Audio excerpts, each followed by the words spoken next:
Welcome to HDTV. You're now rocking with your boy.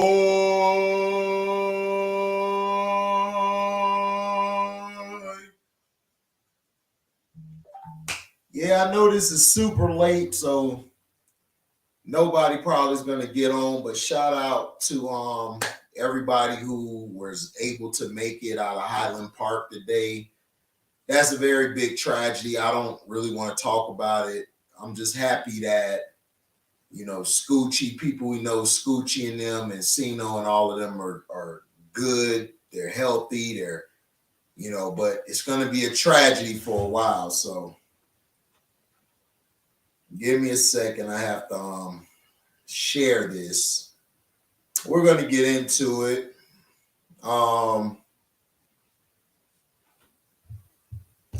Everybody was losing their mind about a tweet that Jeannie Buss put out.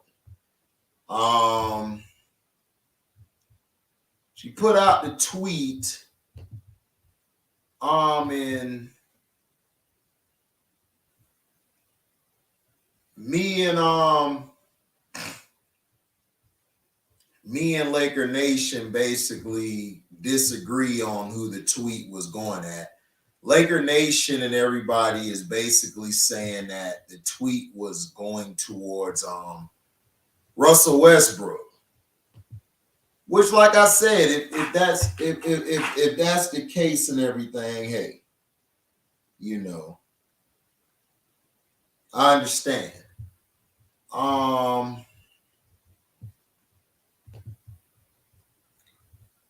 Some people are saying that it's LeBron, including myself. And then some are just saying that she probably was just chilling, drunk some wine, and she was just thinking about Kobe. And, she just said it, which is nothing wrong with that because we all miss Kobe. Like, Kobe's a guy who, if you hated him, you respected him. And if you were unsure at how great he was going to be, he proved you wrong. Kobe was the epitome of what a Laker was supposed to be. Outside of Magic Johnson, I believe he's had the most impact. Well, outside of Magic and Jerry West, I believe they had the most impact of the franchise. Now, you'll have some people saying Magic is the greatest Laker ever, which I don't have a problem with because Magic Johnson was awesome. Like, listen, I watch Magic Johnson. Magic Johnson is great. I would never argue with older heads if they were to put oh, what's up, C-Pen? What up, Nerdy Blue? Yeah, they have been dumb. I mean, the Laker fans are real dumb. They're thinking this is about Westbrook, and then some of them are saying that fans are saying that the video was that Jeannie basically confirmed she was talking about Westbrook. My thing is, why are you calling out Russell Westbrook? Russell Westbrook came there because LeBron James wanted him on the team. LeBron is getting the biggest pass of any player that I've ever seen. It's crazy to me. This is a guy who has been chasing stats. It's crazy. So it's like, okay,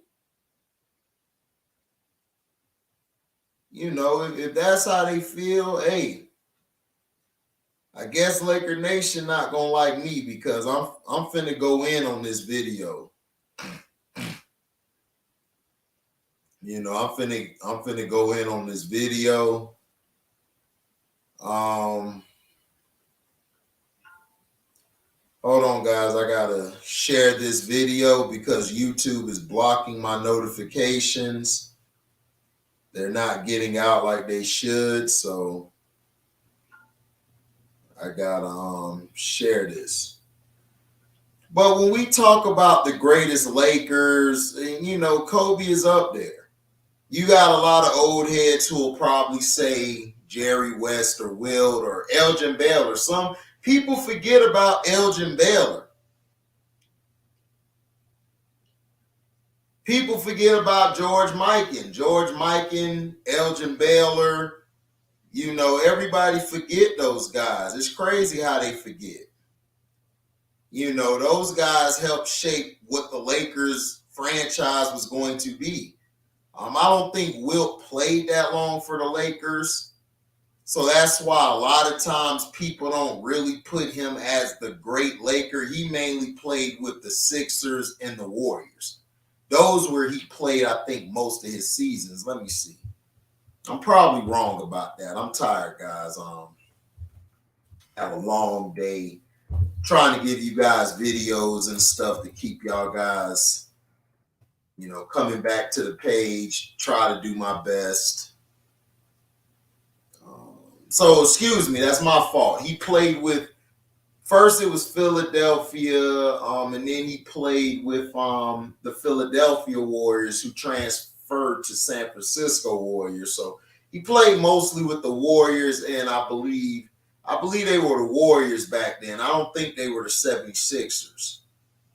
So I think they were the Sixers, and then they were the Philly Warriors. Then they went to the San Francisco Warriors. So are we still going to get Kyrie? Yeah, I think you guys are going to get Kyrie.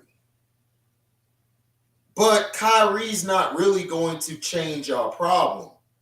See, the problem with the Lakers was defense last year. It wasn't offense. You guys could score.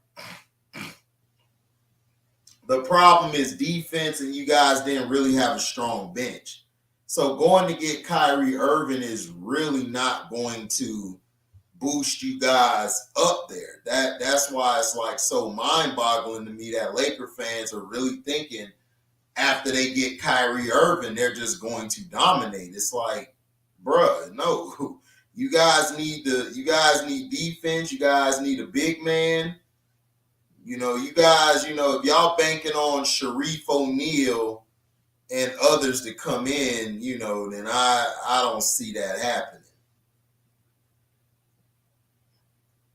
Exactly. Situational basketball was poor. You're absolutely right, C-Pen. Situational basketball was terrible last year. But that goes to basically the guy who you call your leader, who's still the face of the league, not listening or abiding by what the coaches and everybody wanted him to do. So, but Jeannie Buss basically said on this tweet, I miss KB. He would understand and explain everything that I'm not allowed to. Honestly, he was the greatest Laker ever. He understood team over self, meaning your rewards would come if you value team goals over your own, then everything would fall into place. All can reply. Basically, you know what I'm saying, yo, I said what I said, all can apply. Now, this message could go one or two ways. You could go, a lot of Laker fans are saying she was talking to Russ. There's video showing, I think she did confirm she was talking to Russ. It was supposed to be sent to me, but it was messing up on my phone.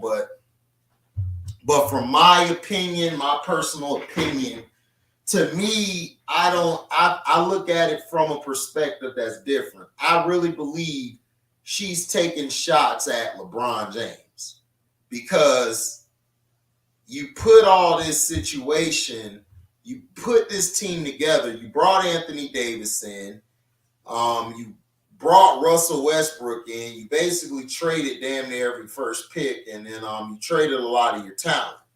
So now you're basically going to be stuck with Russell Westbrook.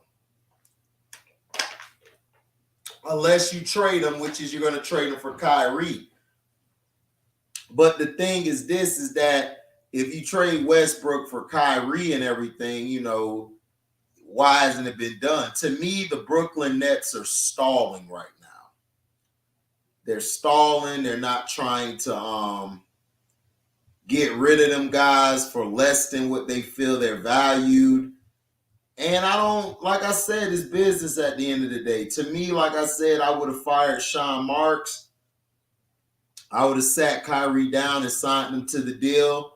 Publicly apologize to Katie and Kyrie for the incompetence of Sean Marks.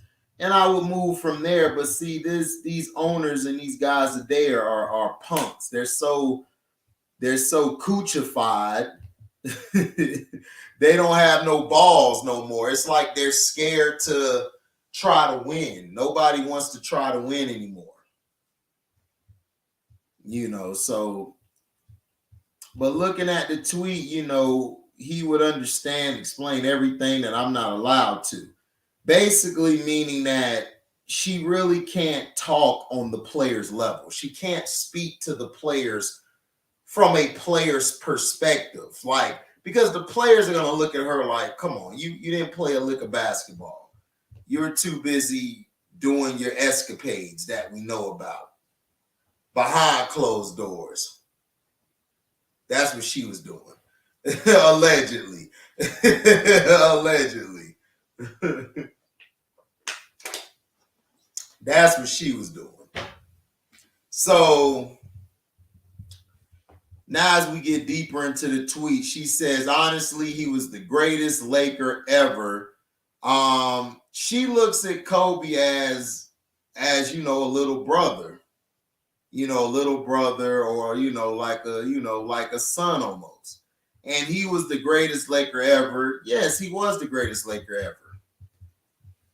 The guy leads in the most points in history of the Lakers, and he's second all time to Magic Johnson in assists for a Laker.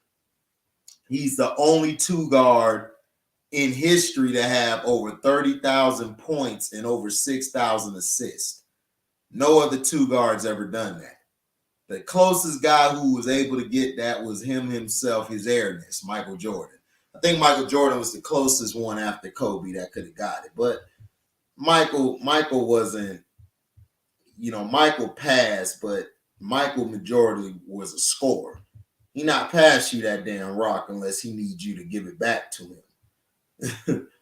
So he understood team over self. Absolutely. Kobe understood team over self. Kobe, everyone loves to bring up, well, Kobe asked for a trade. Yeah, Kobe had to threaten the Lakers with a trade because Kobe was in his prime. You're not going to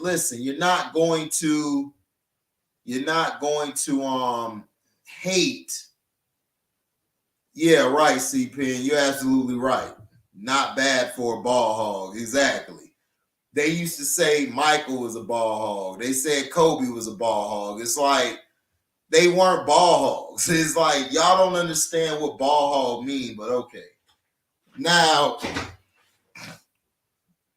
so basically in that sentence, when she says he understood team over self, people saying, well, Kobe asked to be traded. He asked to be traded out of there. And Michael Jordan wanted to be traded because his team, they weren't producing. Michael got tired of it. He got tired of losing. If Michael and them didn't sweep the Pistons that year, Michael was out the door. And Isaiah Thomas had to put that out there about even his second three-peat. If Ronsdorf didn't pay him that $35 million or whatever it was, that $35 million, I believe, a year, then Michael Jordan was out the door. He was going to be traded to the Celtics. The Celtics just wanted a chance to talk to him because the Celtics was going to bring him over there. The Celtics knew what Mike wanted. They gave Mike everything he wanted, but the media doesn't bring that up because they don't like Kobe Bryant, so they got to find a way to tear down. He picked team over self. And then everybody's trying to say, well, from when Shaq left from here to here, he took the most shots of anybody. That's what Skip Baseless love to talk about. I'm like, Skip, who else did he have to shoot the goddamn ball? Michael Jordan and this is no hate on Michael Jordan. Michael Jordan attempted more shots than Kobe Bryant ever did. Michael Jordan attempted between 21 to 25 shots a game. Kobe averaged between 17 to 20 shots a game. And if people don't believe me, they can go look it up. Kobe attempted less shots. Now, a lot of that was because, remember, he played with Shaq.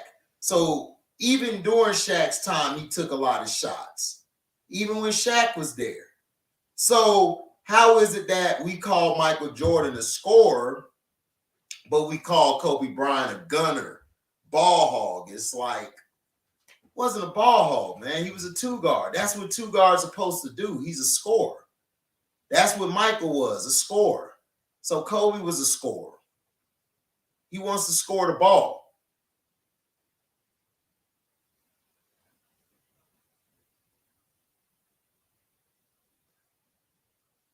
Yeah, Kareem, Magic, yep. Elgin was great.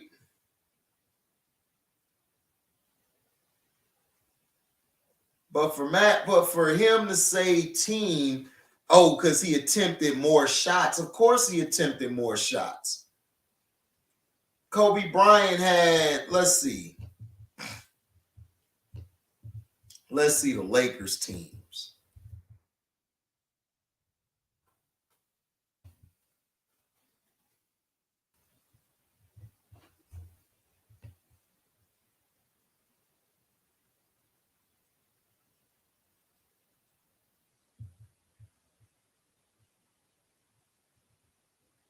Okay. After they lost the finals, they missed only one season. The next season, so this was the team. Kobe Bryant played 66 games, started 66 games. The Lakers were going to go into the playoffs that year. Kobe got hurt, I believe, and he sat out the rest of the season. But this is what Kobe was giving you: 28 points, a block a game, 6 assists. 6 assists. That's high for a two guard. And he had 6 rebounds. Free throw percentage was 82%. Free throw attempts was 10. He had 8 free throws. 10 he attempted a game. This is the regular season. From the he attempted 14 from the field goal attempts. He attempted 20 field goal attempts. So he had 20 3-point attempts. He only averaged 6. That's why, and he played 41 minutes. So he had good numbers. He just got hurt, I think, down the stretch. But on the team, he had Lamar Odom, Caron Butler, Chucky Atkins, Chris Mim, Jermaine Jones, Devin George, Brian Grant, Brian Cook, Tierre Brown, Luke Walton, Sasha Vucevic, Stanislav Medvedenko, Vlade Divac, Kareem Rush, and Tony Bobbitt. His second scorer on the team was Caron Butler with 16 points a game. Caron played 77 games and started 77 games. He averaged 16 points, 2 assists, 6 rebounds. His 3-point attempts, he averaged 2. From the field, he averaged 13 shots attempted. 13 shots. 13 shots.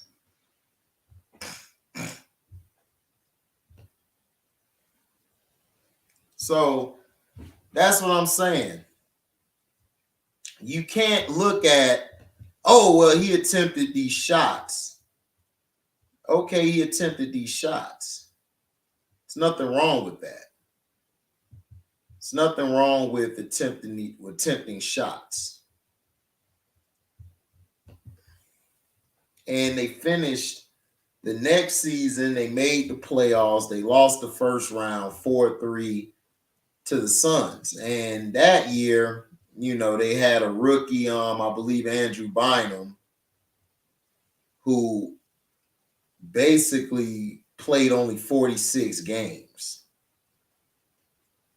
This year, Caron Butler, I believe, was gone off the team. Kobe, his field goal attempts, it went up to 27 attempts. So he jumped from 20 to 27. And he averaged 35 points a game because they lost Caron Butler, so they lost the extra score. So now he had Lamar Odom, who is his second scorer now, with 15 points a game. In the assist, Kobe had 5 assists a game. Lamar had 6. He had 2 steals a game. Rebounds 5. His field goal attempts, like I said, was 27. But this is the thing. People say Kobe shoot a lot of threes, right? Kobe only attempted 7 threes that year. His 2-point attempts, which is the mid-range to the high-low post, he attempted 21. So Kobe never used to just jack up shots. Right, you had to drag him. Right, Kobe didn't baby himself. And Kobe got to play 80 games, started 80, Now, when the playoffs came, Kobe averaged 28 points. 19 by Lamar was his second score. And this is interesting. Everybody like to say Kobe ball hogs, but his field goal attempts, they dropped from 28 during the season to 21 field goal attempts. And his assists were at 5. His rebounds were at 6. His field goal attempts did drop to 21 attempts. So he basically was trying to move the ball around the series and would take certain shots to go with the flow of the game. But people won't tell you that. Now, the next season, they played the Suns again, and they lost 4-1. So during the regular season, Kobe's field goal attempts dropped to 23. The second guy on his team was 16 points a game. See, this would mess them up. If they could have had Caron Butler, an extra guy, it would have evened out. So he averaged 32 points. His attempts were 23. He got to the playoffs. His attempts went up to 26, and his points went up to 33. Lamar had 19. They didn't have anybody else giving them double figures. Everybody else was like at 9 or 8. It was terrible.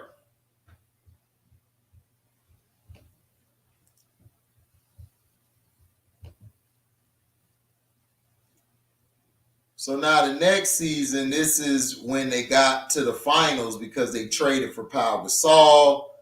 Pau Gasol came before the trade deadline. And Pau Gasol was averaging 19 points a game. Kobe had 28. His field goal attempts were at 21. Pau Gasol's was at 12. They got him during the halfway point. They lost in the finals. I think this was Kobe's MVP year. In the playoffs, his field goal attempts was at 22. His points raised to 30 a game. Powell was at 17. Powell attempted 13 shots a game. So him and Lamar was around that era. So the guy did what he had to do.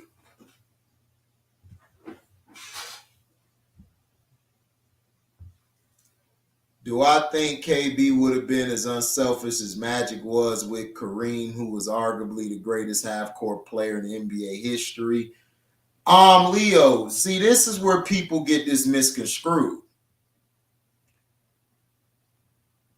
Kobe was never selfish with Shaquille O'Neal. Shaquille O'Neal was selfish with Kobe. If you remember, Kareem Abdul-Jabbar gave the team the Magic. He swallowed his pride and let Magic run the show. And then you got to understand, Leo, Magic was a point guard. Kobe was a two guard. But they had Kobe run the point guard position because Kobe was his IQ was off the charts. But I think you need to ask your question, if Shaq would have did to Kobe what Kareem did to Magic, the Lakers would have won about 6 or 7 championships. They wouldn't have been struggling like they did. The problem was Shaq has an ego. He didn't know how to give. That was his problem with Penny Hardaway. If he would have swallowed his pride and let Penny run the show and he go along for the ride, Shaq would have won more championships. But Shaq was very selfish. Wasn't just Kobe being selfish. Kobe was never selfish. Kobe wouldn't have won 5 rings if he was selfish. That's what you guys don't understand. Kobe knew how to be selfish at certain points in the game when he needed to take over the game to win the game. Magic Johnson was selfish. I know people don't understand. People are like, well, Magic Johnson averaged 10 or 11 assists, and he was still selfish. Because you know why? Magic wanted to win down the stretch. So Magic would have to take the shot, or he would have to get somebody the shot. Kobe didn't need to get nobody a shot because he could take the shot. You got to have some selfishness in you in certain parts of the game. But overall, Kobe was never selfish. If Kobe was so selfish, the Lakers would not have won 5 championships and appeared in 7. That's not selfishness. Exactly. Shaq was not a professional like Kareem. Exactly.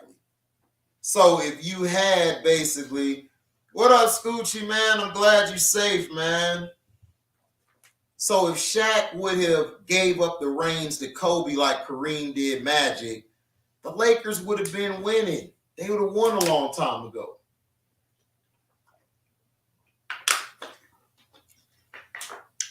Shaq was threatened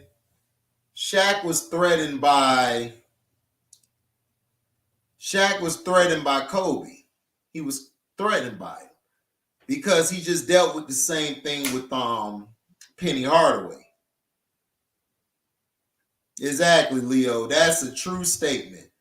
Tommy Heisen said all great players are selfish in their own way. Exactly. Magic was selfish. Bird was selfish. Isaiah was selfish. You're not going to be that great if you don't have a level of selfishness in you. But you got to know when to be selfish. See, that's what people don't understand. Those guys put the team first, but at the same time, it was a time for them to be selfish. They were going to do it. You understand? So that's the problem. Now, what else Jeannie said was, meaning your rewards would come if you value team goals over your own, then everything will fall into place. All can reply. And that basically stands for what you know it stands for. Kobe Bryant put the team first in 08. He got his MVP trophy finally. The only one they gave him. They just gave it to him just to say, okay, he got an MVP trophy. Now they can leave us alone. But it's funny to me how, everybody goes crazy about Steph's MVP like he needed a finals MVP to show that he was a great player. You don't need a finals MVP. You don't need a regular season MVP to say that you're great. You're great by showing your impact on the court. So that's the thing about Shaq being the real. Leo, the reason I know so much about Shaq, I'm an Orlando Magic fan. So I seen Shaq. I know how Shaq acts. Shaq was a hater. Very fun guy to be around. Funny dude. Wasn't a leader. Shaq never was a leader. Shaq was more of a court gesture. He relied on his talent, which was great talent. To me, he's an A+ if you want to talk about a talented 7'1" big man who could run the floor with that size. We've never seen that before. But if we're talking about a basketball player and his skill level, he wasn't that good. He only could do certain things. Yeah, I follow every NBA team because I'm just a fan of basketball. I've just always been a fan of basketball or even football, baseball, hockey, all. I love it all. I just call it how I see it. You know, Shaq will get you points. He'll get you 30 points and like almost 10 or 11 rebounds. But Shaq could have did so much more. You know, he never was dominant to me. To me, he was just that big guy who couldn't play football, so he went to the basketball court and basically punked you there because he was getting punked in football. So what she meant by that last statement, you know, was you put your team first and you get your reward. He did it with the ball. He did it the following year when they beat Orlando to win the championship. He did it the following year against the Celtics, where he gave the ball to Vucevic, and Vucevic got hurt, hit the free throw to put him up, and then he gave the ball to Artest for Artest to put him up by even more. So that just shows you he put the team goals ahead. What's up, Felton Moore? My thing is to LA Laker fans. The second half of the season, Russell Westbrook played great. He played better than LeBron and Anthony Davis. My thing is, how are y'all going to blame him when LeBron James is the one who wanted him on the team? This is where me and Laker fans disagree. And this is why I do not like these Laker fans, especially these new Laker fans. They don't know the history of the Lakers. They don't have that same passion that Laker fans had with George Mike and Elgin Baylor, Kareem and Matt. You know, they don't have that. You know, these new generation guys, they don't have that same energy. What up, Markel? They don't have that same energy like they used to have. What up, HD? What's up? How you doing? I'm good. You doing all right? Yeah, I'm good. You sure? Yeah, I'm just at the house. It's hard to stop thinking about, but I'm just hanging in there. Mm-hmm. I'm good for the most part though. Your little brother Troy, he straight? Yeah, he's good. He's still kind of shook up. Yeah. So it's all over the news, so that's all you hear about, you know. Mm-hmm. Yeah, people say people talk about good news that you made it out, but even if you make it out, you're still gonna be traumatized by it because it was so close. So all you can do is just keep praying and just try to get past it the best way you can on your time when you're ready to move from it. Nobody else can take that away from you. Mm-hmm. You know, so that's crazy, man. Yeah, that's probably one of the scariest things anyone could ever experience. Yeah. And it's crazy. It just unexpectedly just come out of nowhere. Right. And just mess everybody's day up. Mm-hmm. Yeah, Felton, Gavin. This Gavin right here. He talking about it right now. Yeah, we're good. Yeah, Gavin good. He hit me up earlier when I was doing a live and told me what went down. And then Sino talked about it too. If you guys, I don't know if I'm allowed to say it on here, but if you guys want to know, just look up Highland Park, Illinois, on Google, and you could hear what happened. Yeah. You know, it's real sad what happened. Yeah. Man, is this gonna feel super weird though? Because this is my town, you know. This is where I'm at. So. Mm-hmm. Exactly. Yeah. it's just sad, man, because today everybody was just celebrating, relaxing. It happens like every week too. Every day somewhere. Something ain't right, man. This is just too coincidental, man. Like, did you hear about the what happened in Chicago, uh, last night? Hmm. No, what happened last night? You hear about that? 12 people were injured in the South Side. Mm-mm. There's another shooting.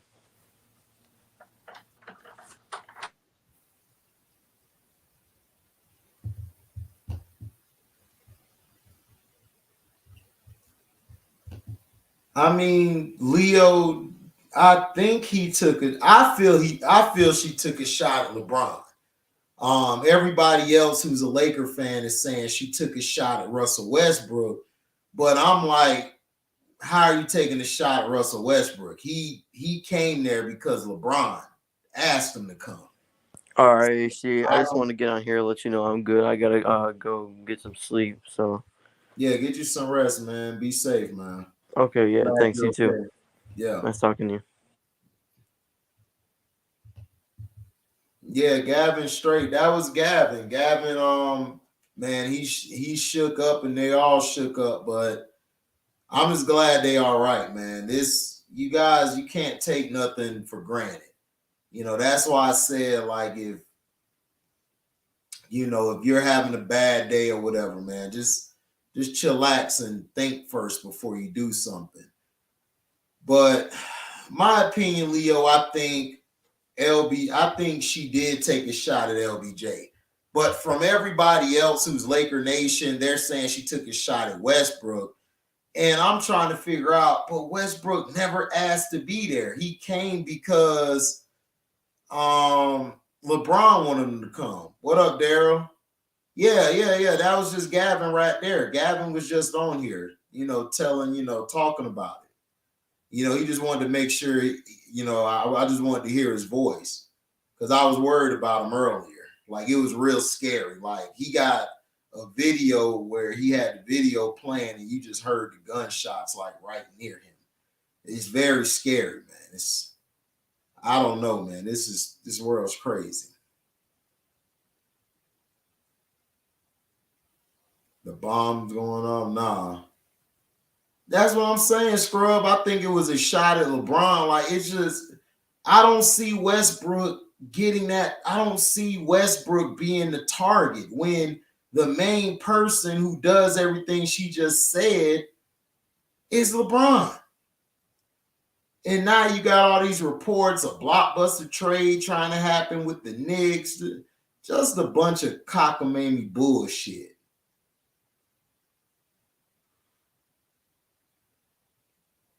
No, Leo, they're not happy with him, but they're just saying that the shot that she did on Twitter was for Westbrook.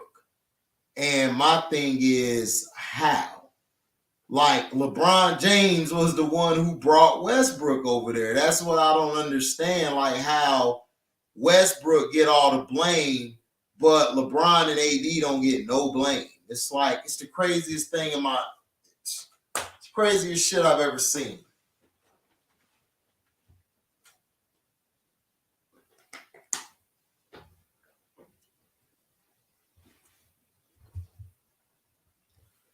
What's up, Nene?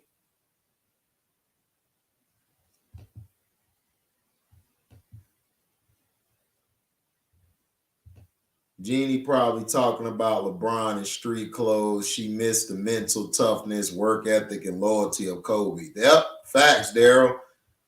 Westbrook is third wheel of Lakers. Yep, he is. What's up, Nene?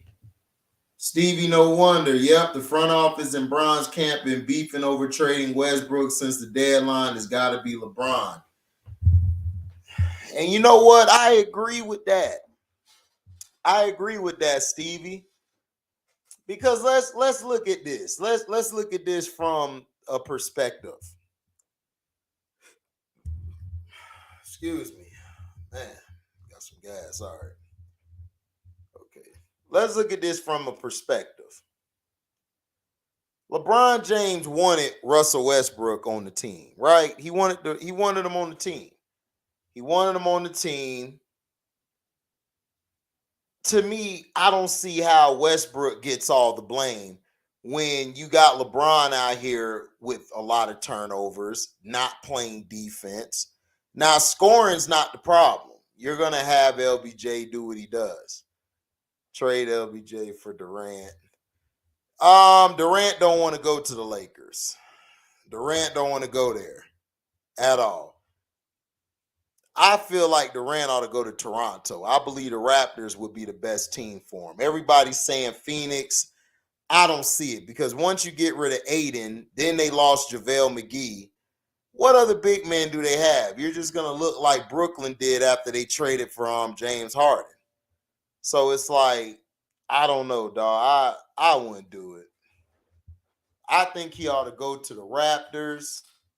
I think the Raptors would be a better choice. I'm laying down, but I'm in here tonight because I missed great live last night and all the good lives. Yeah, man, you missed that live last night, Needy. That live last night, we was going in. we was going in.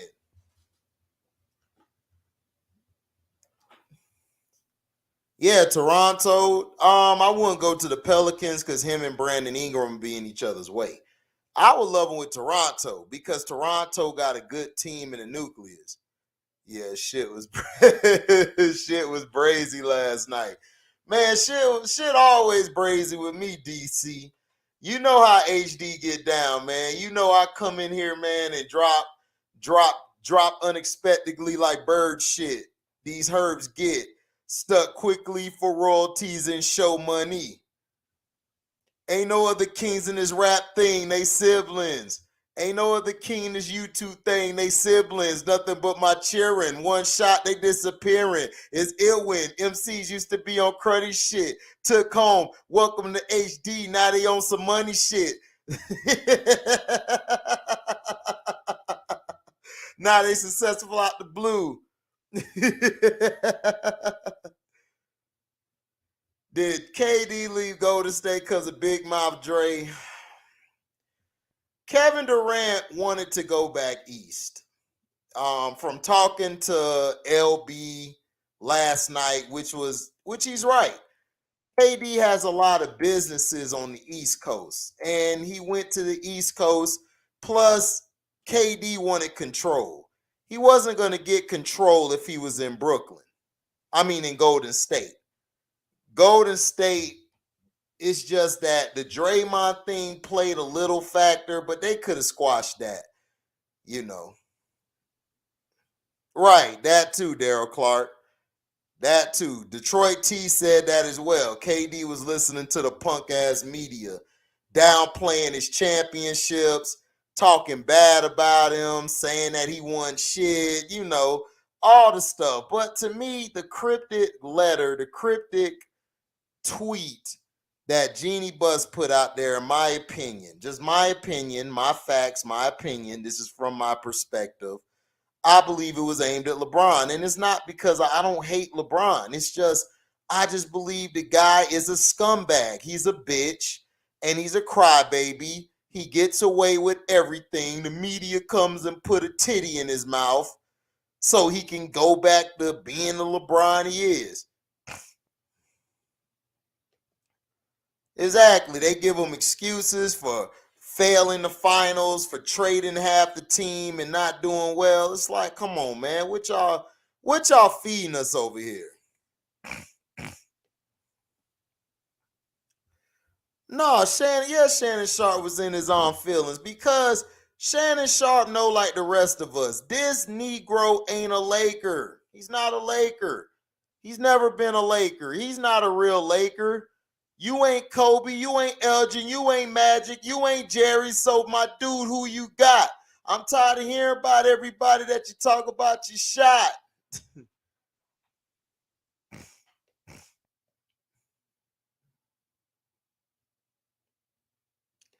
Shannon Sharp always gets into his feelings about his baby, his husband, LBJ. You know that's his husband.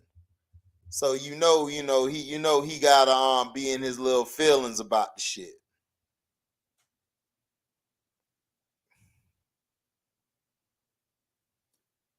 Well, Daryl Clark, Wilt didn't really come up small in the championship. Wilt Chamberlain, hold on, let me go here.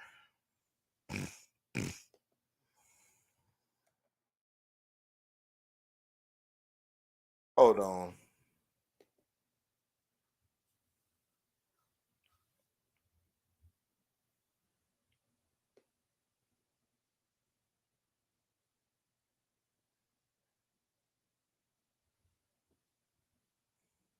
Okay. Okay, that was the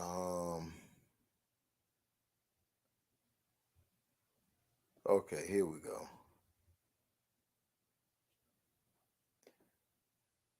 Okay. Was Wilt? No, Wilt went on this team.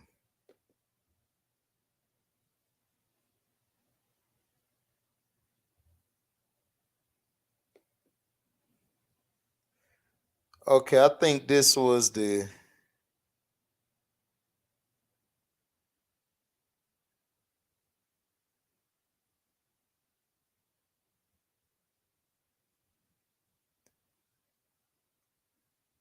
okay. So basically, Wilt, it wasn't because of Wilt they were losing. They lost because the Boston Celtics had a better team than Wilt. The Boston Celtics had a way better team than Wilt had. What's up, T? Detroit T in the house.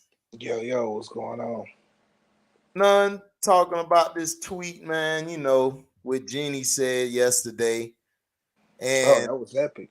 yeah, that was an epic tweet. Laker fans are delusional. They're trying to say that she's dissing Westbrook, which I don't see anything in there. They're trying to tell me there's a thing where she confirmed that she's talking about Westbrook, but I'm like, I don't see how that's for Westbrook. That don't make no sense. I mean, why she can't be talking about both them niggas?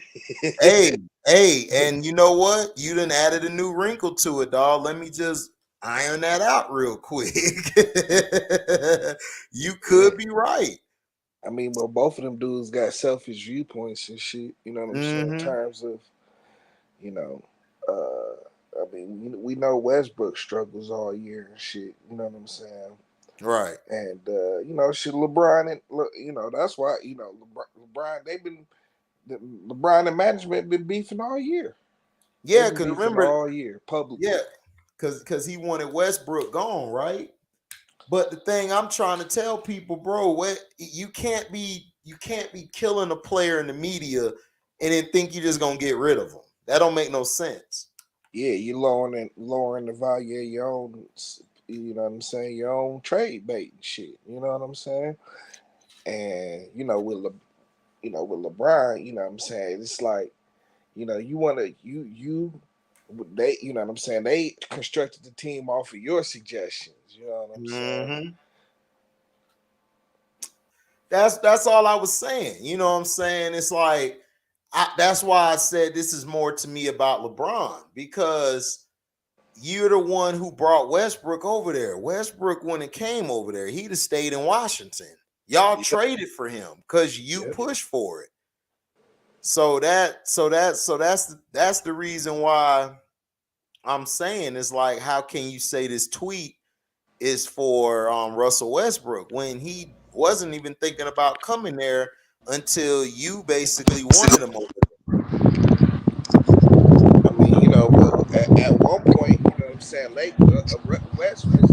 Russ was happy to go and play for the Lakers. You know what I'm saying? The way he's been treated with the media and um, you know what I'm saying, by the coaches. You know what I'm saying? And, the coach.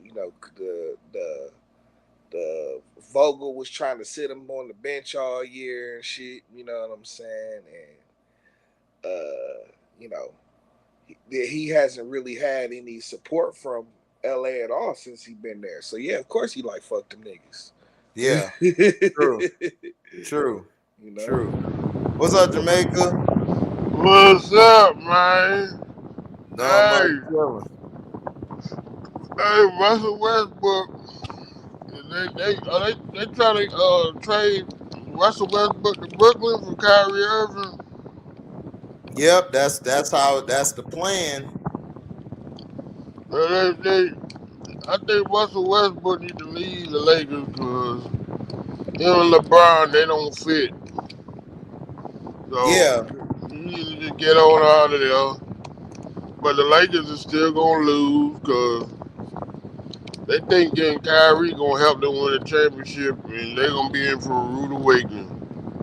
Right, because their problem is defense. I don't see how, Kyrie coming there, because you still got to think about it. Anthony Davis has not been healthy.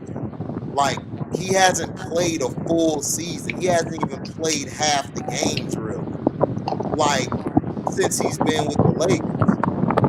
So my thing is, I don't see how this is going to help them out and stuff. I think this is going to hinder them. And I don't see defensively they're going to be better. They got to defensively get guys in there who are rough riders, who want to play defense, because these guys ain't going to play defense. And then how long he going to be patient until Darvin Ham and them call him out? And Rasheed Wallace don't give a shit who you are. He going to call you out. That's where the problems gonna come in because he ain't gonna like being singled out, and then when he gets singled out, he gonna want them to get fired. Mm-hmm. That's when people gonna realize, like, oh, LeBron is the problem. They gonna realize he the one that's causing all this hell. Mm-hmm. But I heard that Steph Curry trying to push for Kevin Durant to come back to the Warriors. Kevin Durant's not going back to the Warriors. Why you say that? He's not. He wants to go to either Phoenix or Miami. And since Sean Marks don't want to trade him to an Eastern Conference team, he's going to Phoenix. He don't want to go back to Golden State. If you go back to Golden State, you get a chance to win another championship. I mean, true and everything, but I don't see him going back. They just won a championship. They're still going to be blasting him when he get over there. And I just don't think he really want to play with them no more. I think he played his time there. He's good to go. He'd rather go to Phoenix or somewhere like that. Well, I don't know. I don't know. He go to Phoenix. I mean, you think Phoenix is going to be able to win a championship? Because they gonna still need a big man. Yeah, they're still going to need a big man. To me, his best bet to win a championship is I'll be like, look, man, I'll try to talk to Toronto. I'll try to go to Toronto right now. Toronto got the pieces. They got the big men. They got the point guard. They got a bench. You'll just give up a few pieces and some first-round picks and call it a day. And the Brooklyn Nets will be back in like 3 years if they take that package. But I don't like it going to Phoenix because you're not going to have Aiden. They just lost JaVale McGee. JaVale McGee in Dallas now. Dallas going to be a problem next year. You got JaVale with Christian Wood over there. They got the big men they need. Now, what's going to hurt them is the loss of Brunson because that was that guy who knew how to switch up the pace when Luka need to go to the bench and rest. So that's going to hurt them a little bit, but I think they'll be fine still. But if I'm KD, I go to Toronto. Toronto to me has a team ready right now. And then Majuri know how to draft. He draft the right pieces. So I would go there. Like, you're already like 33, 34. You probably got 3-4 good years left in you. Like, to play like at a high level. I would go there and just ride it out. But I think his best. To be honest, I think the best team for him to go to, even if you said they're not gonna trade him to the East, but I think the best team for him to go to win another championship is Miami. Yeah, Miami. Yeah. Yeah. But I think he'll fit in perfectly with Miami because whenever Jimmy Butler is not hot, they'll be able to fall on Kevin Durant. That's what they Right. needed. Right. That's what they exactly needed.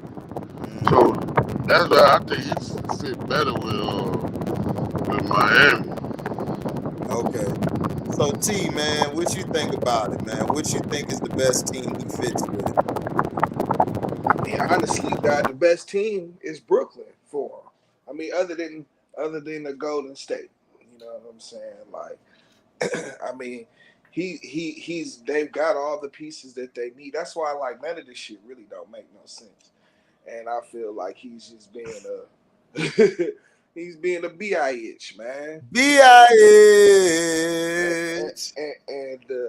You know, I think he like the Brooklyn. He already got his team there. Kyrie's there, the nigga. He left Golden State to play for.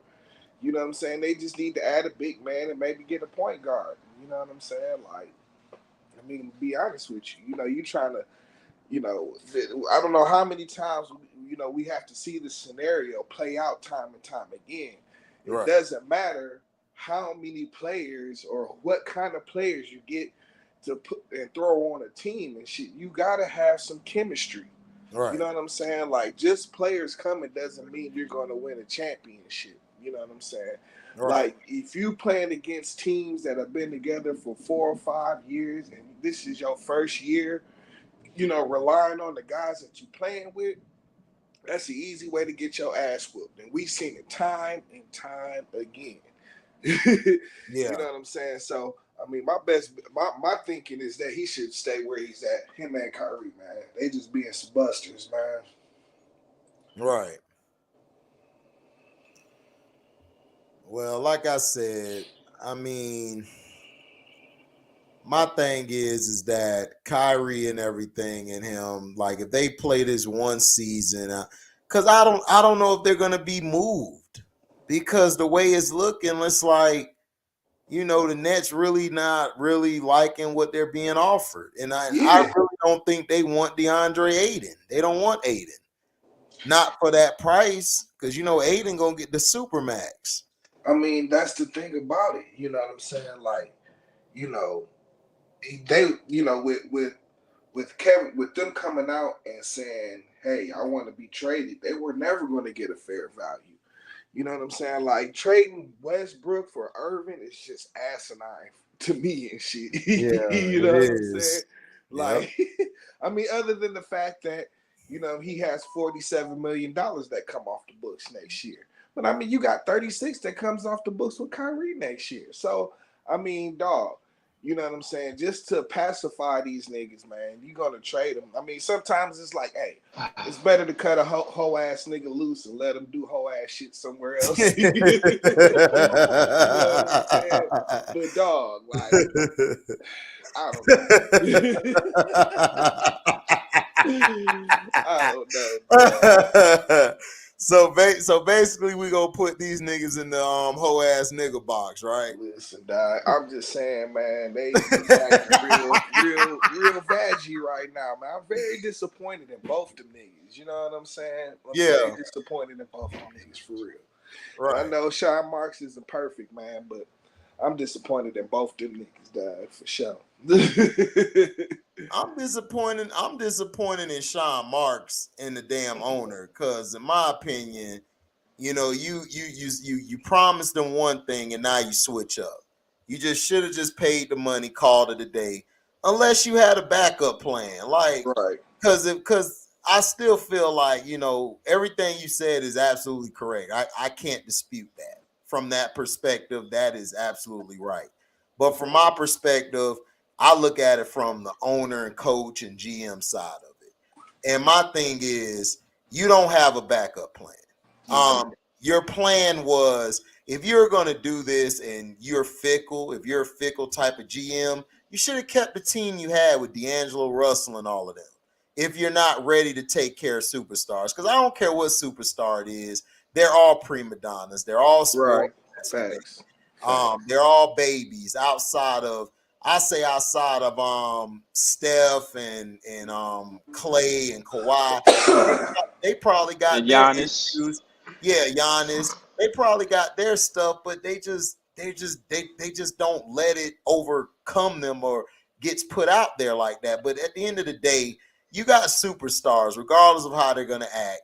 Shaq used to. I don't know why Shaq out here talking shit, dog. You was one of the most sensitive mother effers I know. So Ever. it's like the most thinnest skinned Facts. guy I've ever been around. You wanted to fight everybody because somebody said something that you thought was hurting you. So I don't look. If you're a superstar, you got two superstars. You need to make them happy. You know KD is sensitive. You know he's thin-skinned. You already knew this before you got him. You've seen this guy. You know Kyrie's gonna be Kyrie. He's his own guy. He's gonna follow his own heart, his beat of the drum. So now you want to renege. It's like, come on, man. Like, look, you should have just kept. You should have just let them walk and not bring them on in free agency. You know, this is what you thought. You thought that you were going to try to bluff Kyrie, and you thought KD was just going to sit there and just take it. And KD not finna take that shit. He not finna play with no Ben Simmons for a year. Not hell no, and then by itself. So that's his mindset. But Sean Marks dropped the ball. He should have paid him the money. Called it a day. Now, if you were going to get somebody better than him and everything, if you were going to show a plan to KD that would show that it would be better than this plan you got, then I could see him probably like, all right, I might stay. But you haven't really drafted well. You traded all your depth away with James Harden. To me, that was the second strike. You just prematurely traded your talent away and your depth. Then the first thing that you messed up at was picking the coach. You picked a guy who don't coach, who has zero experience. And now all of a sudden you trying to put that against Kyrie about a pandemic that happened. That's not our fault. It's the state of New York basically put him in that predicament. So to me, Sean Marks, like if you're gonna blame KD and Kyrie, I feel you. I agree with that. I thought they should have handled it better. I feel like they should play this last year together on Brooklyn and see what happens. And then if things don't go well, move on next year. I agree with you on that, T. But also, Sean Marks, you a big ass bitch because you know what you got. And you gonna hire your homeboy Nash because y'all homeboys. It's like, come on. Nash can't coach shit. And we know that. He was on the court for Phoenix. He underachieved with those Phoenix teams he had. So come on. So how you gonna try to put this guy as a coach? You know, but I agree with you, T. These two guys should have just sucked it up, played this last season, and called it a day. And you don't know what could have happened. Kyrie don't know what could happen. Kyrie still could have probably got a contract. They probably could have got something done. And this is the difference between the old school players. And I know I sound old school. I hate everybody. I'm sorry. I just hate everybody. Listen, I go by that mindset because that mindset gets you results, dog. I'm telling you, these guys aren't built like we were. Like you play your contract. Like, here's a perfect example. I know it's football, but it's a different sport.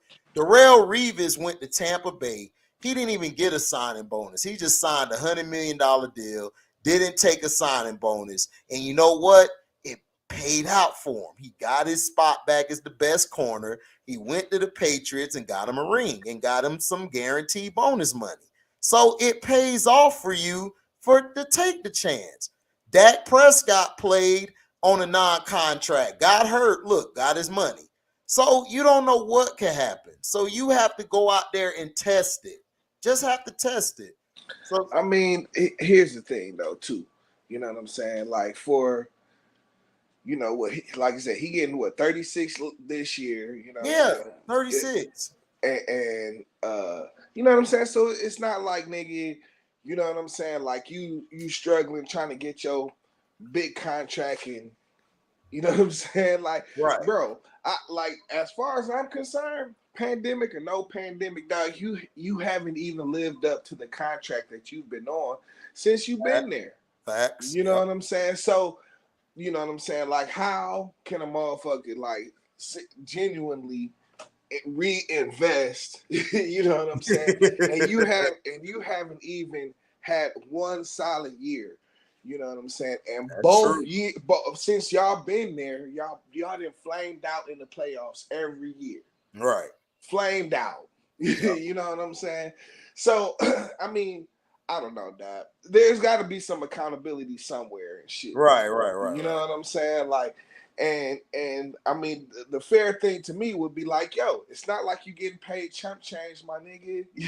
You know what I'm saying? You still one of the highest paid players in the league. You know what I'm saying? Right. Especially at your position. You know what I'm saying? Like, fucking play this last year. Nigga, if y'all niggas get busy and shit, dog, then we could talk. We definitely got something to talk about in the off season. Right. Yeah. You know, simple as that. What At you the end of think, the day, Steve, man. At the end of the day, man, all parties got something with it, man. As far as like how this thing is turned out. Mm-hmm. Yeah. I think my thing is this: the longer it plays out, I'm not saying there's a great chance this happens, but like the longer this plays out, I feel like I would say like a 0.1% chance. You know, like the Nets front office, they'll regroup and the owner would be like, "Look, man, we gotta let Sean Marks go. He might fire Sean Marks and be like, all right, let's get KD and Kyrie in here, man. Let's try to resolve this thing, man." Yeah, that's what I would do. I would have been did that if I'm the owner. Like, that's the best thing to me because that's the person they're having a problem with is Sean Marks. Right. So just remove Sean Marks, remove the other dude, Nash. You Oh know, my God. The only Nash I knew that was clutch was Bridges. This dude ain't That's no. where they messed up at. That's where Yeah, they messed up at by That hiring him. I'm like, dog, you that don't was hire no the and Steve Nash for number two. that was as soon as they got there. yep, Yes, dog. I'm like, yeah. Steve Nash. I'm like, what? All the What coaches experience that do he was out have? there, they was like, yo, they can get this guy, and they came out with Steve Nash. He was like, wow. And you see that Kenny Atkinson won a championship with the Warriors this year as an assistant. As an Yeah, assistant. well, because you know why? Because Kenny Atkins, that's who I wanted as coach for my Magic, because he's very good with young talent. He knows how to coach young talent. That's a hard skill to have. He knows how to And he would groom. have played. He would have played the young talent because Cam Thomas, dog. They did not play him enough this year. I'm They didn't sorry, play dude. Cam. They didn't even play the other dude. They got the big man out the draft. What was the point of drafting It the was big man if you're not gonna yeah, use Day'Ron him? Sharp. Day'ron Sharp. Yeah, he was Yeah. They straight this barely played year. him. He was Man, great this year, bro. He was banging on the boards. He was helping Claxton out, and then when he gave Claxton some rest, he gave everybody rest. Then they didn't even play Blake Griffin at all. I don't know if Blake Griffin. I don't know if he said something to Nash like "dog, you suck" or something, and he just left him at the end of the bench. Right. yeah, like you know what I'm saying. He gave him he played Blake Griffin out of desperation and shit. Yeah, You know what and I'm he Right. saying? balled out. It's Yeah, like, what Yep. are you doing? It's just that Blake got tired because Blake hadn't played in a while. Right. Exactly. You know what I'm saying? Like he wasn't trying to play Blake. He wasn't trying to play nobody on the bench. And it's like, I mean, I don't know. because that's Crazy. That's D'Antoni's system. That's why Yep. they ultimately Yep. lost because they only played like 7 people, dog. That's it. They don't play their bench. And then that first year when they went to the Western Conference Finals and shit, they was deep as hell that year. yeah, they You know had what I'm Joe saying? Johnson But like, and all them. They had Joe Yep. Johnson coming off the Yep. bench. You had Tim Thomas, who could play both sides of Yep. the ball at a high level. I think they had Marion at the time. Barbosa. Barbosa. They had Yeah, a they was 10 squad, deep. dog. They was And 10 then, deep. Yeah, go they ahead, was my bad, C-Pen. Go ahead. No, I was saying I was agreed. I was saying they was 10 deep. They was 10 Yeah. deep. You know what They I'm was saying? But 10 yeah, deep. later that it fell down to like a 7-8 man rotation. Right, because And- Joe Right. Johnson went to Atlanta. I believe Tim Thomas left after 2 seasons. He bounced. So, they lost their talent and stuff. But Man, that's just like Steve Nash is the head guy on the team and stuff, man.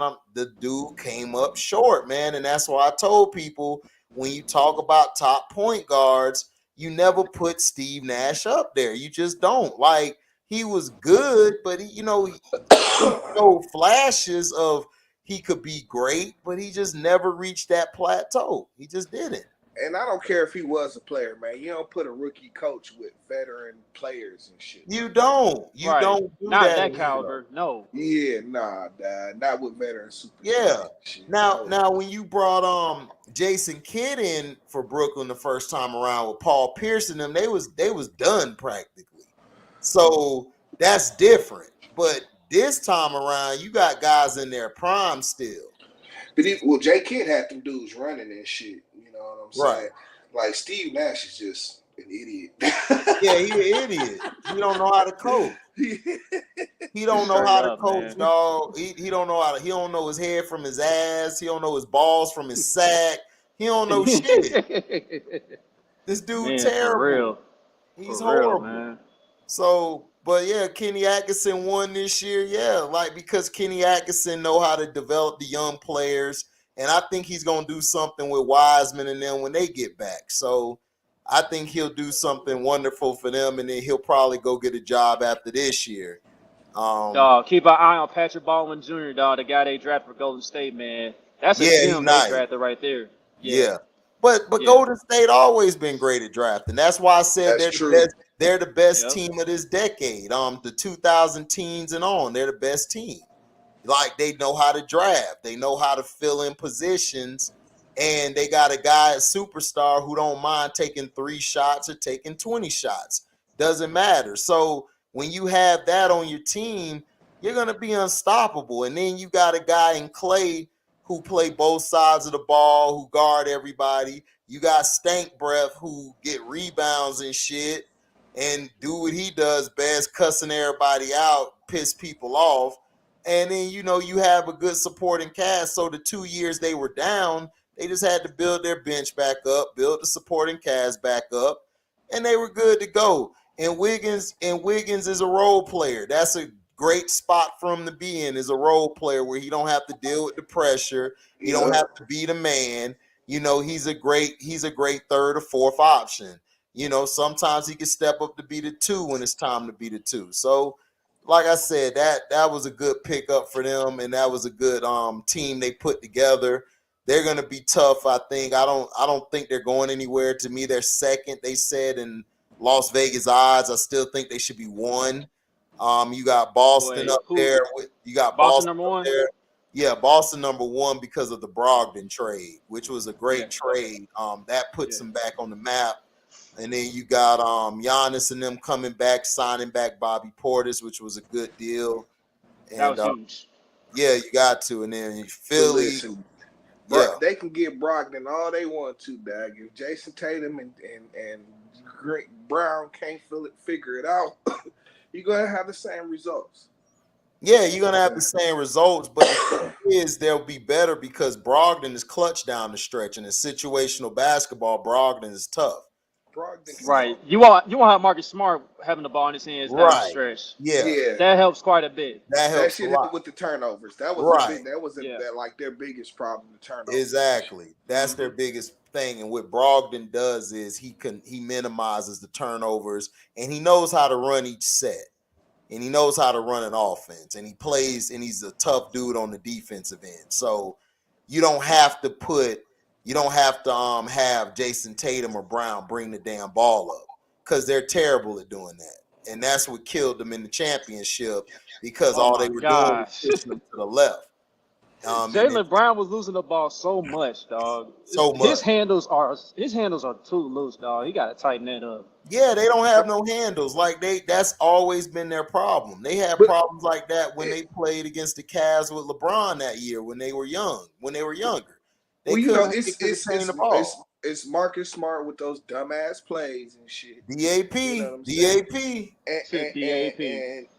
you know what I'm saying? And Tatum, he just needs to get the ball in his spots and shit. You know what I'm saying? On the low block. Tatum need to put some more muscle on and play the 4 and get the damn ball in the post. He needs to play inside, play on the low post or the high post, and do your thing. Stop shooting these goddamn step back threes, nigga. You is not Harden. You is light skinned. All right. So get your ass on the blocks. Dog, he's 6'8", 6'9". He's long. And Yeah, all you very gotta do hard. is gain some muscle and get your ass in the post. Who gonna stop you? There ain't really Dog, nobody out there. I was watching Michael Beasley K-State highlights when he was in college, dog. He need to Bees, take some of that tape, dog. bees, Because Beasley did bees, not waste any time getting his shot off, dog. Every time Beasley got that ball on the block, he would turn his pivot and pull man. up in your face, or he'll Beasley take it to was the a rack. Beasley was a beast. To me, Miami, he shouldn't have gone to Miami first. He should have went somewhere else. He'd have been fine.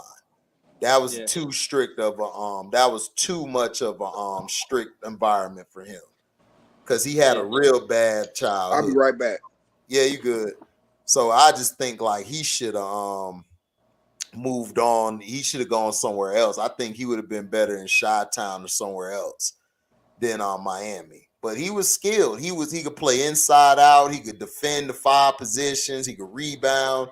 He played with his back to the basket, and that's why I thought he was gonna be better, than Rose, because he could do everything. The dude was damn near averaging almost 20 rebounds a game, and he was putting up almost 30. So the guy was amazing. So Dog, him and Durant were like the two best college players I've seen in the past 20 years, bro. yeah, they are. They are. They are. They're the best. They're the best 2 college players. And I say Steph is probably the best off the ball player we've seen in a long time. How he comes off the ball, how he handles it, and his pressure and everything in situations. We ain't see that in a long time. So that's crazy. Like we're seeing some of the greatest players come out.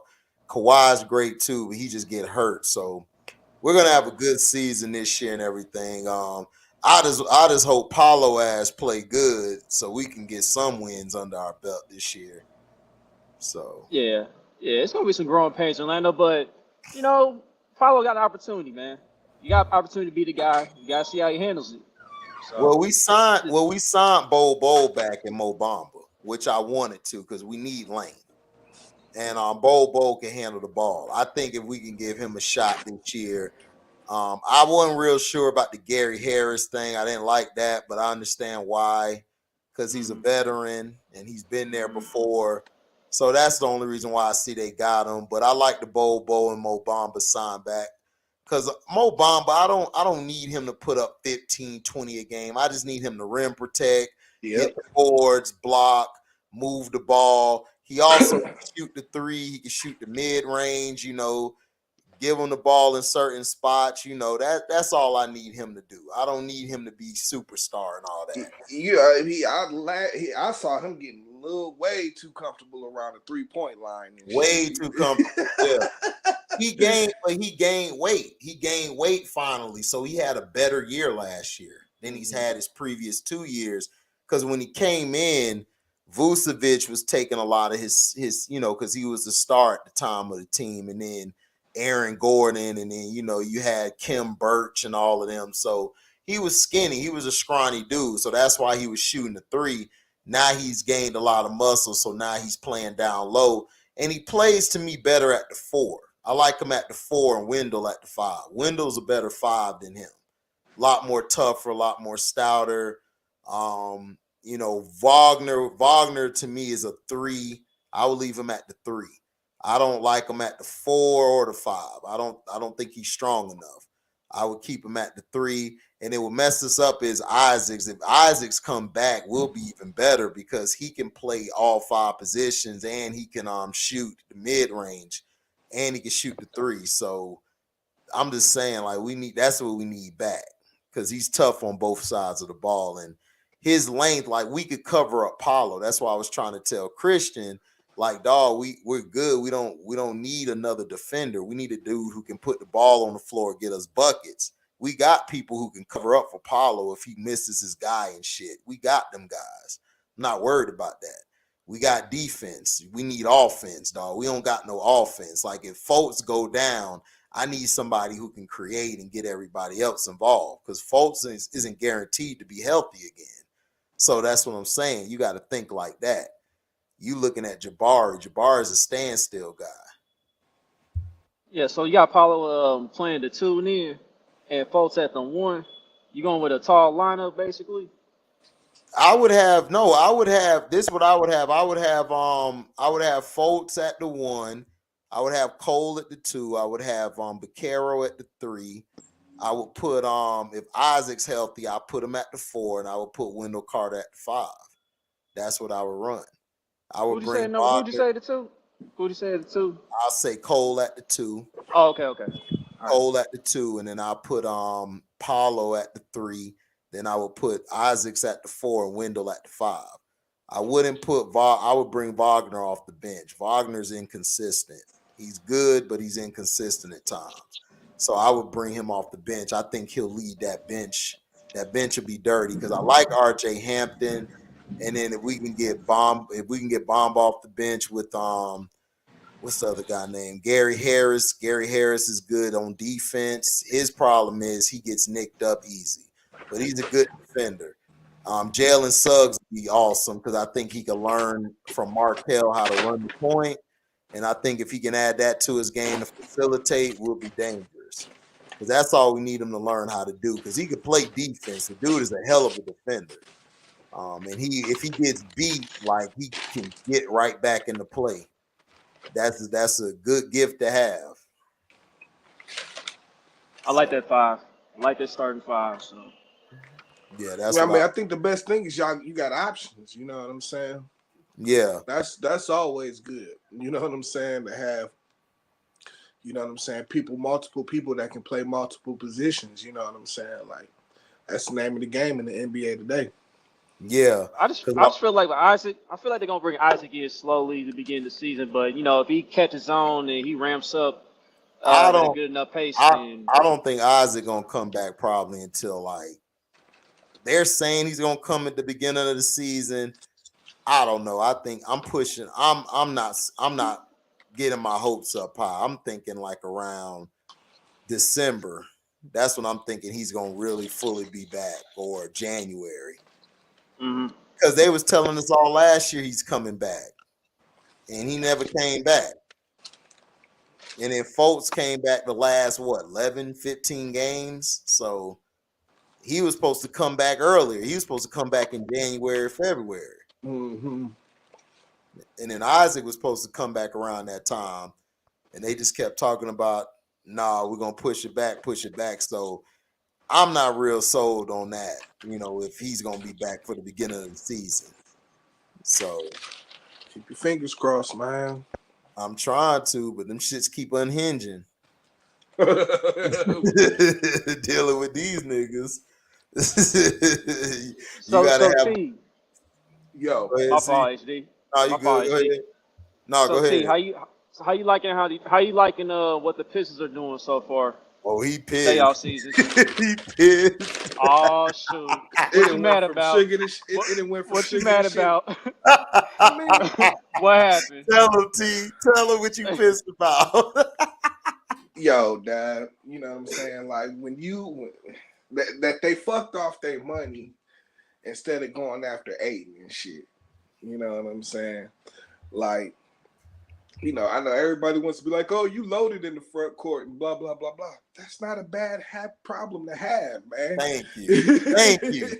Thank you. See, that's my mindset. You can't have too many big men. Because you just never know. You never know, Dad. You know what I'm saying?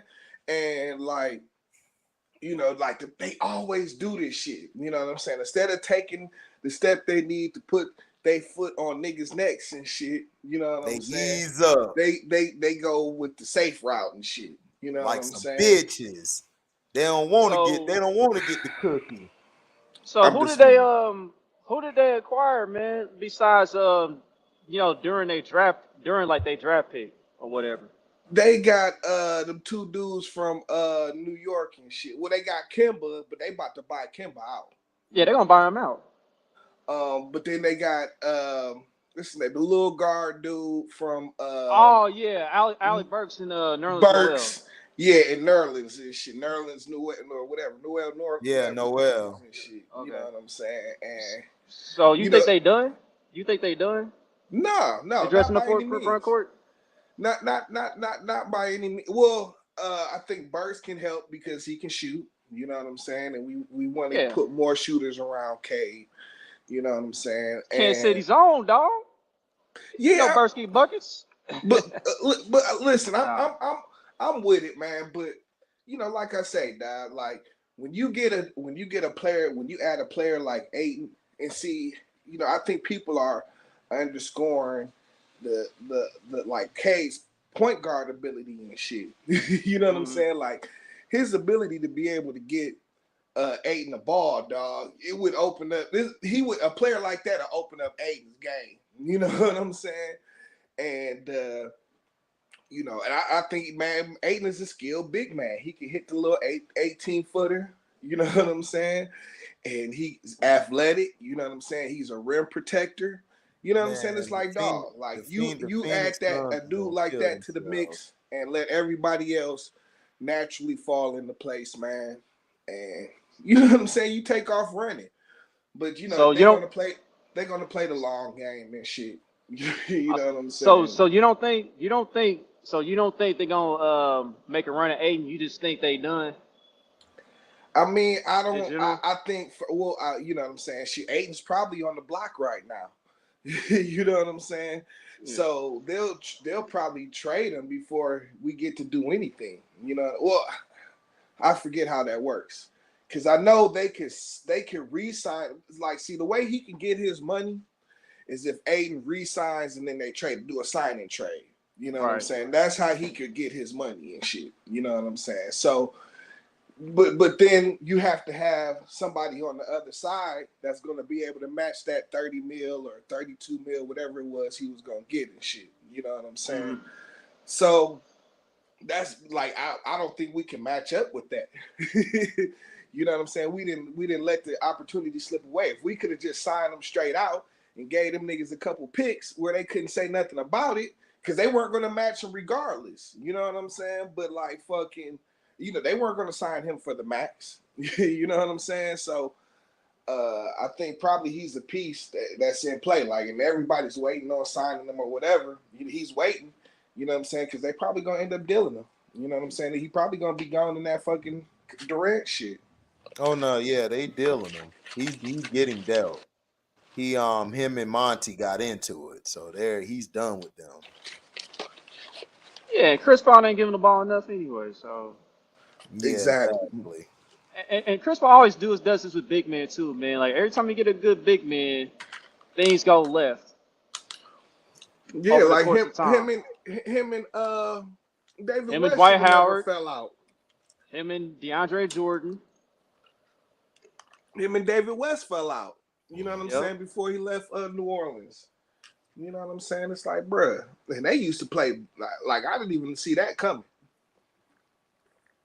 Yep. I think Tyson Chandler was in New Orleans too. Mm-hmm. Yep.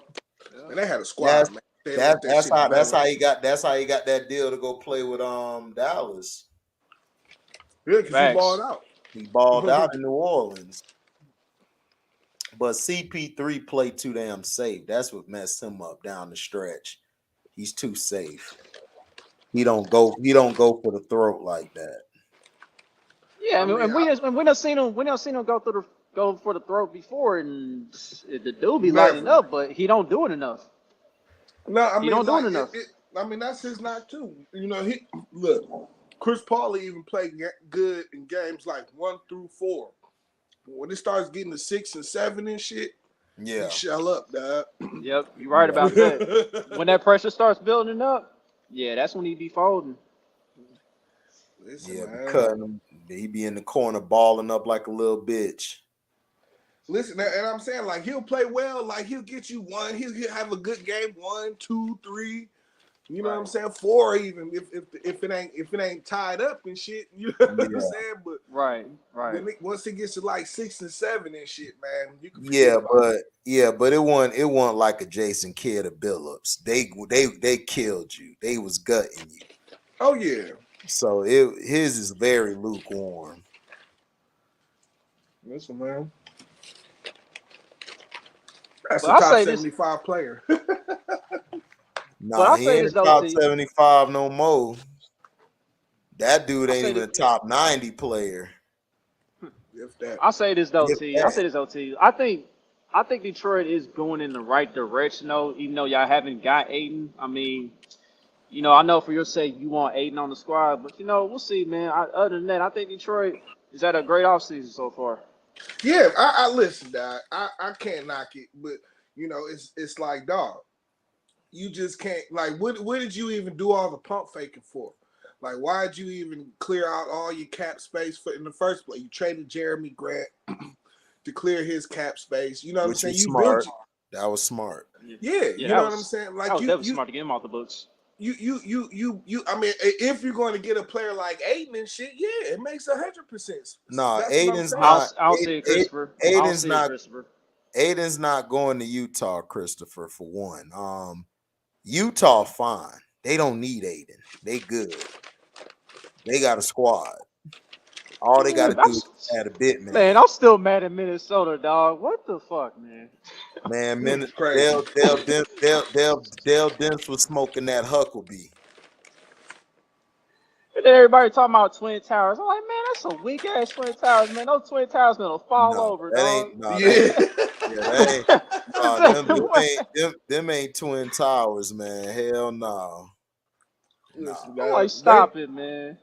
Listen, they don't even know it. They about to have one of the worst defensive fucking front courts in the league next year and shit. Listen, with the reigning defensive MVP, it's going to be crazy. Dog, them two are the Tower of Pisa, dog. They leaning already.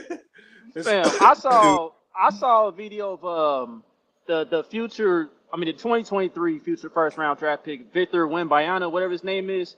He was 16 years old out of France. Like him and Gobert, they was going at it because they was both on the France Olympic team, and he was cooking Gobert, dog. At 16 years old, he was cooking his ass, man. That sound like a Dirk and Scotty moment. Everybody, like this whole Rudy Gobert defensive MVP. He's overrated. He's bullshit. He's always been overrated. It's pure bullshit. It's pure bullshit. Like Joker said it best, dude. I have 40 on you. Listen, consistently, Joker dog. kills this dude every time he play Joker. Joker take this dude lunch all the time, bro. All the time. Joker just didn't have Murray and them boys, but dog, he be taking that dude throat every time. Yeah, dog, like you'll never see it. I always say this. It's like I said the same thing with Drummond and shit. Like, I've never seen a dude that's supposed to be such a defensive stopper get dunked on. I hate Drummond. I can't stand that piece of shit. Just big for nothing. How the hell you 6'11" and you still weak? It's like, bruh. Dog, his offensive game is terrible, bro. Terrible. But it's like, hell. I mean, but it's like I say, I've never seen anybody with such a defensive reputation get dunked on so much. So much, dog. So much. And it's the same thing with Gobert and shit. Like he's the most getting dunked on defensive MVP I've ever seen. Oh my God, bro. Since Sean Bradley. Yeah. I was about to say that Sean Bradley, dog. Since Sean Bradley, but he never been won the most defensive dunked on. MVP, did he? He never won the Defensive Player of the Year award. No, he didn't, but he get dunked on he like got drafted him. high. He got drafted pretty high for whatever reason. Because he was 7'6". He was 7'6", but he never had the skill Murrison had. Oh hell right. no. Murrison used to shit. Murrison was killing dudes. He just never got the ball enough. Murrison couldn't stay healthy, man. He just had like that giantism shit for real. Yeah, for real. He did get hurt a lot. Yep. Because I told people every time he played Shaq and them boys, man, he used to light Shaq ass up. Shaq could not guard that dude. That dude had so much footwork on the blow blocks. Yeah, it's like I was telling that's just like Sabonis. Yeah. Sabonis. If Sabonis hadn't got hurt before he got in the NBA, dog, look. Oh, it was over. It was over. Oh, yeah. Man, Sabonis overseas was a legend and shit. You know what I'm saying? Monster.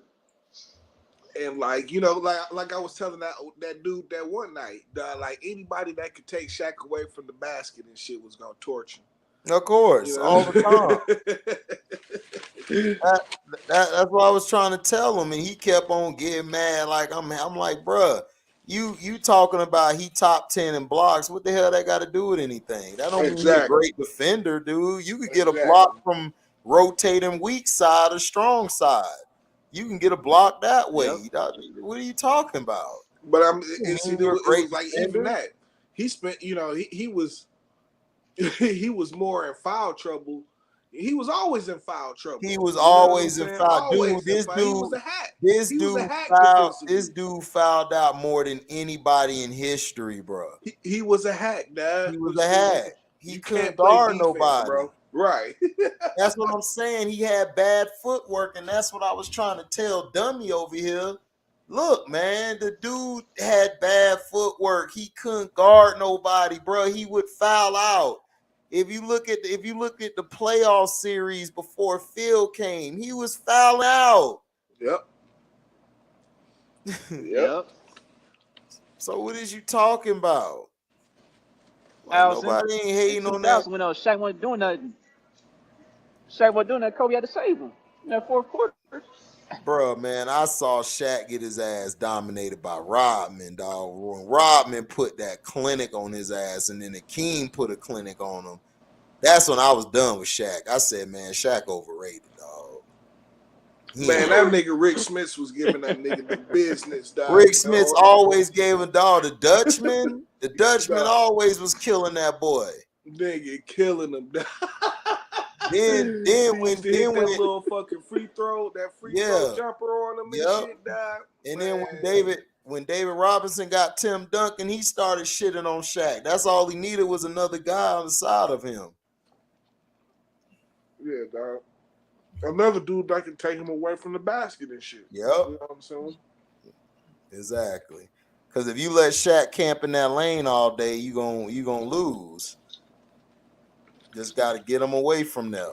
Yeah, I mean, you know, granted, he is, you know what I'm saying, like he's large just to that, like you got to be strong to be able to push his big fat ass around and shit.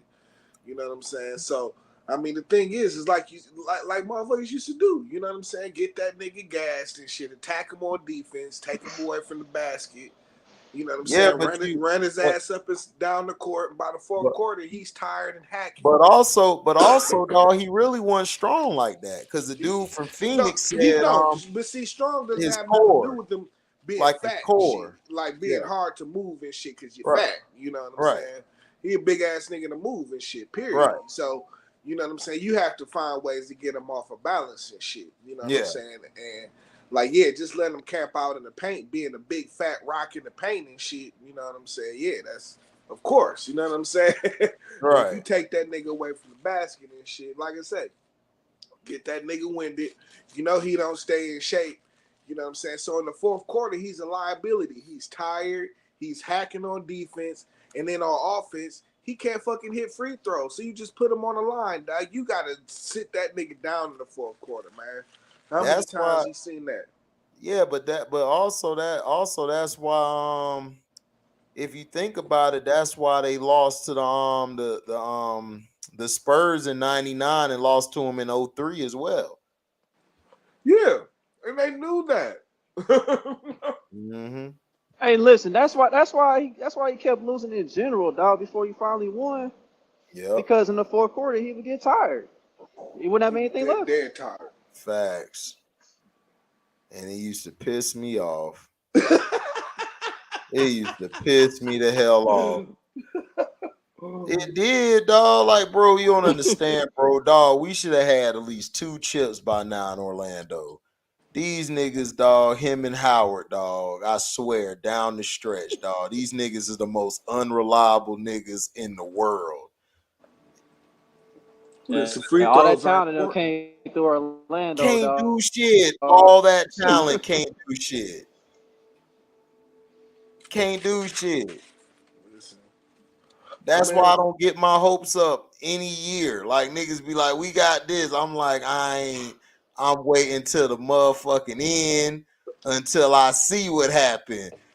And that shit be trash. I'm like, I told y'all niggas it's trash. That's what I'm saying. I don't trust none of these niggas. Like Shaq and D Howard used to make me so bad. I had to go roll a blunt dealing with these two niggas, bro. I had to roll two of them. I was about to say a couple of them, huh? Like nigga, I had to buy a Q, nigga, a QP, nigga. Listen, Dealing with them two niggas. Them niggas make your ass have gray hair, nigga. That's why. And then you had Stan Van Dummy. Then we had Brian Hill. Two inept Oh God, coaches, nigga. Master of Panic. What did Shaq say? Master of Panic. He was. Y'all, this dude be sweating, nigga. Like, dude, this dude sweats so much, nigga. He could fill up the Great Lakes of Michigan, nigga. I think he did. Now, He did, because he was in Detroit. Hey, dog, hey, I'm Detroit. fam. I done see sweat. I seen all kinds of sweat come through his shirt, dog. So you ain't lying, bro. And then he always mad. He be doing this like. I'm like, nigga, you put the lineup in there. How you mad? It's like, nigga, it's the second quarter and shit. How you need Gatorade more than the fucking players? You know what I'm saying? Right, bruh. Right, exactly. Hey man, I still don't understand. I still don't understand why he didn't stick with Ray for Austin when Jameer is back healthy and playing again. They put Jameer right back in the starting lineup. That was dumb as hell. Because this was he said that, oh well, we want to put Jameer in there because Jameer helped get us to this point, like during the season, like hitting this. I'm like, bruh, Jameer Nelson ain't playing 3 months, nigga. He ain't playing 3 months. Nerdy Blue, how we the Clippers and we been to 2 finals, nigga? Like, Clippers ain't been nowhere past the second round, nigga. Like, well, 1 or 2 times, if that. Right. I don't think they've ever been to the Western Conference Finals. They ain't never been. Now they went when Phoenix went to the finals a couple years ago. Right, last year. Yeah. That one time. Oh yeah, with Kawhi and them. Yeah, that one damn time. When else did they go? Never. Not even when they was in San Diego, nigga. Right. Oh, you talking about curse? Nah, nigga, we curse like the Buffalo Bills, nigga. We get there and we lose that bitch. Like, we be right there ready to put the condom on to smash the chick. We in there, 1 minute, 6 seconds, and we out, nigga.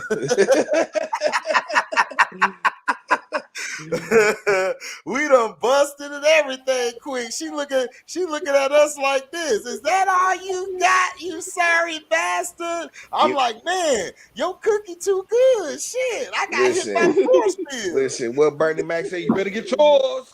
Better get yours. Oh, she said she gonna cheat on me. You can cheat on me. I'll watch. Hey, I'm just excited for you, babe. That's all. Just excited for you. Right. We do just like the Buffalo Bills. We get to that bitch, we cough it up. We be like, oh shit, we lost it. Damn. Sorry, you nut too quick. Oh, right. What's up with it, Nick? What's up with it, Nick? Sorry, that's tragic. Goddamn tragic pissed me off. So Nick, we basically talked about this bum ass. This everybody some Laker fans are trying to tell me. Did you hear the tweet? Did you read the tweet that Jeannie Buss said and shit? No, I didn't. What she said? All right. So basically, she went on Twitter. She was like, "I miss KB, which is Kobe. He would understand and explain everything that I'm not allowed to. Honestly, he was the greatest Laker ever. He understood team over self, meaning your rewards would come if you value team goals over your own. Then everything would fall into place." All can reply. Now, some Laker fans, they're basically saying that he's talking to Russell Westbrook. Me, I think he's talking to. I think she talking to Russell Westbrook. I think she's talking to LeBron. I think that's what it sound like. talking it to. That's what So I sounds. don't get why some people are saying. Then some people are saying she has a video or something where she confirms she's talking to Westbrook, but I'm like, I don't know. I don't see that as Westbrook. To me, that's too vague to be Westbrook. I don't think she would have used that type of contexture to talk about Westbrook. She's gonna go at LeBron. He the one who put this sorry team together. Yeah, Right, right, basically. right. Because because LeBron fans. Okay, this is the responses I seen from the tweet. A lot of LeBron fans responded, and it was like, the nerve of her to tweet that. You know, you gonna tweet this in the middle of a possible extension coming up, extension talks. I'm like, first of all, the Lakers ain't even talked to LeBron for real about an extension. So Nope. I don't know what the hell y'all getting mad about, man. Y'all really just need to go out and get some ass, man. So Yeah, for real. They need to, man. I'm telling you that, dog. They be on LeBron so much, dog. Like them people trying to tell me, man, look, man, I know you hate LeBron. I'm like, bro, it's not hate. The nigga show he a pussy himself. I ain't Yeah, gotta right, show he a bitch. He shit. show it every day. Yeah, man. You got these bronze sexuals, as we call them, that they just want to ride them all day long, man. All So, day. all day Hey, long. but what you think, Nick? You think like we think, and that was the LeBron, like a dead shot. Oh yeah, yeah. Especially when she said when about Kobe putting the team before himself, Fact. especially because we know LeBron is somebody that's really out for himself. He's a narcissistic bum. Right, he's selfish. You know what I'm saying? But you Freaking. know what? What's up? My bad. Go ahead, Nicholas. No, I was just saying. Basically the fact that LeBron is somebody that, of course, puts himself before the team, doesn't even practice with the team, you know what I'm saying? Holds individual practices, gets teammate, brings players over to the team for like short amounts of money and stuff, you know what I'm saying? And players got to feed their families, dog, and they getting scraps, to just play with you and shit. You know what I'm saying? So she was most certainly talking about LeBron. What you finna say, T? I just feel like, man, the Lakers, man, they need to stop with all the theatrics and shit. Like Facts. you Facts. the owner of the team. You know what I'm saying? Like you could say that. You could say whoever you want to say and shit. You know what I'm saying? Like, man, bury them niggas if that's what you need to do. You know what I'm saying? But with but it's just like the constant theatrics from them, from LeBron. I mean, it's everything that they wanted and shit. You know, in LA, man. But I mean, it's like, to me, if I'm a Laker fan and shit, I'm pissed. I'm pissed. Facts. You know what I'm saying? Yeah. It's like, you know what I'm saying? Like your owner is like they scared of this nigga and shit. You know what I'm saying? You let this dude control your whole franchise and shit, dog. Just turn everything upside down. That's the shit that kills me. That's the shit that kills me. I'm like, dog, y'all had all these banners before you even got here, dog. Like, that's what I'm saying, dog. We have developed. I don't even think it's that. I just think the thing is that Jeannie, as she wants to have the glamour and glitz, but she's not doing the work to get the substance with the glamour and glitz. Exactly. She wants to basically have, we got LeBron, we can break this record, but at the same time, I want to win championships. It don't work like that, Shawty, at all. It don't work like that. You got to pick one or the other. You know, that's why when Phil said what he said, even though Phil, his track record as a president, we know is trash as hell. Ooh, but he basically said what we all said, is that I would trade LeBron. Like, if you want to win, which is the facts. Like, you got to look at it. He's here to break a record. He's going to do it in a Laker uniform. Okay, but what is this really about, dog? Like, what records come and go, dog? Nobody give a shit about a record. Right. It's about the banners you put up there. Like, you ain't. This ain't like Orlando. I see if you were doing this and this was Orlando, you doing or this Cleveland, shit. Or Cleveland. But dog, this LA, man. Come on, stop it. Like, I mean, and you taking it, you're taking it as fucking, he scored every fucking point he's ever scored as a Laker. You know what I'm saying? Exactly. Like, this should mean nothing to you other than that he's beating Kareem's record. And why would you be okay with that? You know what I'm That's saying? what I'm saying. Like, why like- are you worried about a record? It's like, dog, if we're not winning, I don't give a shit about a record. Right, Like, because you know it's how many like- records Kobe could have broke if he wanted to go chase records? You know how many records Michael could have broke? You know how many records any of these guys could have broke? And then Kareem wasn't even trying to make it a record. He was just trying to go out there and win, dog. Exactly. He was doing everything he could to win, whether he had to score Okay. 20 to 50 points a game. But he did. You know what I'm saying? It was He about was winning at the going end to of the do day. what needed to be done. You know what I'm saying? He's not stat padding, none of that shit. You know what I'm Man, saying? it's this microwave era, nigga. Everybody wants something quick, nigga, instead of doing it like the old days. The See old what I'm pots saying? And that pans, goes to nigga. my point too. And that goes Everybody to want my a hot point too, pocket. man. Everybody Hot want a hot pocket, pocket. nigga. And that goes to my point too, man. See, like the Detroit Pistons, man, y'all in a way better position than us, dog. And I'm kind of mad about that. I'm kind of jealous about that. I mean, listen, that it's you know what I'm saying. They have traded away all their draft picks and shit.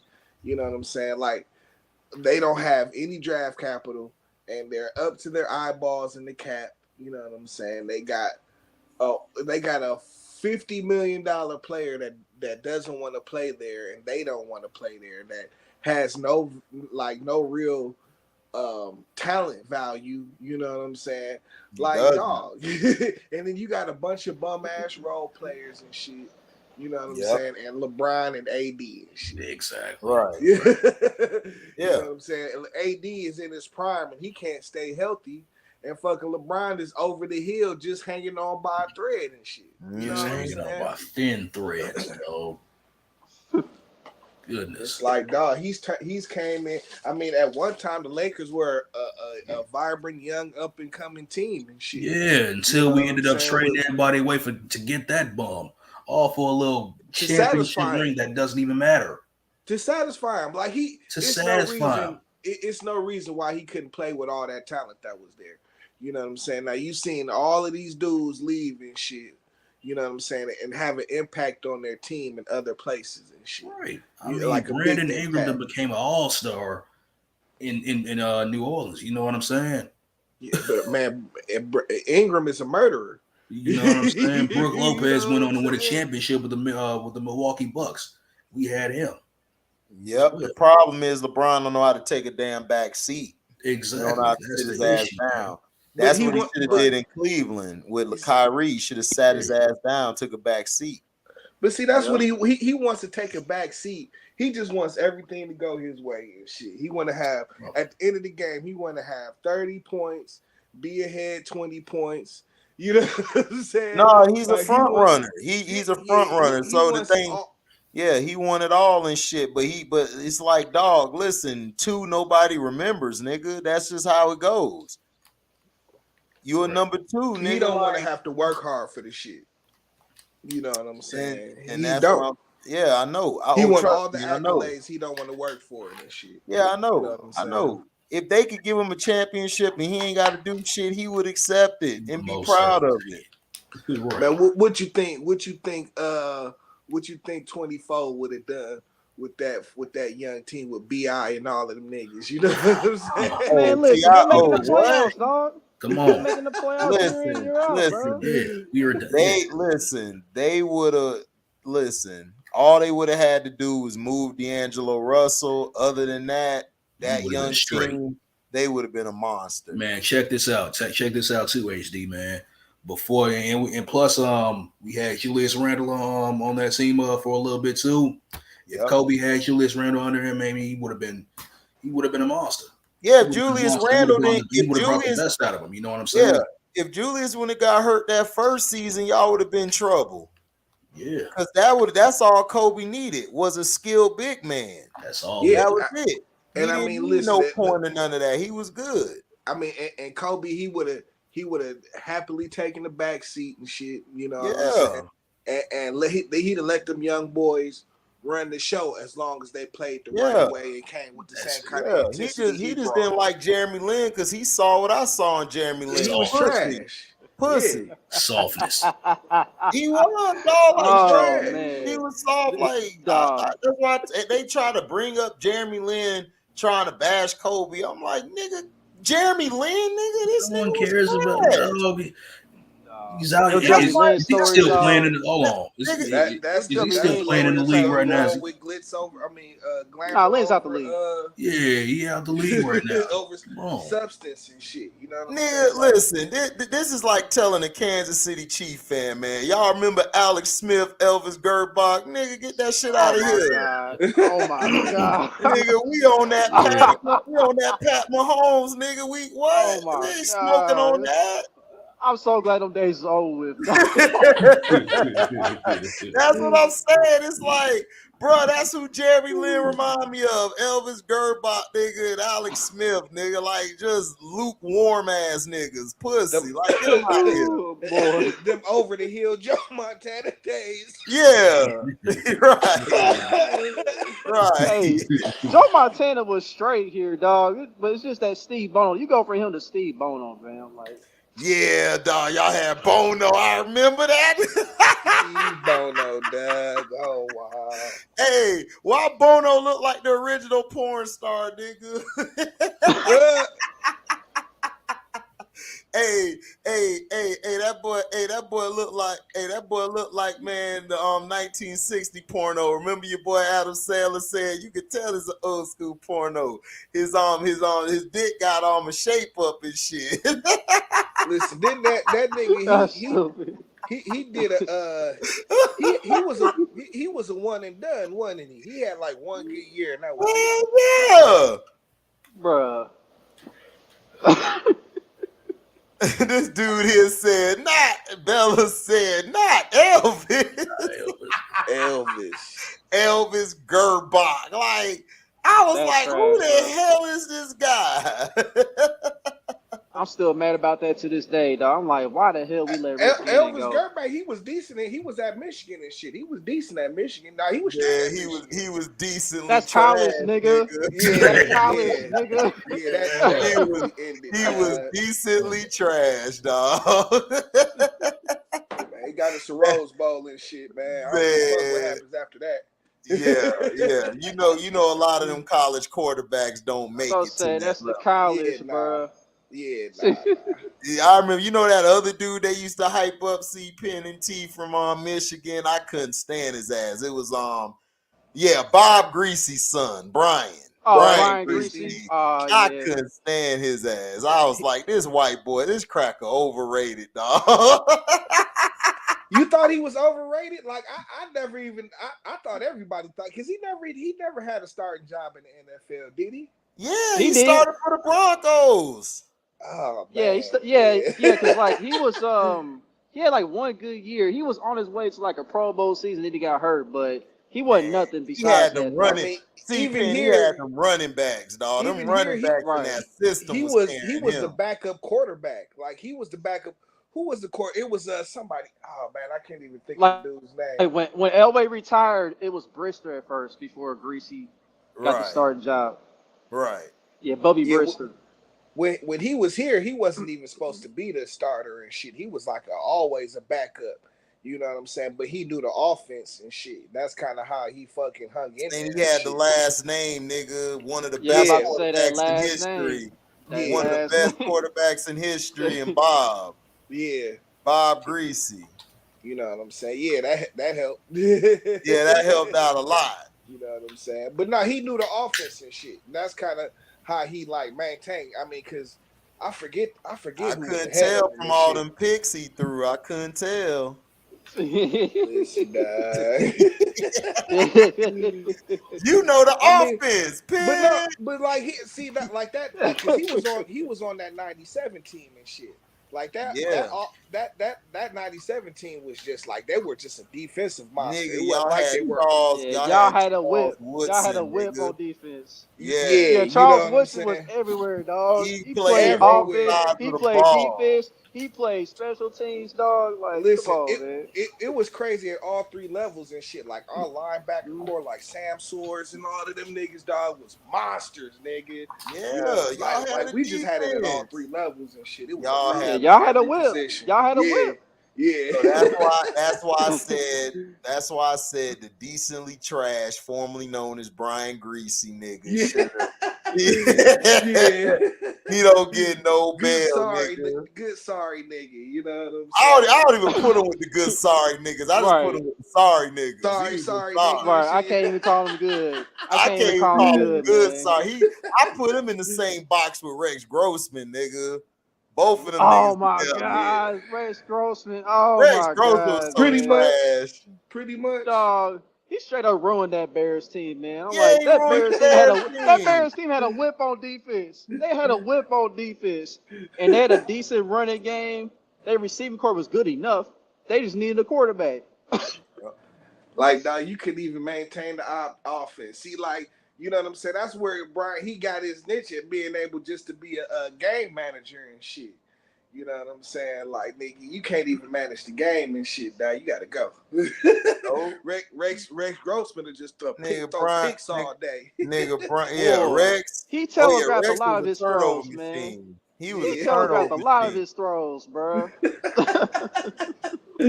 Yeah, that's why they lost to the Colts because of him. Now I say he was overhyped and shit, cause that nigga out of Florida and shit, dog. They love that nigga and shit, you know. Right, he had that one monster year, dog. Yep, that's why Florida State used to get in his ass every time we played him. Every time. We knew his sorry ass was gonna throw a pig. Every time.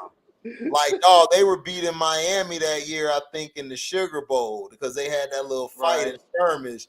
They was beating them by a lot, and I'm looking at Miami. I was talking shit to my brother because he a sorry ass Miami fan. So I'm like, nigga, y'all get whooped by Rex Grossman. What the fuck going on? I thought that was to you. And I'm telling you, they whooping their ass. Gators was whooping their ass.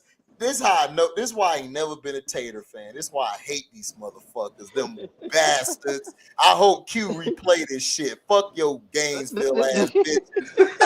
Tater. This would piss me off, dog. How you have like a 3 touchdown lead, almost 4? You let these niggas come back and beat your ass. It's like, bruh, how? Like, they should be giving it up. Gave it up, dog. Giving it up. Gave it up, dog. Like, gave it up like prom night, nigga. Quick. You already knew what it was. Spread the cheeks, bitch. You know what time it is. You know what's on the floor. Yeah. Or you can slide the pants to the side. It don't matter, man. Any access. You done. Trash ass. They so trash. Yeah, Rex Grossman, they were trying to hype him up the whole time. Rex Grossman I'm like, this cracker is trash. If y'all the Bears just picked him, I said, damn, the Bears worse than the Cowboys. Y'all both stupid. Yeah, it was like that dude. It was like he was cool until you put some pressure on him and shit. You know? Well, you can't. Yeah, well, that's the same sound like Romo. Put some pressure on him, dog, and he completely falls apart and shit. Fall apart, dog. Falls completely off. Man, the whole dog, that dude that threw so many damn picks, and when he got hurt, dog, niggas was celebrating like, yeah. Kyle Orton let him on that run. Then as soon as they got to the playoffs, they wanted to put this sorry bastard back in. I'm like, what is the Bears doing? Y'all could win a Super Bowl. I remember that. Orton did have a high run for a sec. Yeah, dog, they had Devin Hester return. Devin Hester was murdering dudes that year. Oh my gosh, he catch the ball, then he'll just run this way, juke the whole team, then he just down there high step. And I said, dog, the Bears are too raw. Your special teams and your defense is carrying you, dog. That's some crazy shit. And they was whooping everybody's ass. Yeah, like that nigga had like Dion kind of speed and shit. You know what I'm saying? Yes, like dog. He used to just make, and he'll get it off of one cut and shit, dog, and be out, nigga. Like, oh. Yes, bro. Dog, the greatest. I know y'all remember that my fault. I know y'all remember that Cardinals game on Monday night. When these dumbasses punted it to him. I'm like, why would you punt it to him? Dog. Got that bitch. He already Killed got one the on him. whole team. I said, "Oh my gosh, dog!" That's when Dennis Green went off. They are who we thought they were. It was And we let 'em got off the their hook. ass. You want to crown them? Then crown their ass. Crown their ass. You want to cry their ass, T. That nigga lost it, dog. Listen, dog. Epic. No. I ain't never meltdown. seen Dennis Green lose his mind like that, bro. The guy was peak Dennis Green. Rightfully bro. so. No, he was mad because they punted it to his ass. He had already Yep. returned one, Yep. right?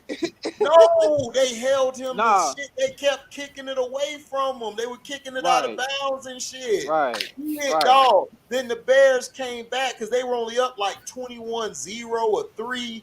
Then the It was Bears like got 20 some to 3. turnovers. They Yeah. got some turnovers and came back, and they were down like I think like 2 or 3 or something. Then they punted it.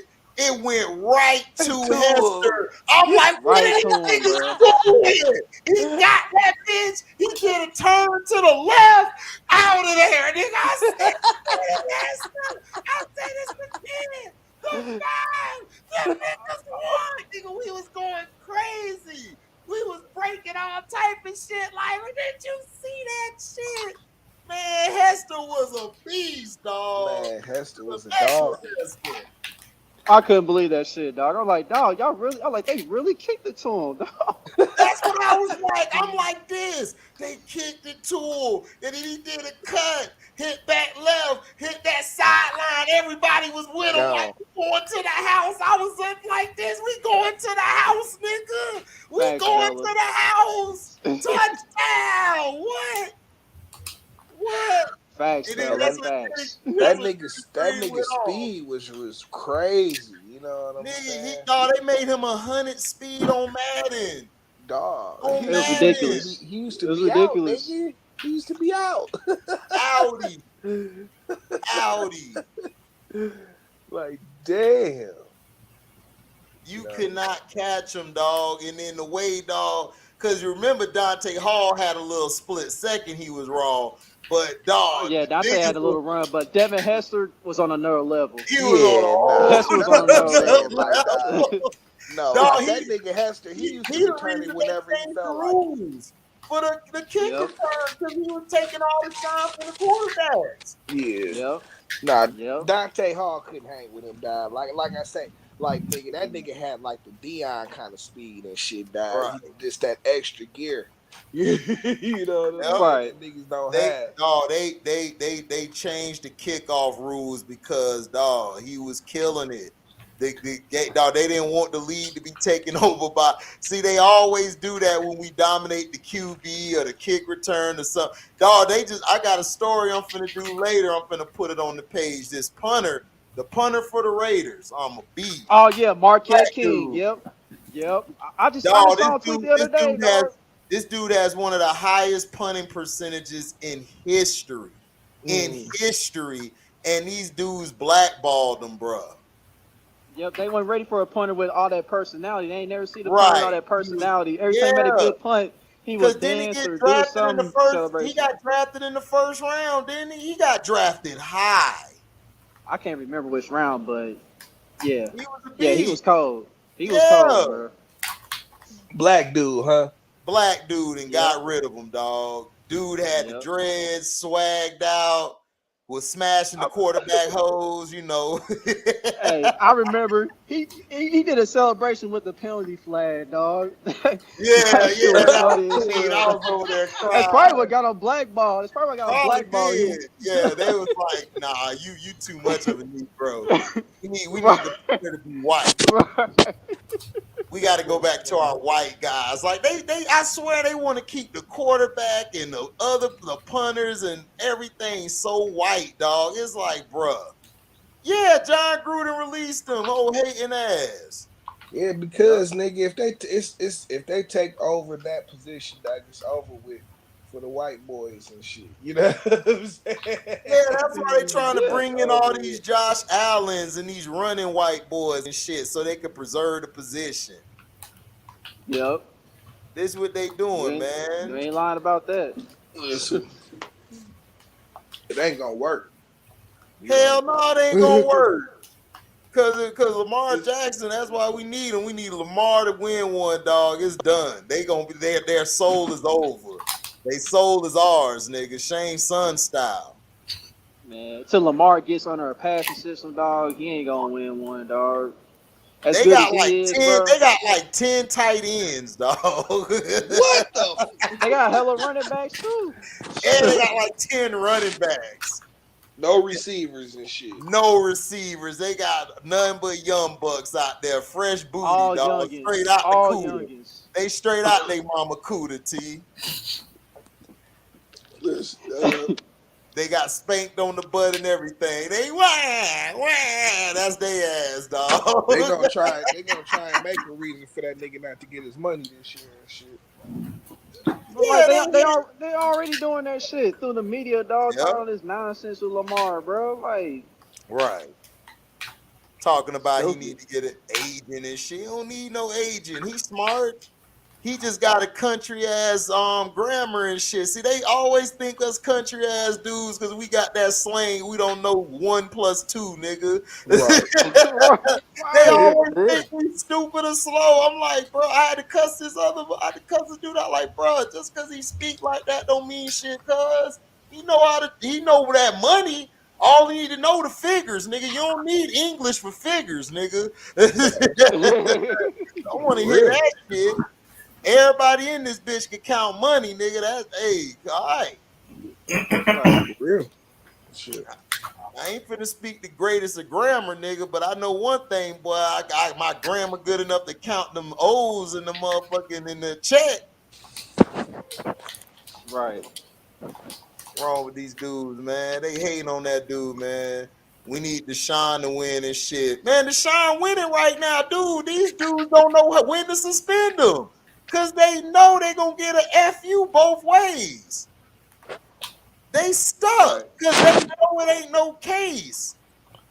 That's why. I'm not understanding what's the whole big deal about this shit. Like, that's really gone over my head and shit. They mad at Deshaun Watson. I told C Penn this a long time ago. They mad at Deshaun Watson because he got a contract that's guaranteed, fully guaranteed. His contract shitted on Aaron Rodgers and all of them. They pissed off about that because they was trying to praise their little white boy, and he took the headlines from him. And then now the cases, they couldn't get him in criminal court. They tried everything. So what they did was kill him through the public media, through the public opinion.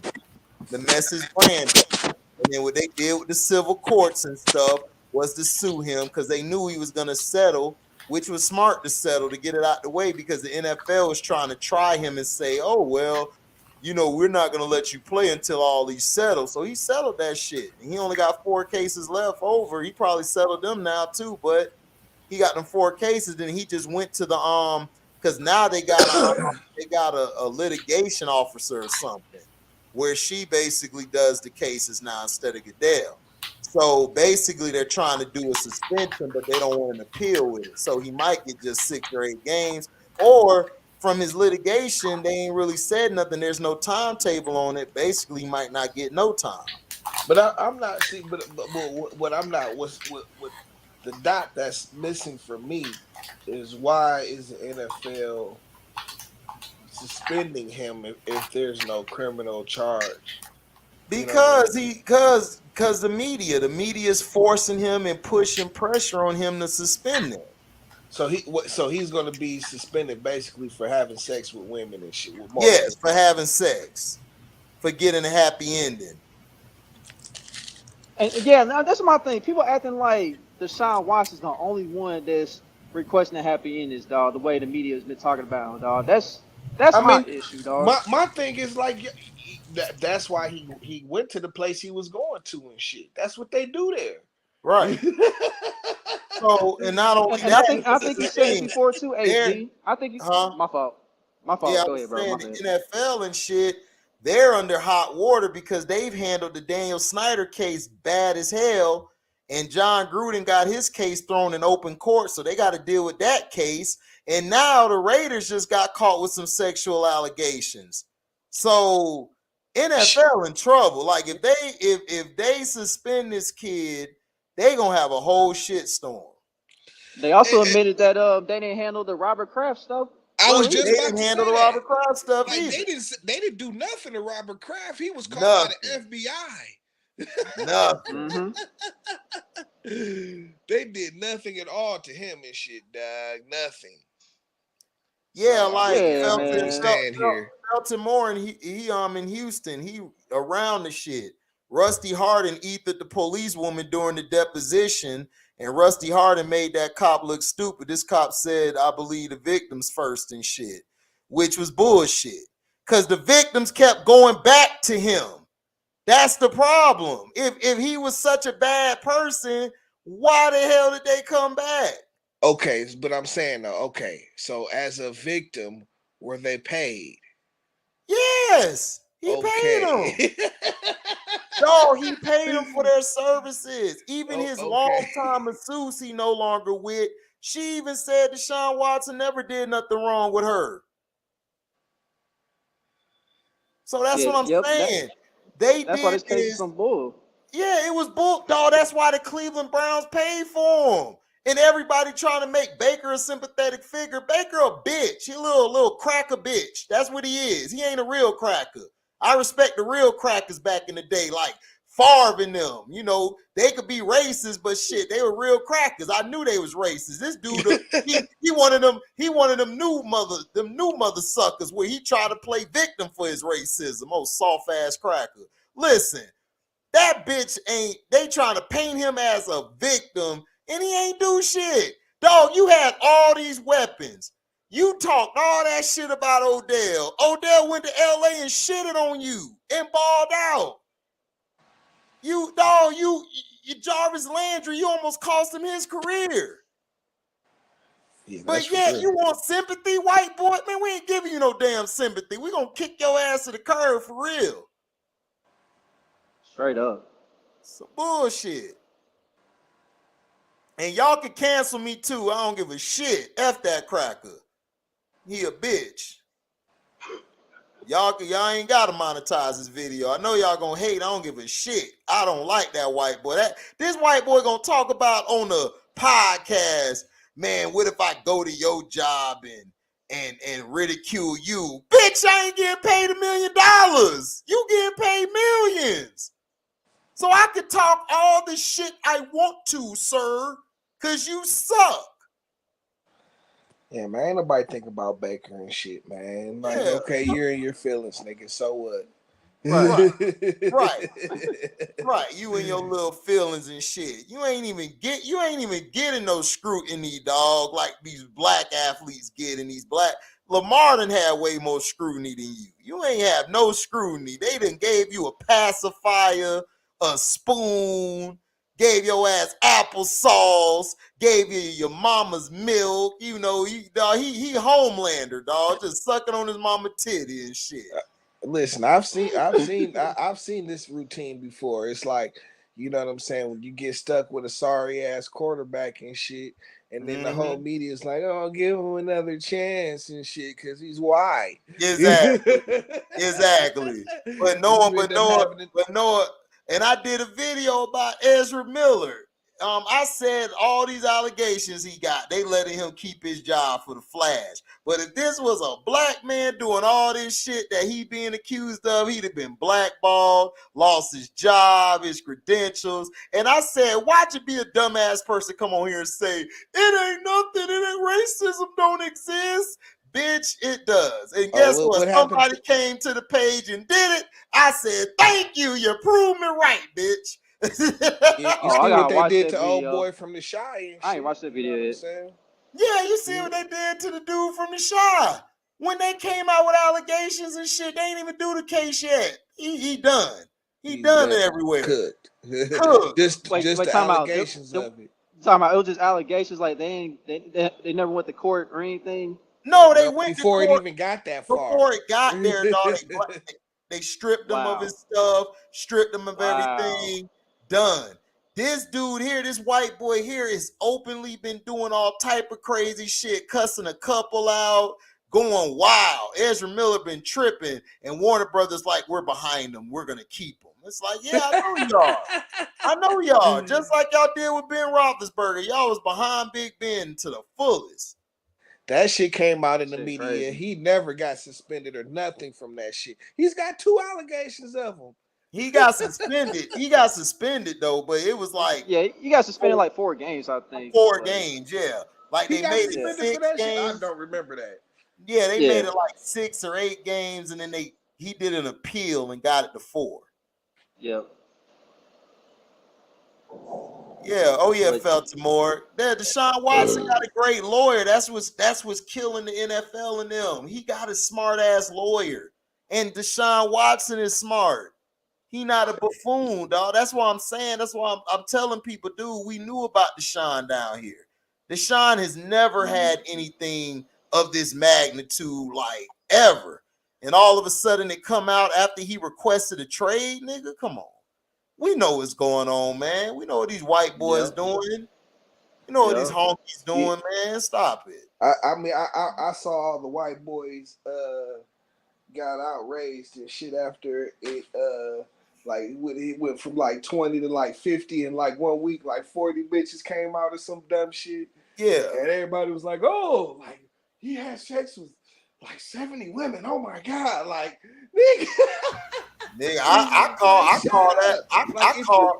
call that a superhero. I tell you, man. If you Shoot, I mean, man, we if heard you get away about with Will doing that Chamberlain shit, smashing you over do it too. 2,000. Shut the fuck I mean, up. come on. You know what I'm saying? That's an accomplishment, man. I applaud you. Shit.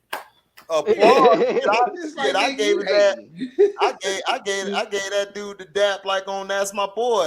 When the security, when the officer gave the dap to the dude next to him when he got the chick pregnant, they was like, yeah, the jit raw, nigga, yeah.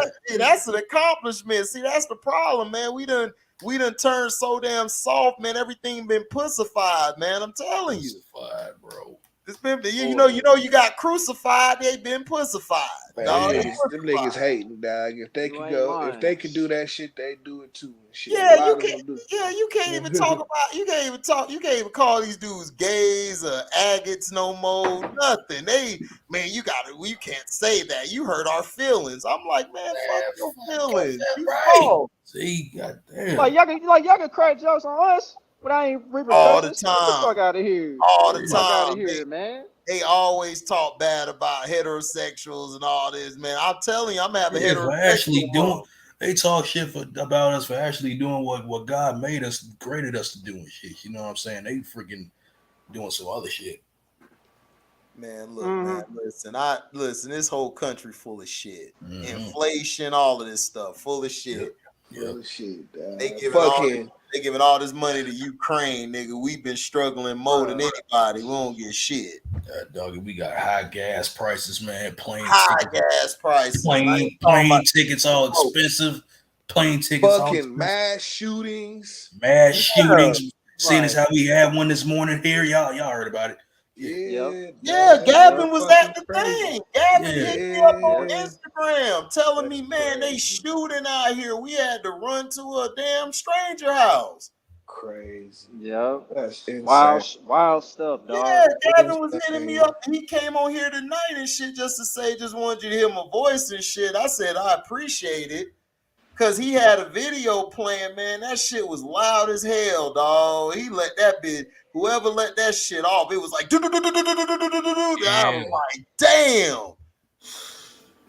And Dog, that's what and I'm like- saying. You can't do nothing no more, dog. Like, listen, if y'all people hate y'all life, dog, kill your damn self. Like, cut your throat or hang yourself. It's at that point. Like, stop. Bro, it's like, dog, it's like people was asking, like, when he finally got caught or whatever, it was like, did they kill him? It's like, hell no, he's white. No, they ain't kill that white. They ain't gonna kill him. They didn't freaking kill his No, they ass. ain't kill that He white. They ain't gonna deserved kill to no be white mass shooter. You don't know how this work. Yeah, man. And that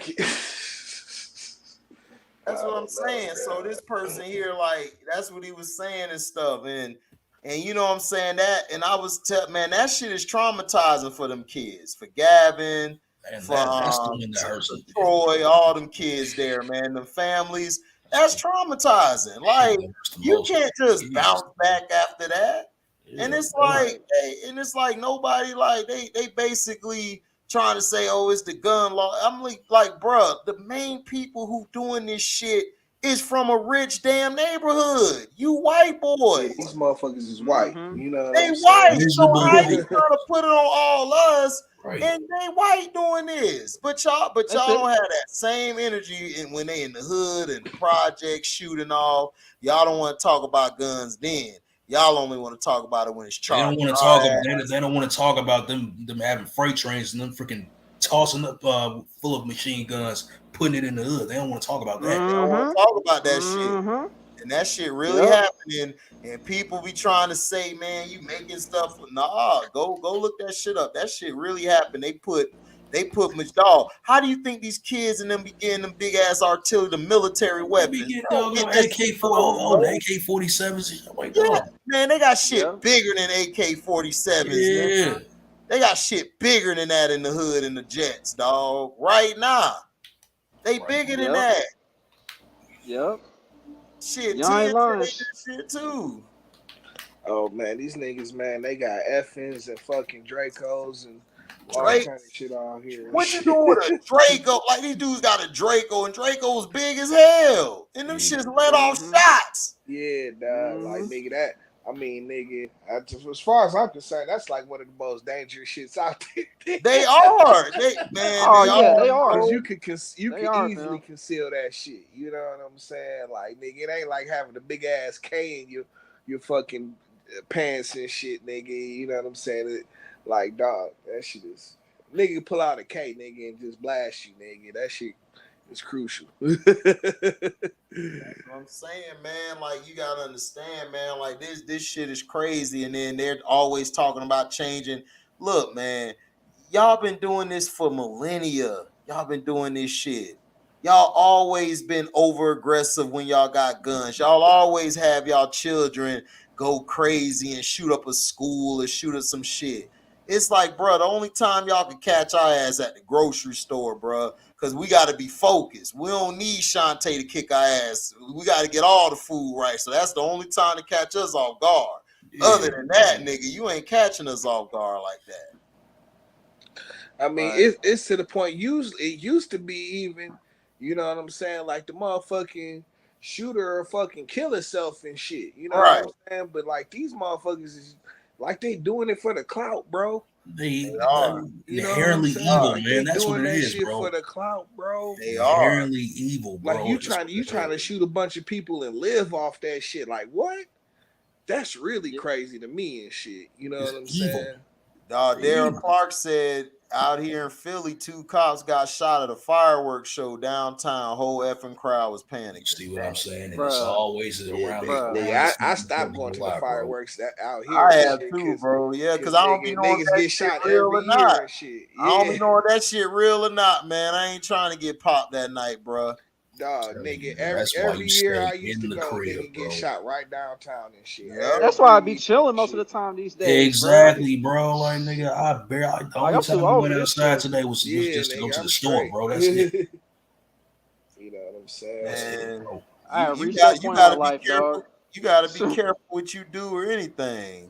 You gotta be careful and shit, because you don't know what'll happen. Like, even when I'm in my truck, man, delivering packages, dog, I be nervous as hell because these dudes will run up on you or anything. Yeah, so I gotta stay. You gotta be on point. Yeah, all the time. Yeah, it ain't no joke, man. It ain't. Stay on point. Yeah, man. Like shit. It's messed up, dog. The world is just crazy, man. It's just crazy, dog. And I heard like the dude that did the shooting out in Highland Park today. I heard he made like a video last year, and it was basically him just telling people what his plans were. Yeah, he was a rap song and shit. That's what Gavin was telling me. The dude came out. He was with a rapper. Song. He was a rapper, or he just came out with a rap song. I think it was a rap song video. I don't know. It was one. All I know is Gavin told me, man, the dude made a song or something or a video about what he did, and he exactly did that shit this year. And it's like, you know, you guys be policing, y'all police the hood and all black people and shit, but y'all don't never police that shit over there. And then when y'all get egg on y'all face, y'all be trying to say, well, Billy was just mad that day. No, Billy about to get something put up his ass, nigga, and get his shit blown off with the bullshit. Right.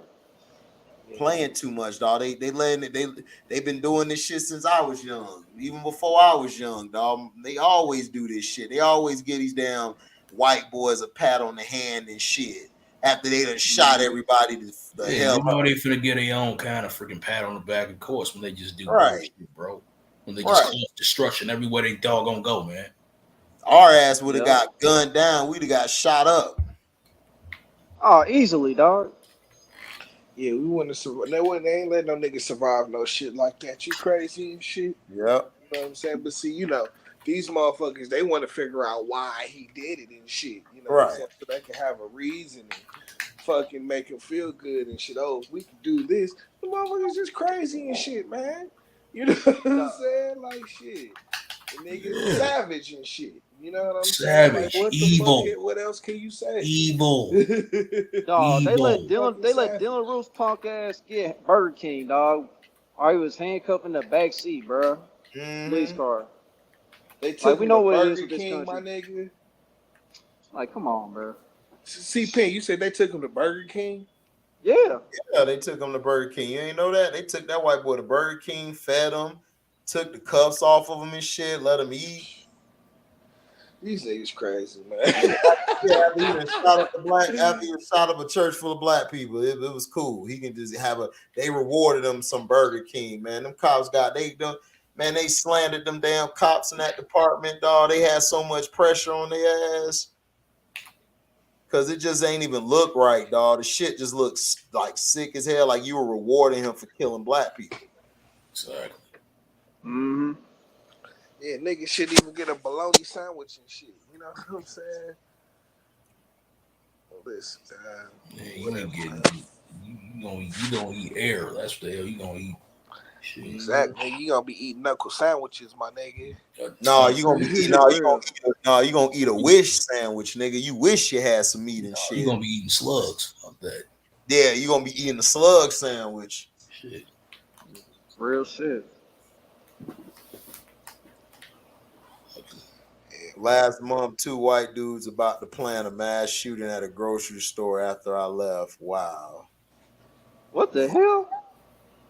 You better report that shit, Nerdy Blue, so none of y'all get smoked. Please do. No. Cause I'm snitching. I don't give a damn on their ass quick. Oh, hell yeah. Cause you ain't finna just go kill an innocent kid. Like I'm finna go shoot this up. Well, I'm telling on you. Just for the hell of it. Fuck out of here. This dude stay here, and here, dude. They talking about mass shooting, dog. Hell no. Hell no. Yeah, man. I mean, I don't know what you know. You know, man. These white boys, they out here bored and shit. You know what I'm saying? Like, nigga. Man, go get your ass a dog or something and go smash it. Go get a job. Like this thing ain't go no get a job. No, nothing. You know what I'm saying? Like, yeah, what man. you doing, dog? Go do some bestiality shit. Yeah, go do that. Them motherfuckers ain't gotta work and shit. They ain't gotta pay no fucking bills and shit. Hell no. You know what I'm saying? They ain't gotta pay shit. Go get you a freaking bloody piece of steak or whatnot. Shit, y'all like y'all stuff medium rare and stuff. Shit. Man, that shit's sick, man. That shit was scary as hell, dog. Like that shit was scary as hell. Like people we know at a place where they was like this close to getting shot, dog. That's crazy. Yeah, man. That's not fucking. It's not good, man, to say the least. I'm glad everybody's straight. You know what I'm saying? Yeah, rest in peace to those that lost their life and shit, man. Yeah, rest in paradise, man. It's like, damn, man. It's a sad day. It's a sad day, man. It always happens around the 4th of July, dog. It's always. Yeah, it's one of the most dangerous times of the year, bro. Yep. This and Halloween. Shit. Yep, New Year's Eve. New Year's Eve too. Yeah. Crazy. Exactly. But Crazy. yeah, but Nick, man, I finally was looking at that AEW, man. Man, look, listen, dog, listen. I don't want to sound like the old grumpy dude. Oh, no, man, go say it. Go Oh, say it, man. oh, Skip that. People need Man, oh. that. shit was so whack. And then I was looking at the one where they had everybody in the cage fighting each other, the cage match and shit. And then I seen a dude with dreads come in there. Dude look like the dude off Tekken, the Jamaican dude and shit. I'm like, what is this nigga finna do? He get in the ring, hopping around, slamming people. Then all of a sudden he get hit with a forearm, he out. I'm like, oh God, dog, what is this? Then it was a dude coming down the stage rapping. I'm like, oh, so this John Cena part 2, really? You gotta have a John Cena on that. I'm like, really? Man, I gotta turn this. I don't want to ruin this for nobody, dog. Oh, I'm gonna go in on the whole match. It was terrible. Yeah, man, I can't fuck with them. Nick, did you watch the fucking Money in the Bank? Oh yeah, man. Look, bro, listen. I haven't seen it. I didn't even know it was up. Actually, overall, it was a decent show. It was a decent Really? show. Yeah, man, it was a decent show. You know what I'm saying? They've been talking about how everybody's just fucking hurt and shit. You know? Yeah. That's not good. Yeah, man. Yeah, you got some people hurt, bro. Like Cody Rhodes, like he hurt. He out with an injury. Randy Orton, he hurt. So, yeah, people hurt out here, man. The injury bug. Would you say Money in the Bank was straight? Yeah, it was. Yeah, it's a solid watch. You know what I'm saying? It was solid. Solid watch. I just have to see. I have no idea what's going on and shit. You know what I'm saying? They have yet to really make me you know what I'm saying, bring me back after fucking WrestleMania and shit. You know? I mean, yeah, man. That's Right. Shit. I ain't watched this since WrestleMania myself, dog. Because when they said Stone Cold was coming back for one last time, Yeah, that's the last time I watched it. Yeah, bro. Yeah, WrestleMania was compelling and shit. You know what I'm saying? Yeah, of course, man. Like, you know, this whole thing with Vince McMahon and the whole investigation and stuff. Then you find out that That's he right. They still to Vince McMahon. I forgot about that. No, man. Then you find out that he stepped down as CEO for momentarily, and but the thing is he's still running creative, so really ain't shit changed.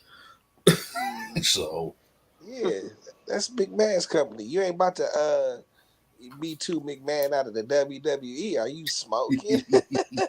Right. I heard what they was thinking about. I heard Ronda Rousey been trash. Oh man, she recently dropped the women's championship to another female wrestler. Who? What was her name? Liv Morgan. She had won Money in the Bank and really? cashed in.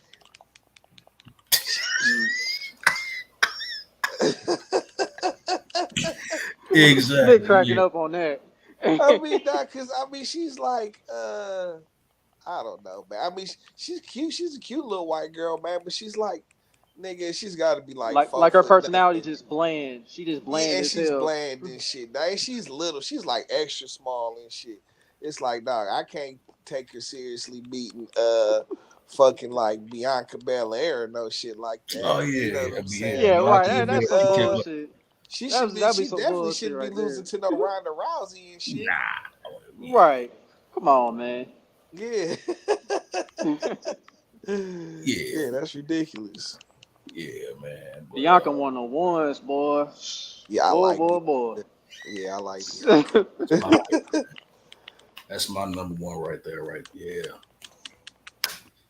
Yeah. I'm sure she had a match because she's got the belt still, right? Yeah. They She haven't won her taken the match. belt from her, have they? Yeah, she won her match. Yeah, she still got the Raw Women's Championship. Yeah. Who y'all talking about? Bianca Belair and shit. Bianca Belair. Yeah, that motherfucker. Fine, though. Man, Yeah, with a look. fat little The ass. HD no. HD no. Yeah, she fine with a fat little ass too, and some nice Fat ass little hips ass and and some big shit. old juicy lips. I'll You know what fight I'm the shit saying? out that ass, bro. I ain't Oh man, yeah, she would get the business, bro. Absolutely. Yeah, man. Yep, I'm giving her the diddly that night. Mm-hmm. Yeah, and then we can wrestle. All what move you want to put you in and shit. You know what Put I'm that ball, nigga. Yeah. Might DDT her ass, nigga. Now I'm about to say you better stretch. You better stretch dealing with her. Yeah, give her that abdominal Yeah, stretch. You know what I'm facts though. saying? Facts though. She wear your ass out, shit. She all be flipping and bouncing in the ring and shit, doing somersaults. Yeah, dad. You know what I'm saying? You telling the ass, man, hold on, my heart. You about to have me pulling a motherfucking Red Fox. Elizabeth, it's the big. It was worth it. This the big one. Yeah, but HD, you ain't like the Nia AW shit. Jax too, Nerdy Blue. Man, Nia Jax is up there. This will piss me off. Christian be hyping the shit up like the shit fire, right? I'm like, no, this shit is nothing like Christian said. Oh, damn, Christian was capping on that.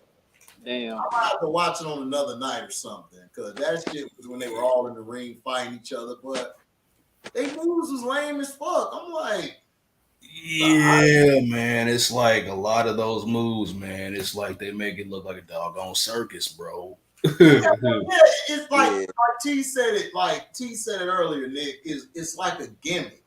It's not like it's not stick.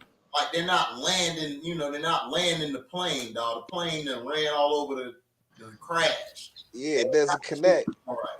It doesn't connect. That like how I just say they be lacking in some serious professionalism and shit. Yeah. And like it's very amateurish and shit. Very amateurish, bro. Right. It's not even just them. You got, WWE has this issue, but mainly them, because it's very noticeable, man. It's a lot of old top spots. Me, that shit is bland. Yeah, man. But I was trying to watch that shit too. I'm like, man, WWE. They actually had some interesting shit going on a couple weeks ago with the whole MJF thing. But from what I understand, he hasn't even been on TV ever since then. I'm like, I would watch that guy. I've been on TV ever since, though. I would watch that guy. He's pretty good and shit. He's a motherfucker. Still running the shit? You say who? Vince still running the WWE or something? Okay, so right now, Vince is because he was had an affair with some former WWE employee. He basically you heard about the shit. So basically, he stepped down as CEO and chairman. His daughter Stephanie is running the shit supposedly. But right now he's still ahead of the creative right now. So basically, shit ain't gonna change. I mean, but see, part of me is like, nigga, how much of this is a working shit? You know what I'm saying? Like, because you're not gonna meet. You know what I'm saying? You're not gonna be able to meet. You can't, like, Vince still privately owns that company and shit. You know? Yeah. So basically, you can't do the same thing to him that you can do to these other CEOs and shit, because he actually owns the company and shit. I mean. So basically, Vince McMahon, although he really does, I don't think he owns many stock. I think he owns like about 20 or 40 stocks in the company, but like he owns like 80% of the voting shares in the company. So it's still his shit. Yeah, he runs WWE and shit, dog. There's no getting around that. You know what I'm saying? You know what I'm saying? Like WWE is Vince McMahon, and Vince McMahon is WWE. You know what I'm saying? Yeah. That's You what know it what I'm is. saying? And so you ain't gonna Me Too that nigga out of WWE and shit. You know what I'm No. saying? Nah, that nigga gonna say a F you. And to your But they got a lot of attention from this. That's something that WWE been liking and man, shit. this Me Too shit so trash, dog. It done killed everything. Oh, that's why we got the damn titty verse now because of that Me Too shit. Oh boy. See, Damn that's titty. why, Listen, man. That's why. I'm That's. not even sold on. I'm gonna see the Love and Thunder. I hope it go I was hard. just gonna talk. I'm not sold. I'm not sold Natalie Portman, dog. I'm sorry. Like I'm gonna come out and say it. I don't want to ruin everybody. I'm gonna go see it still, but I'm not sold on her. I'm We'll damn see. sure not sold on her. we'll though- have to see. I even mean, I though, think it looks good from the previews and shit. You know what I'm man, saying? that Gore the God Bush look trash, bro. He looks does look kind of trash. Look, kinda. And Hold on, let me do my soldier boy. Kinda. Kind of right. trash. I mean, it's like that. From what I've only seen a couple of the whatchamacallits, but you know what I'm saying. They only show like a quick second of him and shit. He must be real bad. Trash. Because look they trash, really ain't them showed that bro. much of him and shit. You know what I'm Man, saying? I'm just not interested, dog. Even though I'm not, dog. It's like I'm trying, and then you got Tessa Thompson. She trying to be the biggest dyke in the world. you It's see like, what I'm saying? Like she just look, dog. Like, listen, you is fine. All right, fine. You need some dick. show the assets. Look, I'm so sick and tired of this shit. Look, I gotta look at something. Like y'all walking around here like y'all trying to be the man. That Right. don't work for me. It don't work for My me. stick don't get hard off of that. That nigga stay low, like slick, Right. like Steph Curry, like Yeah. nap time and shit. Ain't got time for that. I need to see ass, tit, all. If this I gonna be need the to titty see verse, your butt ass this gonna be the nigga. titty verse. Show me that shit. Exactly. Right. Come to the movie theater with a couple dollars on me just to Your make it. butt ass nigga got doggy shit. You might see me throw $1 at the screen, nigga. Like, Right. sir, you gotta stop throwing dollars, nigga. F you. Hey, hold on. Yeah, got doggy shit. I mean, I don't know, Dad. I'm gonna do like the Troy T coming in there with the yak and just start talking shit. Man, this shit garbage. Hot garbage. So be drinking Trash. I mean, I don't know, Dad. Like, I think it still can be kind of fresh and shit. You know what I'm saying? Like, it's still the Guardians of the Galaxy gonna be in there and shit. You See know that? See, that's why I'm cool with you and C Pen, and you guys give me hope about stuff. Me, I just all that shit because I don't believe in it. Until I see something otherwise, I'm like, man, nah, I don't see that shit. But you say like, it might be okay, be all nice and shit, pat on the back shit. Like, I don't know. We'll see. We'll see.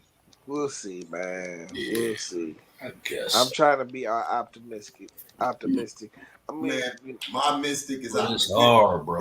It's hard, bro. Like I don't want to see no Lady Thor, man. My mystic and the opta is out the window, nigga. Yeah. I'm not trying to see no Lady Thor, bro. Die. Man, I feel like Conway right now. Like, man, shit, man. I asked my little homie what you smoking on the dead op, nigga. man. Stupid. For real. Asked my little homie what he smoking on. He like, man, just smoking on the dead op. And then LB was hating on Conway last night, like always. Oh hell! He was hating on Conway. What are you talking about? What do you say? No, I Man? played that Lloyd Banks song for T. It was Lloyd Banks and Conway on the Menace. And Conway ripped that shit to shreds. Bodied it. And that nigga ripped it to shreds. And then T was like, man, how you gonna say, man, this Conway, man? You be tripping on Conway. LB wasn't feeling it. LB is eccentric, nigga. That's how I look at it. Eccentric. That's my dog, but he eccentric. He look at shit a whole nother way. He like, I don't know. It's like how Christian hate Kendrick. You know, he don't like Conway the same way. Oh, okay. He love Benny. I get what you're saying. That's his guy's Benny. Like that's I all mean, like, yeah, but Benny is nice, man. But Conway just got them bars, bro. They just, hey, bro. Man, that nigga Conway got nuclear weapons, nigga. Go listen to that Organized Grind. Go listen to that Curse CD with Ghost LTD. Yeah. Man, Conway is ripping that shit to shreds, dog. That nigga putting in grind, dog. We're gonna have to. That nigga might be in my top 10 of all time, bro. That nigga nasty, bro. That nigga been coming with that work. Cause T made me think about it that one time, dog. And I was thinking, I'm like, man, he do got the material, nigga. Yeah, nigga, that nigga got albums though. You know what I'm saying? That's what I'm saying. He got albums, nigga. I mean, he checks boxes. You know what I'm saying? Like, I mean, he checks. You know, at least what I would consider my criteria. You know what I'm saying? He's checking boxes, dog. It's hard for me not to say it. You know, like I understand. You know what I'm saying? He's still relatively new and shit, but I don't know. I've been listening to Conway for some years now and shit. When this nigga said this line, when the nigga said my shit is written in braille, you gotta feel it to understand, nigga. I said this nigga is the nigga, dog. He on some other shit. Pretty much. My girl just like Sprite, bitch, better obey your thirst. I act a fool in that pussy like April 1st, nigga. What? Nigga, Conway is a monster. Like my dude said, if I got my chick over here like Sprite, obey your thirst. I act a fool in that pussy like April 1st, nigga. Come on. Stop it. Yeah, man. Yeah. Bars.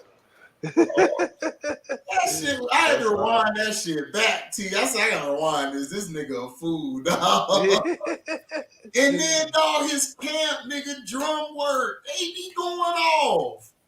That nigga squad be going off. Jay Skis and they got another nigga, and then they got the chick Love. They be splattering shit. Yeah, whole team tight and shit. You know what I'm saying? Dog, you come in there with that half-ass and you get murdered. Oh, nigga, murder, nigga. Yeah. Nah, don't go over there bullshitting about some bars with them niggas, dog. Yeah, man. Any one of them niggas to put you under. And you got drum work, Black Soprano family, nigga. Yeah, them niggas is hard too. Them niggas hard too. 30. That shit. That's what I'm saying, bro. That is a bad combination. You got both they clicks. Don't get into beef with both them niggas.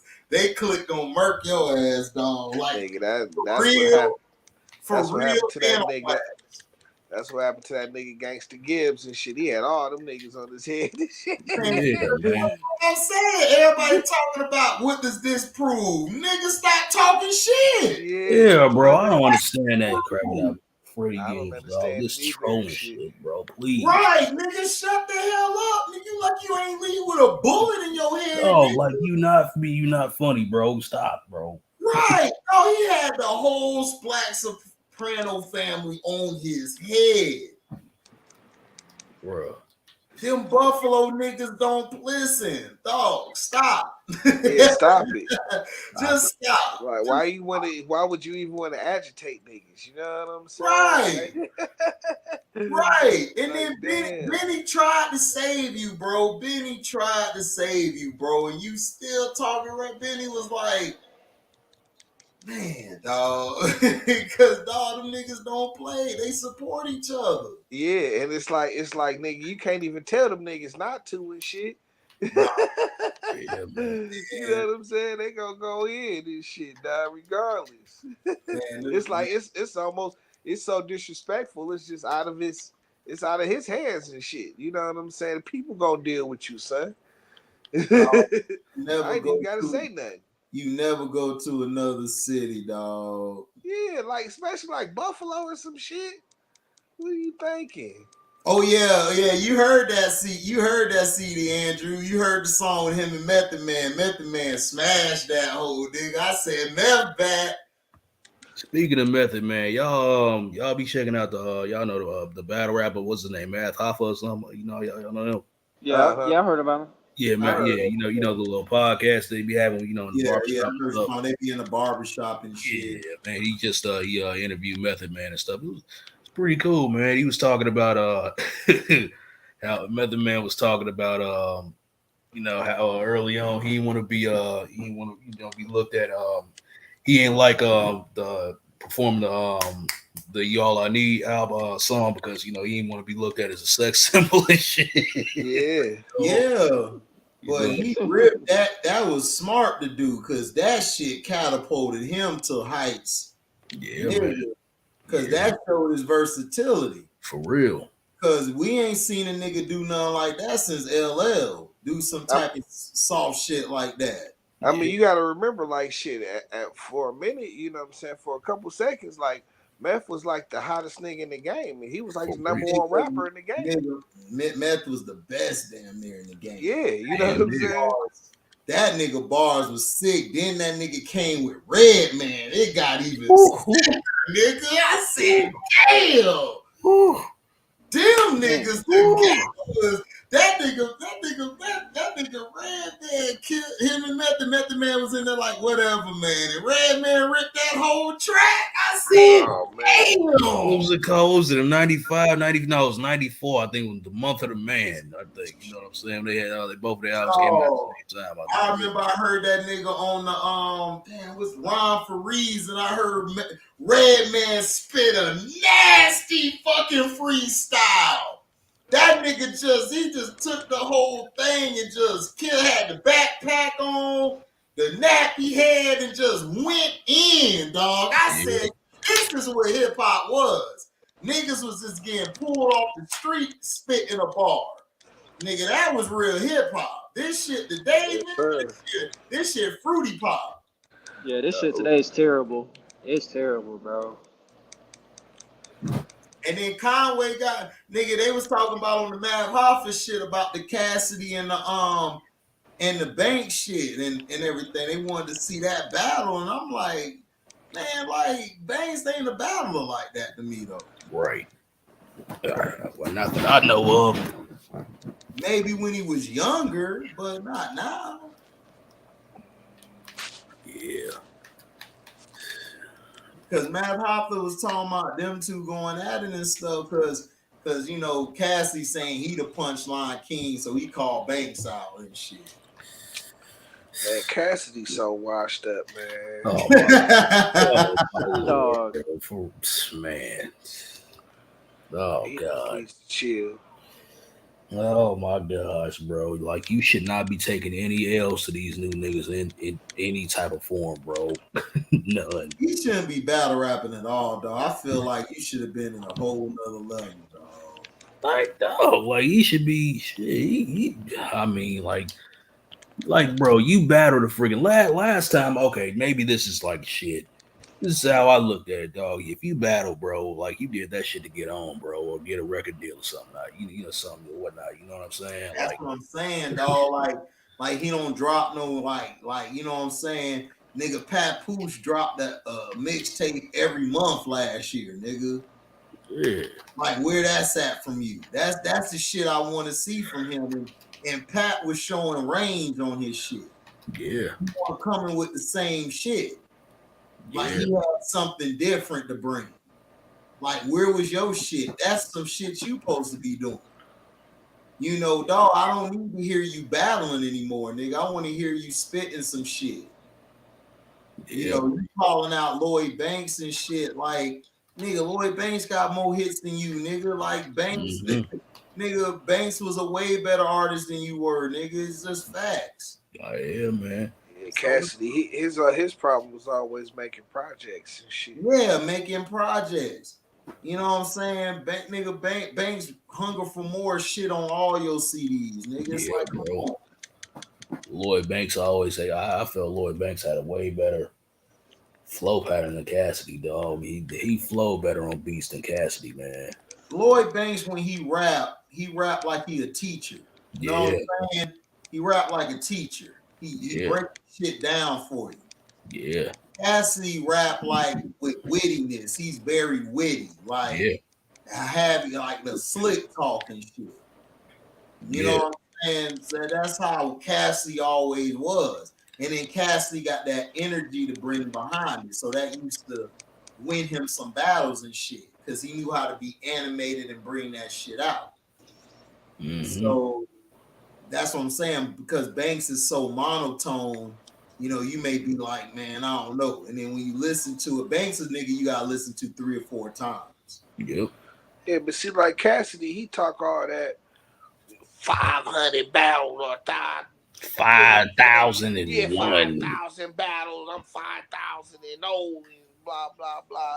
And it's like, nigga, nobody like, nigga, you got your reputation for battling from that one fucking freeway shit. You know what I'm saying? That was just That's it. That's it, dog. That's that it. shit. The rest of that shit fabricated, bro. Because nobody was really checking for you. And Freeway album was better than yours. It sure was. Yeah. Like Freeway album was hitting. Nigga, we was in, like niggas was like, man, he lost the battle. I'm like, bitch, I don't give a damn. I'm jamming this Freeway in the whip. Move, please. Nigga, that Philadelphia Freeway went hard. Oh my gosh, that bitch was fire, nigga. Freeway became one of my favorite ones on their whole shit. Facts. Right quick though. Cause I liked it his ass when he did that Rock the Mic with Beanie Siegel. Them niggas killed that shit. Beanie Siegel they was going like, off. am I the OG gangster? Yes, I is.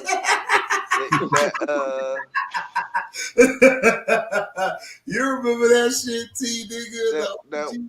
What we do is wrong. Freeway killed that shit. Nigga, Free killed that shit. Nigga, you know who low key was murdering shit? That nigga Beans was low key. That nigga Beans. I was just about to say that. I like Beans a little bit better than Freeway, just a little bit. They both was killing though. Yeah. Of course. Beans killed that shit. Beans was different though. When Beans did that Scarface, play them corners. I was just going there. The Mac and it was the Mac and Brad. It was the Zach still rocking all the flow. When he murdered Jay and all. You talking about the Guess Who's Back? Yeah, man. Oh yeah. That on Streets is watching. On Streets is watching though. He had that third verse. Yeah, man. Oh yeah. Guess Who's Back? Yeah. Came in on that was hard.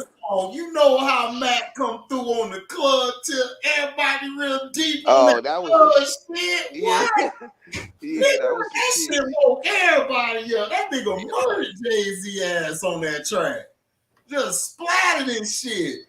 If you want, you can try. If you want, you can die. Bitch, back that ass up like Juvenile. Bitch, come through 9 of leaves. I said, what? Nigga, that nigga too real to be on Rockefeller, nigga.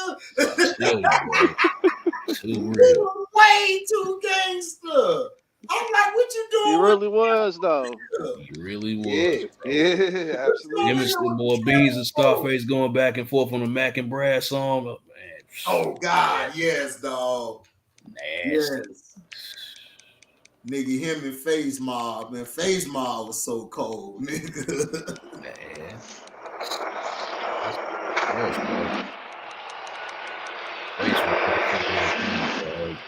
One of my favorites, dog. Yeah. Like I was on that Resurrection album. That Resurrection album off from Ghetto Boys is too nasty, bro. Yeah, Point of No Return.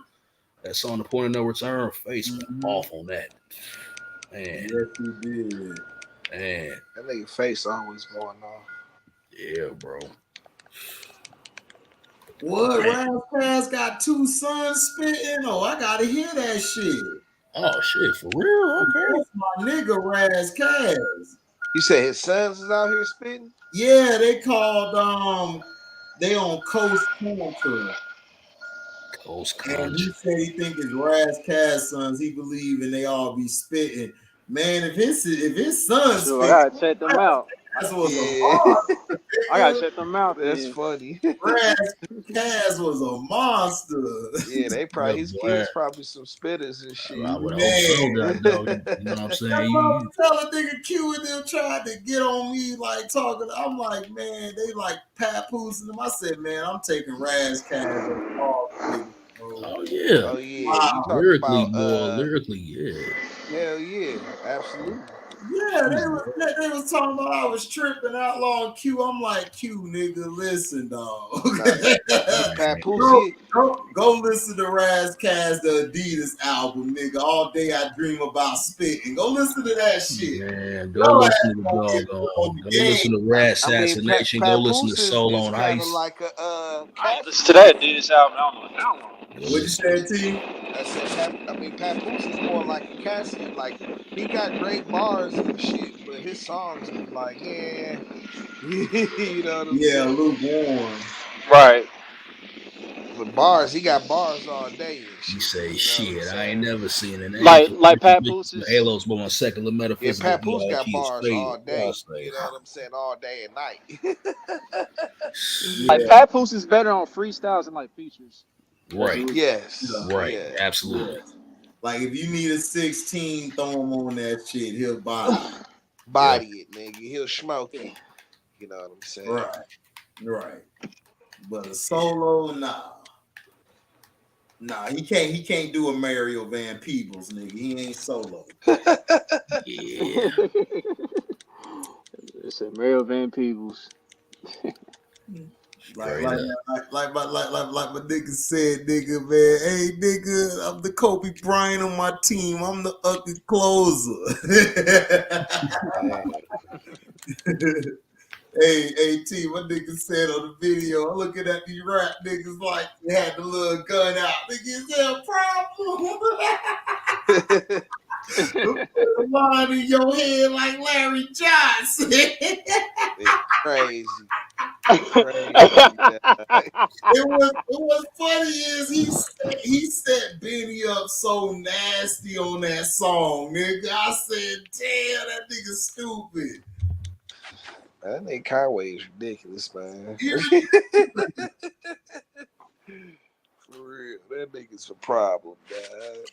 Yeah, he ridiculous. That nigga's ridiculous, bro. He ridiculous, dog. He splattered that bank shit, nigga. I said, damn, Conway, that's what I'm talking about. Let these niggas know, man. Ain't gonna come to a battle, nigga. I'm gonna shoot you for real, nigga. Man, let a nigga have it. Right. I was surprised. I listened to some shit before you, T. His 2 CDs before you. I said, I'm coming up. Yeah, I'm sleeping on both, dog. I still gotta hear that shit, dog. Yeah, nigga, you gotta hear that shit. He wild. Organized Grime 2, and then the other one with Ghost LTD, nigga. Yeah, nigga. That's like I said last night. I've been looking for some new Conway too the last couple weeks and shit. Yeah, and then that's when right on time. That's when LB commenced to hating. Commenced to hating. Commenced to hating, dog. That nigga LB a hater, nigga. I fuck to my dog, but he a hater, dog. Just like Christian. Christian, that's my dog, but he a hater. he was trying to say something. He hated on the Kendrick album. I'm like, Christian, you ain't like that shit. Oh my god, man. He hated that shit. He hated on this shit. I'm like, dude, Kendrick bodied this shit. This shit like another violent. I like that better than dance. Yeah, it was better. Oh, absolutely. Oh yeah. Yeah, absolutely. It was better than Dan. Damn, he was trying to do some, he was trying to cross over to a certain, trying to make certain anthems and stuff like freaking that Be Humble song, which I could not stand all through the summer of 17. That shit, I didn't do it through that dumbass song being played. Oh my God. Be down, be humble. To me, Dan was a CD. They was like, listen, nigga, you gotta make the CD. Yeah, man. Really feeling making the CD, and he was forced to do it, bro. Like, I just thought he was forced to do that, CD. I always believed that shit. Yeah, Yeah, that was like the last CD before his TDE contract ran out, right? Yeah. There we go. Yeah, that was kind of like a. Yeah. Forced to do that shit. It was like a who care album. Like, here you go. And it's like, man, this shit whack. I was trying to, man, this shit shit. whack.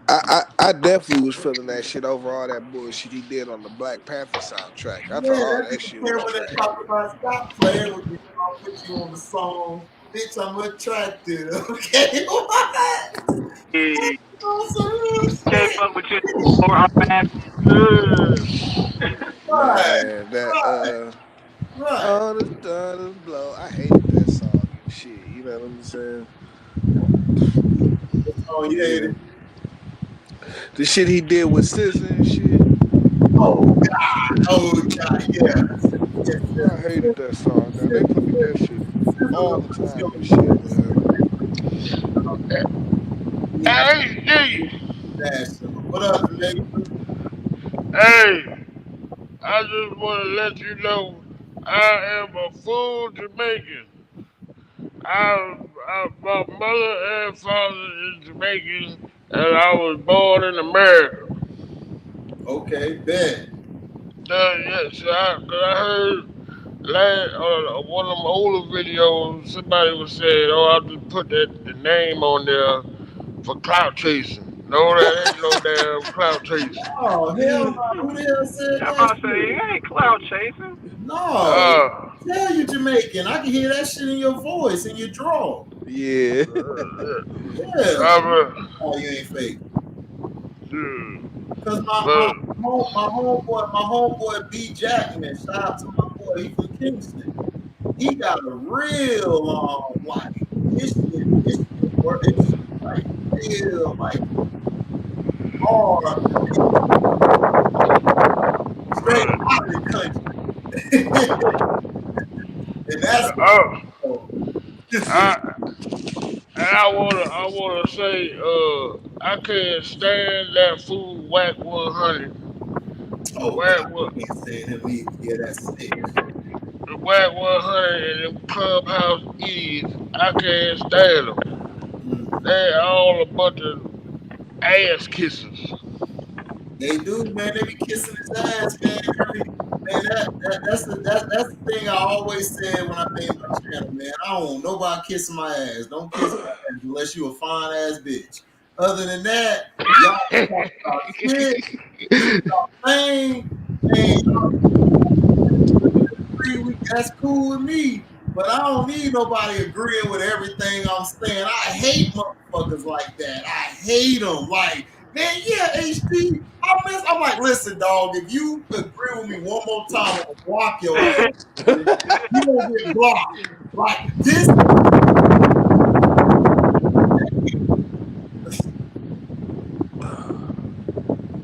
They be doing that. They be doing that with Kwame Brown and shit. And Cino, I can say they be agreeing with everything Cino and Kwame Brown be saying. I'm like, dog, it's okay to disagree with me, dog. They still gonna be cool afterwards. Right. You ain't got Yeah. you ain't got to cut them off, nigga. Like, damn. You trying to get every drip drop, nigga. Ugh. Shit. God damn, let them niggas walk and breathe, nigga. Shit. Man.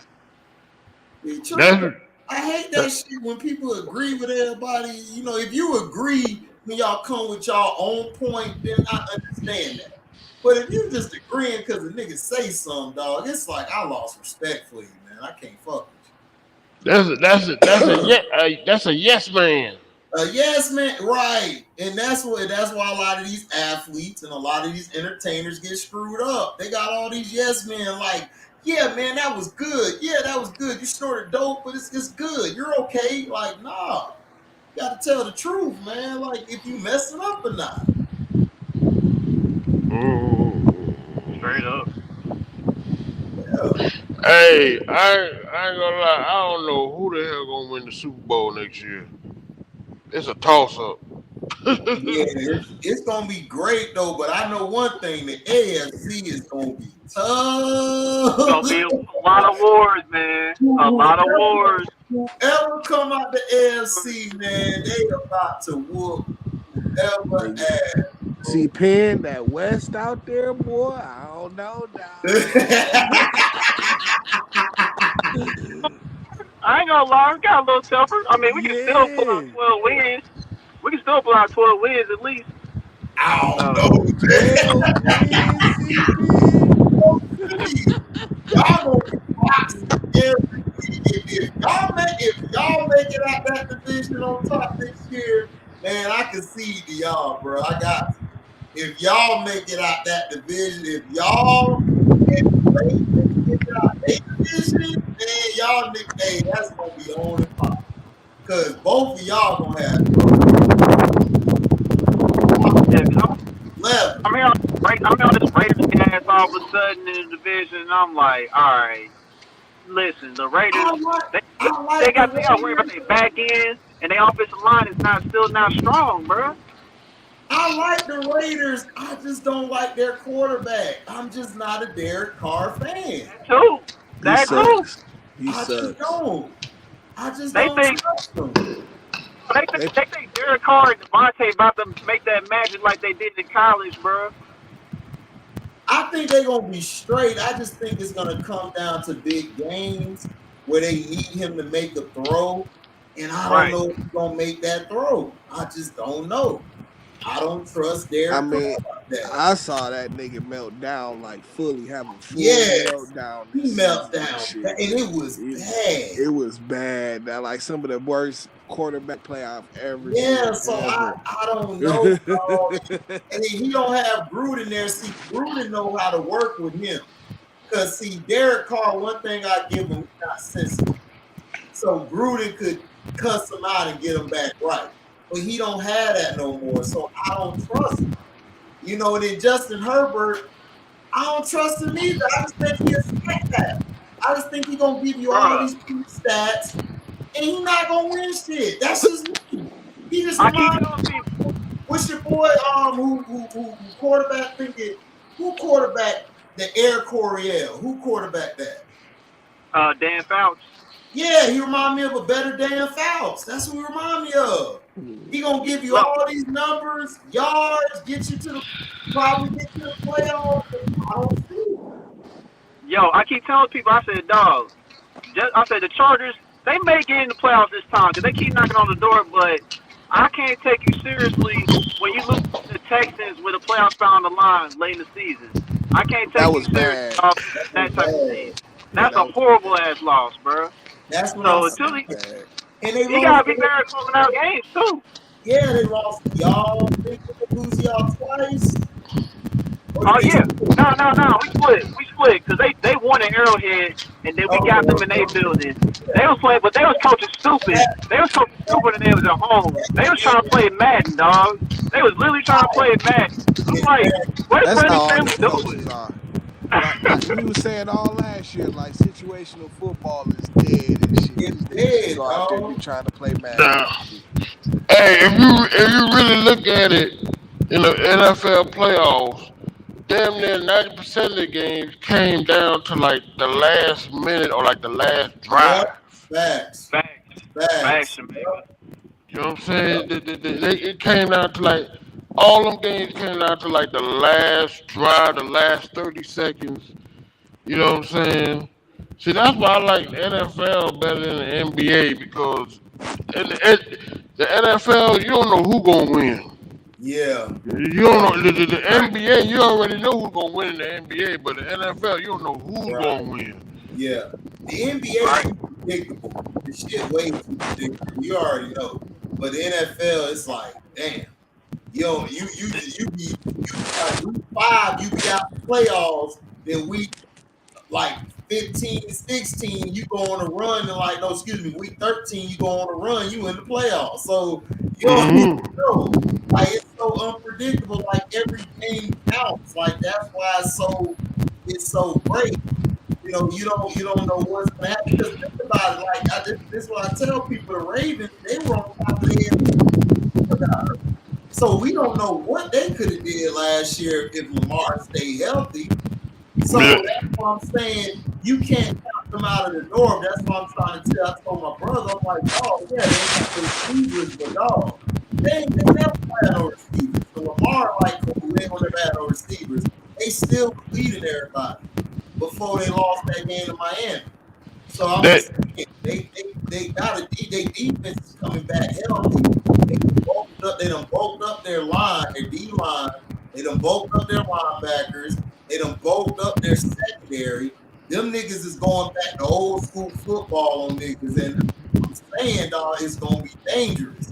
Like I would not want to get away if them niggas got a good lead in the division or if they go to the playoffs and they need to get into the playoffs. Because they're gonna run the damn ball and they're gonna put it down your throat, and their defense gonna hit your ass too. They front seven is deadly this year. That back end deadly. They got that safety from New Orleans. Man, they gonna be trouble. And they drafted that safety out of Notre Dame, Kyle Hamilton. Kyle Hamilton is a beast. I'm telling you. Your kid's a beast, man. I'm telling you, dog. And then if Rashad Bateman give them a little receiver work, Right. man, this gonna be trouble, dog. I'm telling you, like niggas is just overlooking them. I'm like, all right, we'll see. Nah, listen, these Bengals fans have been talking so much trash this offseason. I said, bruh, y'all act like that North is going to be sweet for y'all again, dog. They got lucky last year because they cheated the Raiders. Then Tannehill, then we Tennessee was just stupid that game, dog. They didn't get the ball to Foreman, dog. Deontay Foreman was killing their ass, man. And they stopped giving them the ball. I watched the game when I got off work. Do you know how much shit I broke in my room? I broke everything. Why you Foreman was killing them. Like, time out. Like, how do you sack the quarterback 9 times and you still lose the ball game, fam? Still lose the ball game. You sacked your career record 9 times. Crazy. And you lost the game because your dumb ass wanted, we got to get Derrick Henry. I'm like, fuck Derrick Henry. Give it to number 7. Derrick Henry killing them. Derrick Henry did not look right, dog. He didn't look right out there, man. That nigga pulled a Stan Van Dummy when they put Jameer Nelson in the finals, nigga. That's what he did. He should have left Derrick Henry off the field. They were doing fine without his ass. Foreman and the other nigga, I can't think of his name. He the quick back. He the scat back. What about the way the Bills lost to the Chiefs and shit, going into prevent defense and shit, for no reason and shit? Because of McDermott. McDermott's a defensive coach, so I blame him for the shit. Why would you put your team in a prevent defense against Tyreek Hill? Why? Why? You just basically gave him the champion. The whole field. Hey, listen, I was laughing. I ain't gonna lie, because 13 seconds, knowing that game is over with, dog. With 13 seconds left, man, knowing that game is over with, man. But that's the Buffalo Bills, dog. They defense always give up the booty, nigga. They always give it up with they soft. Give it up. They gave the booty up. They always get a booty up. Sean McDermott. Always overrated coach, dog. They love giving that cracker praise. He trash.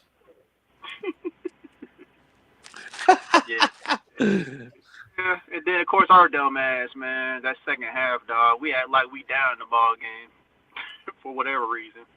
No, what messed y'all up was I'm telling you, I think it's Eric B. Enemy is tried to put his foot in Pat's ass, and Andy Reid go over there and coddle his ass, dog. He let him off the hook instead of giving him tough love. You got to give Pat some tough love, and Pat will get his head back right.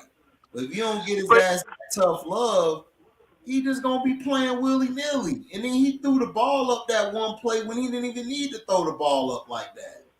Then he got but here's the thing though. We was getting 7 yards of carry, ran the ball. exactly facts. And we didn't want to give Jared McKinnon the football, man, for whatever dumb Because reason. that's Andy. That's Andy Reid. Oh, That's Andy Reid for you. dude, listen, when we went up to Philadelphia, I knew the Bucks was finna win in 03. I knew it because we know their game plan. They're gonna throw. They're gonna throw it out the backfield. That's why Rondé Barber picked it off and ran it to the house. Cause they run that play like 70% of the time. Thank you, Echo. Tell the truth, Echo. Even my Echo agree with my ass. That nigga I kept telling you, C-Pen, Andy Reid is a nigga you'll love during the regular season. When the playoffs start, you gonna hate that motherfucker. I'm telling you. Dog, cause he throw the ball way too much, dog. Like, run the damn ball. Like, it's like he feel like I'm the smartest mother effer in the room. I'm gonna do it like this. Like, dog, just run the ball, dog. You had your running backs was getting 7 yards. Dog, the Bengals didn't have no linebackers. That's why I said if the Kansas City Chiefs just grow a brain and run the ball, y'all would have beat them. Y'all should beat the Bengals. No, they was getting ran on every game in the playoffs. Every game in the playoffs, teams having success running the football. But our dumb ass, we go 21-3, and then at halftime, some bullshit going down in the second half. We come out with a totally different demeanor, like we down the ball game or whatever. I'm like, it was just weird, dog. I'm like, what the fuck? Like, what the fuck's going on? Why are these cats looking like they gonna lose or something? Like they down the ball game all of a sudden. Like because man, that nigga, dog, y'all got poodles over there, man. Y'all gotta have a lead. Y'all gotta have a real big lead. If y'all don't, y'all niggas, it's hard for y'all to like really get into it. And but damn, 18 points wasn't big enough. Shit. No, y'all gotta do the Golden State. Y'all gotta be up by 30, nigga. Y'all gotta make sure that lead is up there, nigga. Y'all got that fuck up we had before the half, dog, when Tyree got stopped short in the end zone, in which we really could have just kicked the field goal or whatever, just really throw the ball in the end zone. Field goal. Y'all should kick the field goal, but dog, that's Andy Reid. That's why I told you all year, dog. Andy Reid is gonna bite y'all in the ass. He did it in Philly, and then Donovan McNabb was the scapegoat. They blamed Donovan McNabb. They blame him for everything, and I'm trying to tell them, nigga, if y'all didn't have Donovan, I kept telling the Philly fan. I told this nigga, I poured my drink in my cup. And I said, let me tell you this, dumb motherfucker. I'm gonna tell you like this. If y'all niggas didn't have Donovan McNabb, y'all would have never went to no NFC championship or no Super Bowl, nigga. Ever, nigga. Hey, listen, you see what Anthony Edwards was shouting out the other day when he was out there just messing around with the football stuff? You said talking about Anthony Edwards. You seen that video of him messing around with the football? No. Yeah, because he was shouting out down McNabb. He's like, man, if shit go left in Minnesota, I'm gonna try for the Atlanta Falcons. Y'all need that Donovan McNabb. They know everybody McNabb. Man, that was T.O.'s best season was with McNabb. Yep. He ain't never had a season like that ever again. Yeah, that's the best quarterback he ever played with for sure. Yeah. So that's what I'm saying. I tell Chance like me. I'm like, dude, McNabb numbers have always been solid. Even before T.O., he was putting up numbers. Right, with the bum-ass receivers he had. Exactly. Right. And then all these people want to talk bad about Donovan McNabb now because it's the thing to do. I'm like, listen, man. Y'all, Deshaun Jackson, you wouldn't have been shit without McNabb. So stop it. You wouldn't have been shit without McNabb. Stop it. Stop it. Y'all, Freddie Mitchell, shut up. You don't want me to go in on your ass as many passes you dropped to win the game. Like, stop it. I don't even want to hear it. I don't want to hear Now, that. now, if what he said was true, I mean, that is kind of fucked up if you say that Deshaun didn't deserve to be the starting receiver and the Pro Bowl return man. You know, if you saying that stuff to Michael Vick, you know, behind his back, then I mean, I feel like that is kind of messed up. But other than that, yeah, Deshaun would have had a career like that without McNabb. Listen. Who give a shit? Deshaun Jackson fucked everything up everywhere. And then Michael Vick a whole ass nigga for going to tell him the shit. You know, Michael Vick just. So why would you even go tell him the shit? You a whole ass nigga for going to tell him. And plus, everywhere Deshaun Jackson go, he F it up. Yeah, you ain't lying about that. He always F it up. Because Deshaun Jackson. How you F up playing for the Raiders now, dog? Like, come on, stop. Because here's the thing with Deshaun Jackson, he'll catch a big play for a touchdown, and then the next time he'll have a big play, but he'll do something stupid before he crosses the end zone, whatever. Right. Like he'll celebrate early or something stupid. Listen, like Deshaun Jackson was a speed guy, athletic guy. If you take away him over the top, he ain't shit. Right. He ain't shit. Everybody know the MO about that, but like we all know about Deshaun Jackson. Now, if Donovan McNabb said what he said, so what? I done said something about somebody behind somebody back. So what? Niggas, I said, but see me, I'm gonna say it to your face too, so I don't give a shit. So I'm gonna say it to your face too, so I don't care. But it's like, dog, who cares, nigga? Like, I see what Donovan McNabb's point was. Like, you can't be a receiver and a returner, nigga. You got to pick one. I understand, like, technically, yeah, but really, who cares? But it's like, I don't know. Donovan McNabb didn't like none of them. Donovan McNabb felt like these dudes, man, they were soft, in his opinion. T.O., Deshaun, he felt like they was just crybabies. That's how he feel they were. They feel like Donovan McNabb thought he was too good or too better than all of them. That's basically what it is. They feel like, and then he's a backstabber. He don't care about his teammates. He'll get rid of his teammates. He'll only back certain teammates. That's all the shit is. You know, T.O. mad because Donovan McNabb didn't get him his contract. That's the only reason why he mad. That's the only reason why he mad. Yeah. Deshaun Jackson upset because he thought, you know, McNabb was this, and then McNabb treated his ass like you just a regular ass nigga. He wasn't giving them the homeboy rate when they were around. They go out and shit. He making them do shit. I remember that story, dog. He said, man, Donovan made everybody pay for stuff. Donovan didn't pay. Yeah, you pay for stuff. That mean you broke, nigga.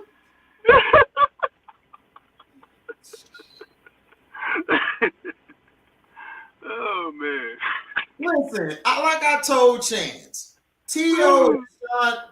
sound like a crying ass bitch, like a bitter bitch. That's what he sound like to me. Deshaun Jackson sound like a bitter bitch. Do you see Donovan McNabb on every show talking about these niggas? No. Nah. Because you know why? Because Donovan McNabb was the king of the hill. These niggas was the hill. You didn't do your job, you didn't do it. It's the same thing what they said about Mike. Oh, he cussing his teammates out. We're supposed to be in the same sentence. Listen, I ain't going to a game unless Michael there. If Michael ain't playing, I ain't watching you bum ass niggas. I'm just being honest. If Donovan McNabb ain't playing, I ain't watching you bum ass niggas. Y'all suck. I'm sorry. I'm not watching you. Like Terrell Owens Terrell Owens was just a big possession receiver. That's it. He was big. Like, dog, like you never brought attention until you started doing all these antics. That's when he started doing all these dances. Nigga, Randy Moss came in the league, didn't have to do what you did. Murdered the league. Right. Jerry Rice came in the league, murdered the league. They ain't have to do all these antics. Nigga, you had to do antics just to be heard, nigga. Come on, man. I Like, love me some me. I love me some me. exactly. There it is, right there. That's what It's I'm all saying. it's gotta be about you all the time, bro. Because that dude, every time he always talking about I'm open, man. He's like, damn, he's supposed to get 20 targets every game, nigga. Like, Bro, dog, I shut Chance up on this shit. I said, Chance, do you know the years like T.O. played in the league? He had the most targets of any receiver in the league. I'm talking Randy Moss, Marvin Harrison. mm-hmm. He had the most targets of any receiver in the league. And you crying about one or two balls that didn't go your way. Right. Come on, man. Like, stop it. It's like, stop it, man. You know, it's like, be honest about the shit. Like, the dude asked for the ball every damn play. He got the ball. T.O. would drop. This is why T.O. ain't high on my list. He dropped a lot of balls when the game mattered. He dropped a lot of them. Outside of that catch he had in Green Bay, I mean, when they played Green Bay, other than that shit, he ain't really catch no big catches like that. And I give him props for coming back for the Super Bowl with the ankle, but he ain't scored no touchdown.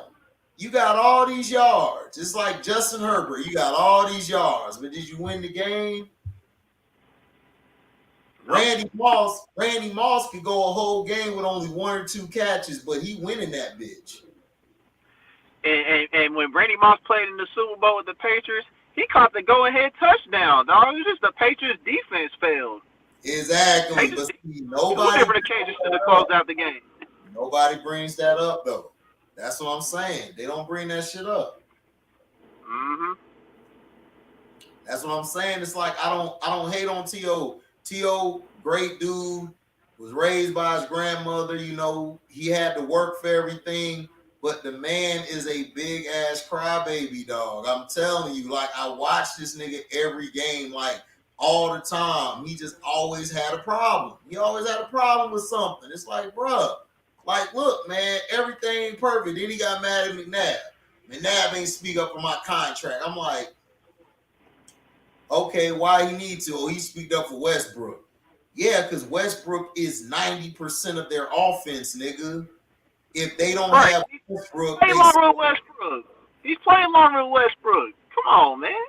Exactly. Shouldn't that be common sense? Right. And then you burnt that bridge by always getting in his ear, like, bro, quarterbacks are sensitive, nigga. You let them be them. You can't be doing all this, and then the fans don't like his ass either. So, was McNabb bitter about that? Absolutely, because McNabb, like, nigga, I've been putting in all this work for y'all bitches. This nigga come through the door, y'all giving him love, but don't give me love. It's like, come on.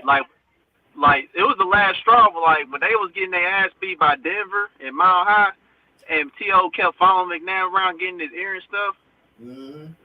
That's when it boiled over. Yeah, I saw it. Bro. I saw it like when they were about to go out on the sideline, like McNabb just was getting tired of it.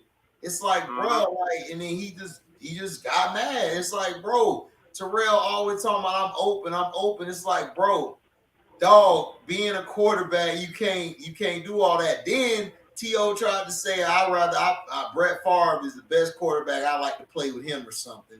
Why are you on the team with McNabb? It's like, come on. And then try to play the victim like I didn't do nothing wrong. It's like, come on, bro.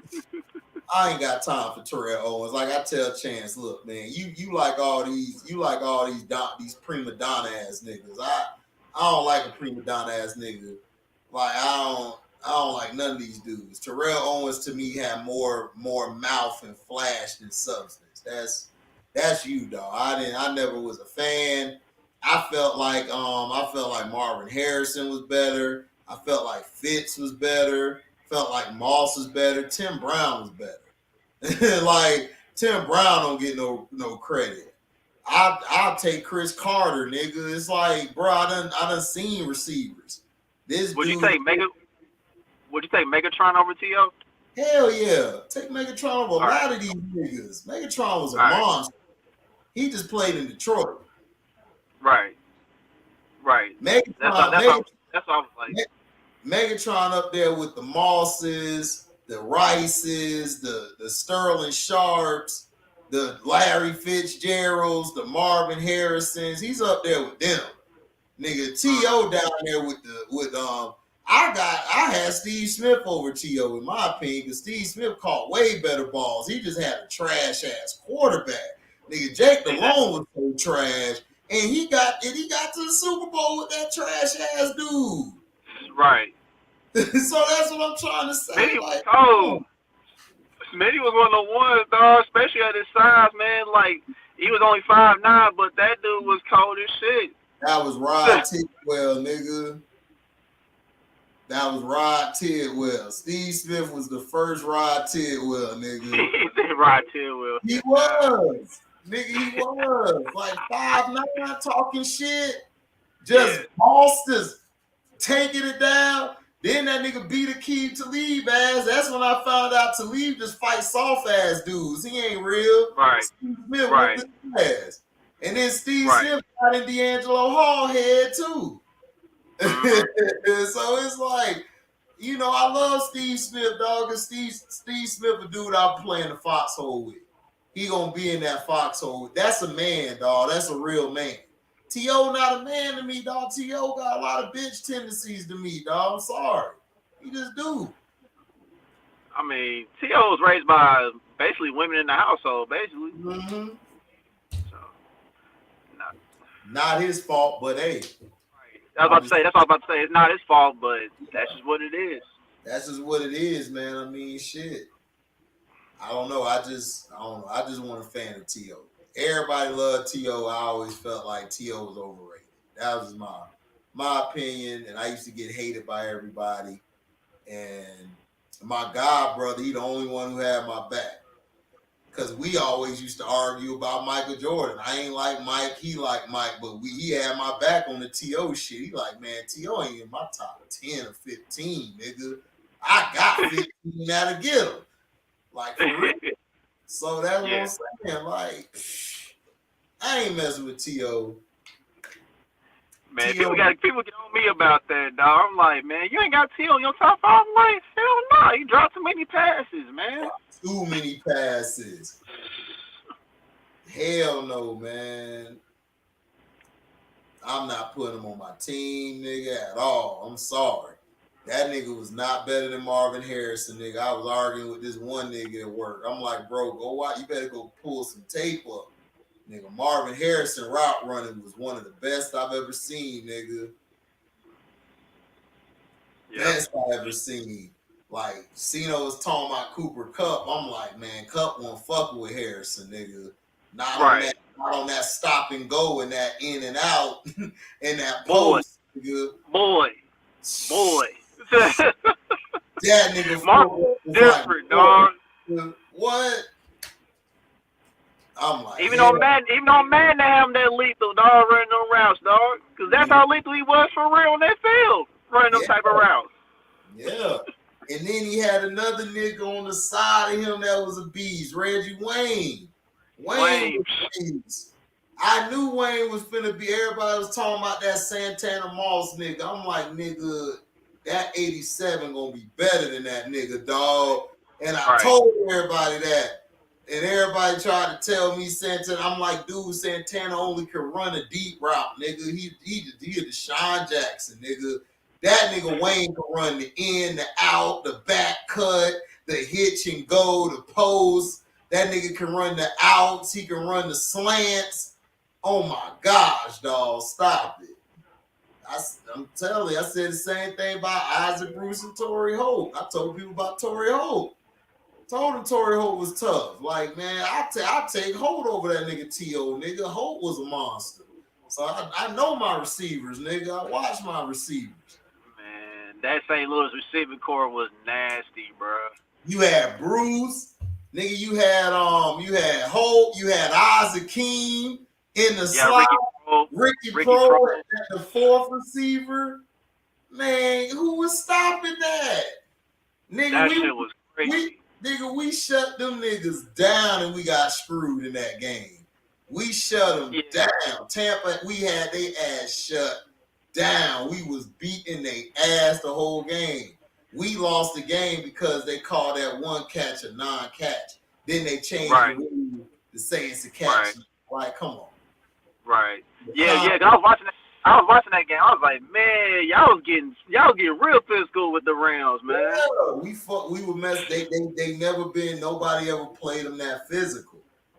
Right. No one ever played them that physical ever.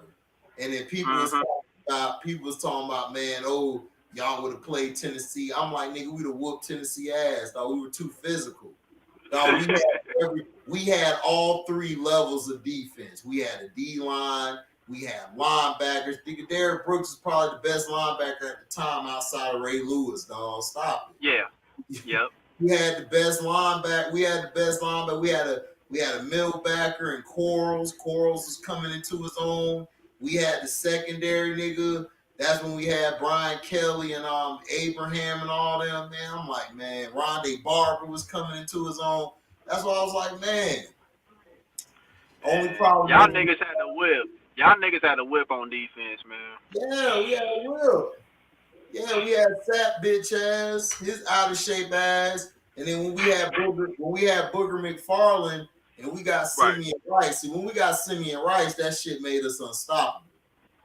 Yep. And then you was about to say it, but the only problem was, I didn't mean to cut you off. You was about to say what the problem was. No, the problem was, nigga, our offense. We didn't have offense. Our offense was shitty. Right. But Sean King was straight. That's what messed us up when we brought John Gruden in. He fucked Sean King's career up. Right. Sean would have been straight. Sean could throw the ball and shit. Yeah, Sean managed the game pretty well. He was straight. Because he played at Gibbs High School. He used to whoop our Lakewood all the time. He from St. Pete like I am. Uh-huh. So I knew how Sean was. His brother was better though. That nigga was better. He could run and throw. He could throw from the pocket and he could run outside the pocket. He can make every throw. Every throw on the dime. His name was Cedric King. That nigga there, he was just bad. He was dumb as rocks. He didn't know how to get grades. Yeah, I was wondering. I was like, okay, so what happened with his brother? Then you just mentioned it. I was like, okay. Yeah. He was like, nigga, he was like Marcus Vick, nigga. Yeah. He could make every throw from anywhere. But just bad off the field, dog. Yeah, Marcus, man. Marcus had all kinds of talent, dude. Like, he just did not have his head on straight at all, man. Right. Plaxico was straight. Plax was good. Plaxico was decent. He was decent.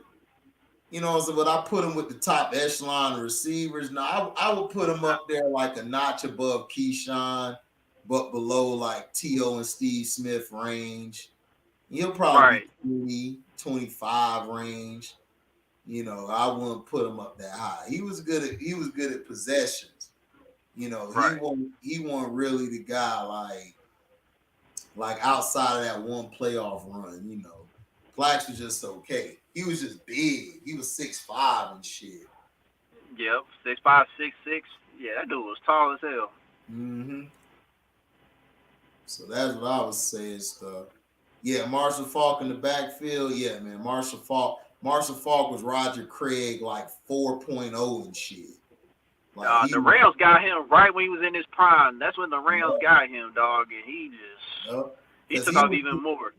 Yeah, he was with the Colts, and see all the Colts fans was mad he left, and I told them niggas, nah, nigga, y'all got Edgerrin James. Edgerrin James gonna be a beast, and I told everybody, everybody Edge was gonna be that nigga, and Edge balled out. And the thing funny about it, this was funny about it. Edgerrin James was the most thuggish and had the dreads and shit, but he was the most nicest and sweetest and decent human being. Peyton Manning and Marvin Harrison were way worse than than Edgerrin James. Edgerrin James was cool people. He ain't never get in trouble, never did nothing stupid, nothing. Them two niggas always, they did stupid stuff. Peyton and Marvin. Marvin was killing dudes. Peyton was forcing himself on hoes, allegedly. Right. Right. But Edrin James supposed to be the bad guy though. Right. You definitely didn't hear anything about Edge, dog. Edge was cool. No, Edge was cool. Yeah, because Edge wasn't fucking his money up. Edge was smart. Edge was quiet. Edge was always quiet. He always chilled and shit. Yeah, he just did his job. Yeah, he did his job week in, week out. Yep, I knew when Falk left, I knew Edge was gonna take over, and I told everybody Edge was gonna ball out. And then like I think Cena was like Ricky Williams is better than Edge. I'm like Ricky was more athletic, and flashier, but no, he wasn't better than Edge. I said, bro, Edge, nigga, go back and watch they film. Edge hit that. He was outside of Emmitt Smith. Edge ran the ball just like that, nigga. Like he had that one step through the hole, that vision that you just can't teach. You just got it. Go watch that nigga. Chateau Cena. Watch that nigga shit, man. That nigga run back. I watched Ricky at Texas, bro. I kept telling everybody, man, Ricky gonna be straight, but nigga, he ain't gonna last that long. That nigga Edge runs smarter than Ricky. I said, I told y'all watch. Tell y'all watch. I know running backs, nigga. Edge let the game come to him. Ricky tried to go grab the game, like he tried to make the game his. Edge let that game come to him. Whenever he get it, he know when to cut. He know when to get it. Then Edge is a better blocker than Ricky. He could block better than Ricky in the backfield, and he could catch. And he could catch. See, everybody don't know what make you a complete running back. If you could pass, block, and you could catch. If you can't catch, you ain't shit. If you can't pass, block, and catch, you ain't shit. You ain't playing on the field. Yeah, because like in Edge, man, Edge was more reliable with the football too. Ricky fumbled the ball way more often than Edge did. Yep. I told people he got shit. Ricky was cold, but Edge was definitely better though. Yeah, Edge was more reliable. Edge was more reliable to me. Yeah, Ricky was a beast. But you could pop Ricky a few times. I kept telling people, man, Ricky got Project Kool-Aid in him. Y'all tripping. He gonna put that ball on the field. Right. So, who your top 5 running backs of today? Currently. Today? God dang. Hold on. I'll give you some time for a list out. Yeah, running backs.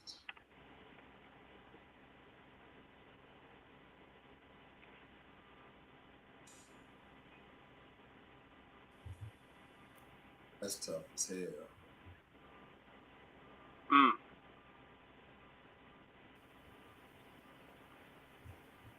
I don't think anybody asked you this one. Hell no, because I don't really be.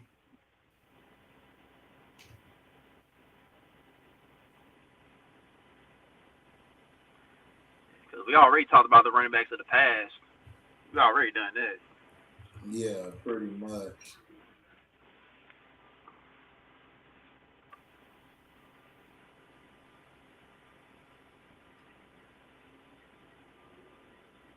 Yeah, we talked about them from the past.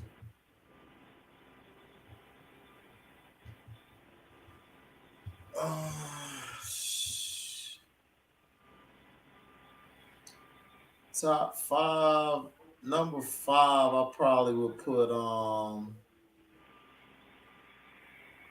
number 5, I put Dalvin Cook. Okay. Number 4, I would put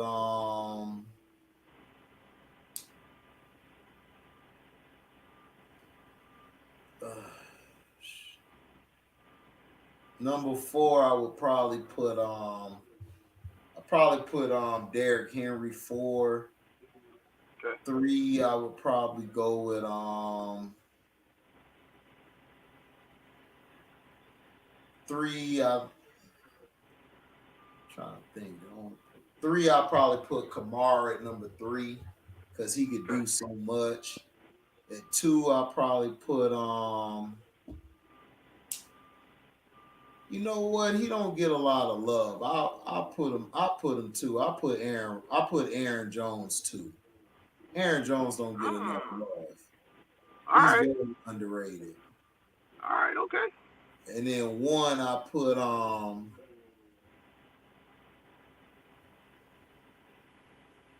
to see one.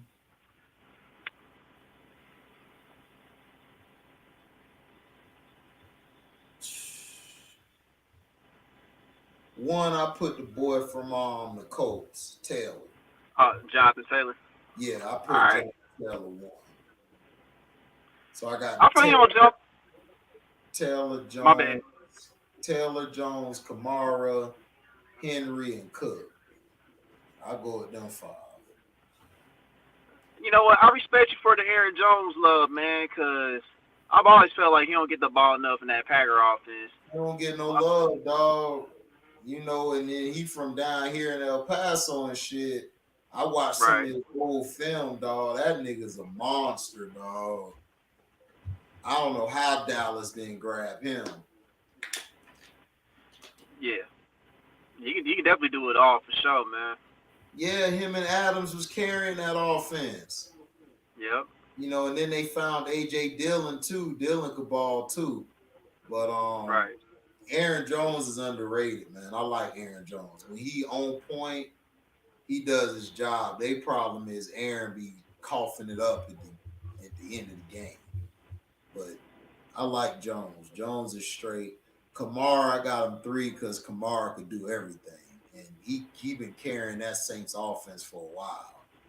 So, and then Derrick Henry 4, and then 5, Dalvin. Dalvin's a beast. So he just played with a trash ass quarterback, dog.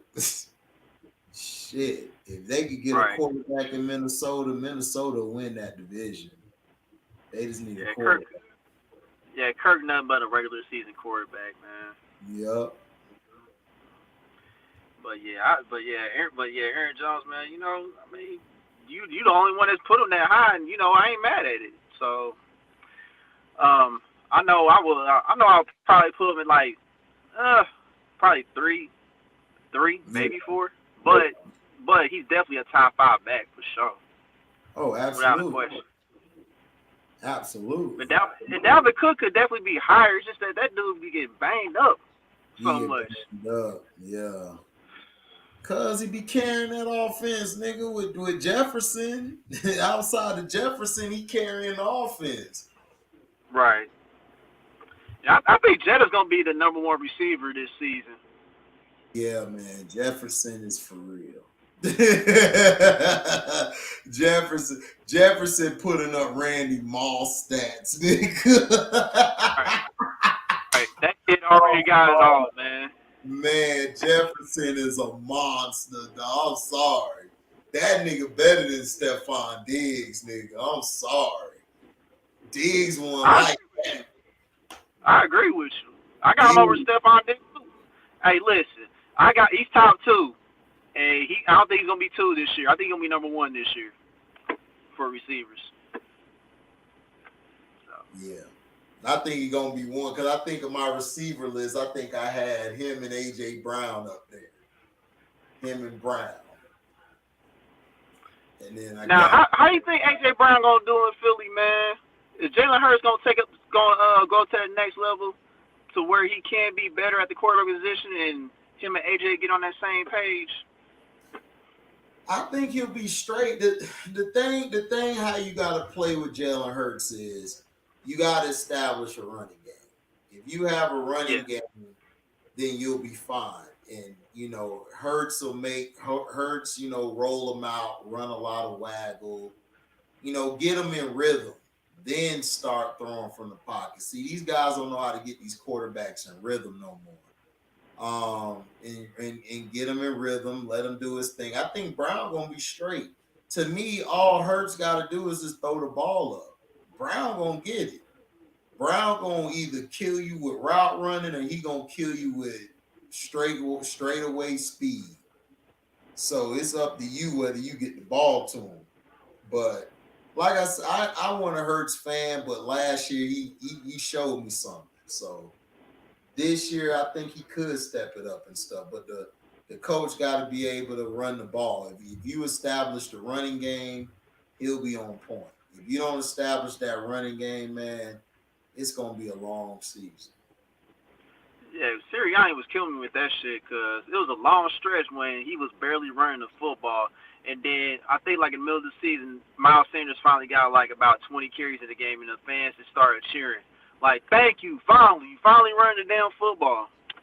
So, Yeah, I think they got another running back too to go with them. right. So they'll be all Which right. is, I think, like I said, I think Philly gonna win the East. I'm I think so. picking. I think they're gonna win the East. I think they're gonna beat. Washington. I don't trust Wentz. I just don't trust them. Me either. And then the Cowboys. I don't have a problem with that. The Cowboys gonna be the Cowboys because Jerry Jones and them, like, they don't have structure at all. Yep. And then the Giants, they should have got rid of Daniel Jones 2 years ago. They should never drafted him, but paid in and I don't know if Dabo's gonna be good in New York, man. I don't know if Brian Dabo's gonna be a good coach in New York, man. I don't think he's gonna be good either. I just think he just a white boy, that new Belichick. The only Belichick coach that did something is Brian Flores. That's it. Everybody else has been lukewarm. And that's another reason why I'm not really jumping on the Raiders, because I don't trust Josh McDaniel. I don't trust him. Right. That's another thing, man. I'm like, I do not get where this Raiders gas is coming from, man. Like, I'm talking about they can go back to the playoffs. It's like, I don't know, man. I don't know. They could, but I don't know. I just don't trust their quarterback. I don't trust Carr. Jacobs get hurt too much. So we'll see. I think Devontae gonna ball out. He gonna be straight. So I'm not worried about Devontae. So Yeah. I don't know. I don't know. That, to me, the AFC West and the AFC North are the toughest divisions in the league. That's just me. Oh, yeah, by far. By far. Those going to be some wars, man. Yeah. Because depending on what the hell they do with Deshaun, the Browns could be dangerous too. So it's gonna be tough. What up, one Trevor? Yeah, salute HD, salute C-Pen. What's up? Shit, chilling. You talking about?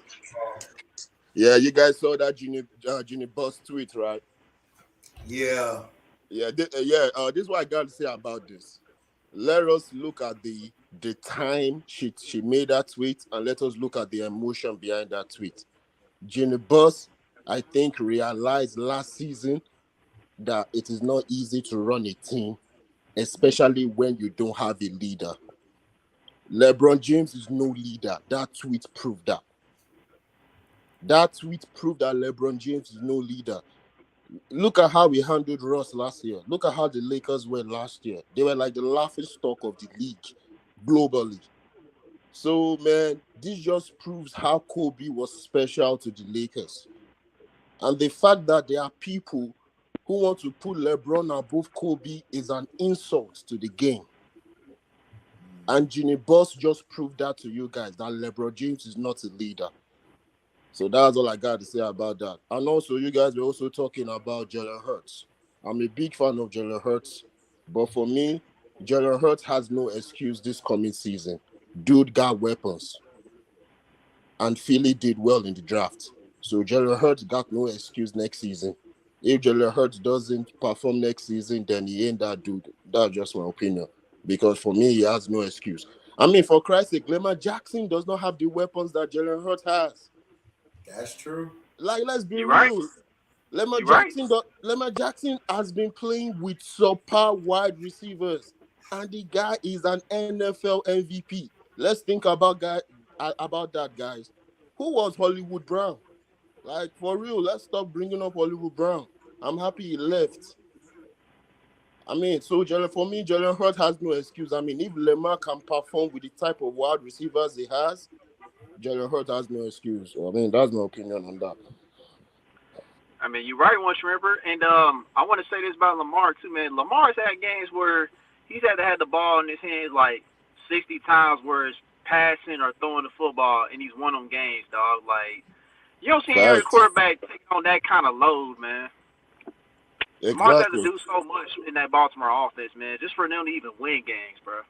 And that's the problem. I mean, okay, look at how the Ravens played last season.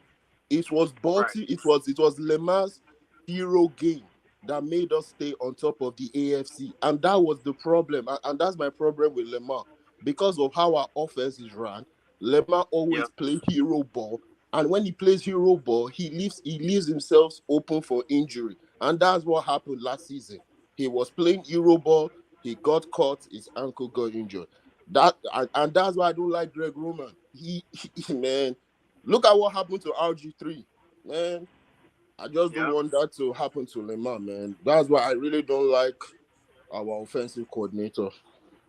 But yeah, as I say, Jalen Hurts got no excuse, man. That guy got weapons, man. Jalen Hurts has actually the most weapons in the NFL, in my own opinion, followed by what's the name of this dude in Buffalo Bills? Josh Allen. What's the name of that dude? Yeah, Josh Allen. Yeah. So yeah, Josh Allen has no excuse this coming season. Jalen Hurts has no excuse this coming season. Justin Herbert has no excuse this coming season. Kyler Murray has no excuse this coming season. Ross Wilson has no excuse. To be honest, for me, if I'm a Denver Broncos fan, it's either Super Bowl or bust. Man, that Denver Broncos team is stacked. So it's like, yeah, like a lot of QBs have no excuse this season. That's why I'm like, the media is going to blame Lamar again. I mean, look at our wide receivers at the Ravens, man. I mean, they are young guys, but they're not proven. Yeah. Yeah. Anyway, guy, I want to ask you guys this question. Do you think Devontae Adams is going to regret leaving Aaron Rodgers? No. Yeah, same here. I don't think so. I mean, he's playing with his college quarterback, man. They already kind of got the report, even though it's been a long time. Mm-hmm. You know what I mean? But I think it'll be fine. Look, man, I'd rather be in a place where I'm playing like C. Penn said, my college quarterback, instead of being with a guy who you don't know if he's going to be there next year or not. Like, True. I don't have time for that. Right.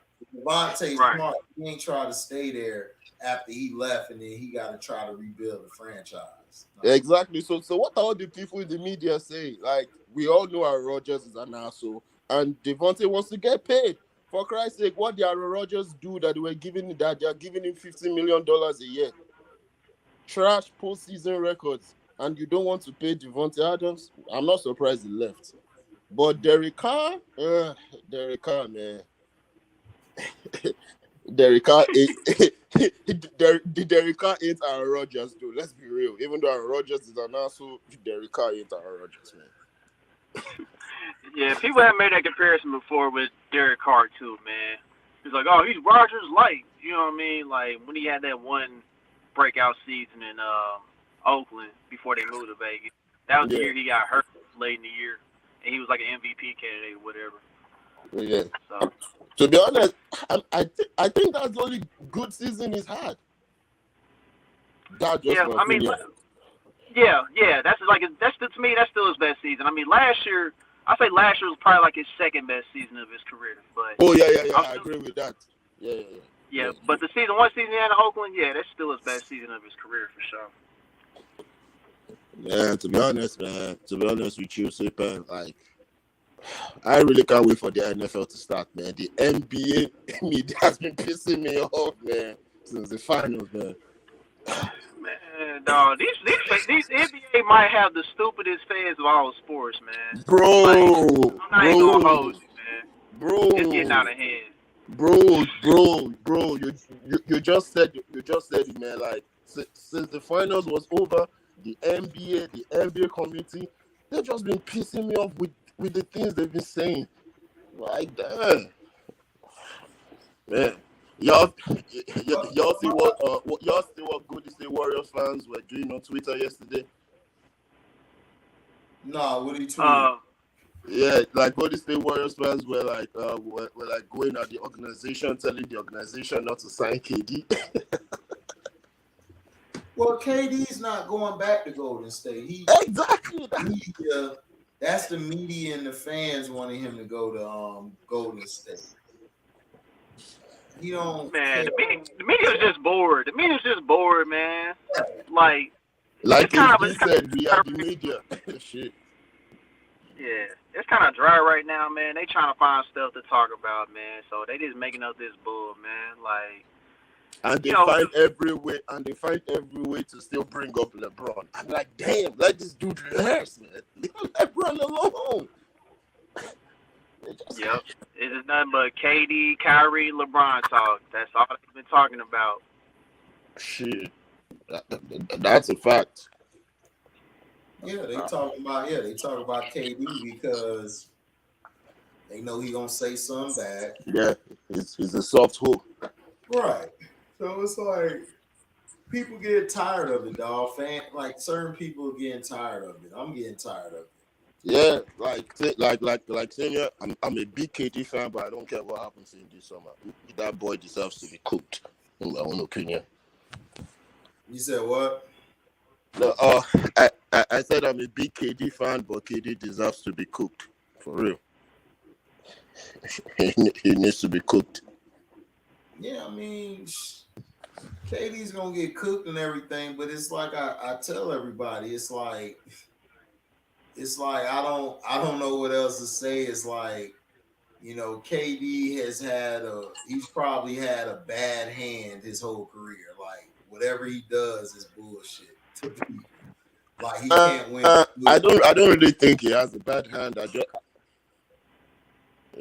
I really don't think he has a bad hand. I just think it's how he's carried himself. That's just it. It's how you carry yourself. I mean, this is one thing. Like we can all say what we want to say about LeBron, but one thing about LeBron, even though we know that he's passive aggressive, at least the guy will not be arguing with people on Twitter. I will give LeBron respect to that. Like, why are you arguing with random people on Twitter? You word, like people you don't know, like. Well, because LeBron's not getting attacked. LeBron is in a bubble. He's always protected. Well, true. You're right. LeBron is protected. So he could just walk around like shit don't happen, because he don't care, because he cares, but he's not going to show it because LeBron is the face of the league. Like he has a bigger thing to deal with. Kevin Durant is like a guy who's always known he's better than everybody, but his teams never perform to the point where he wins because Kevin Durant's not that type of player.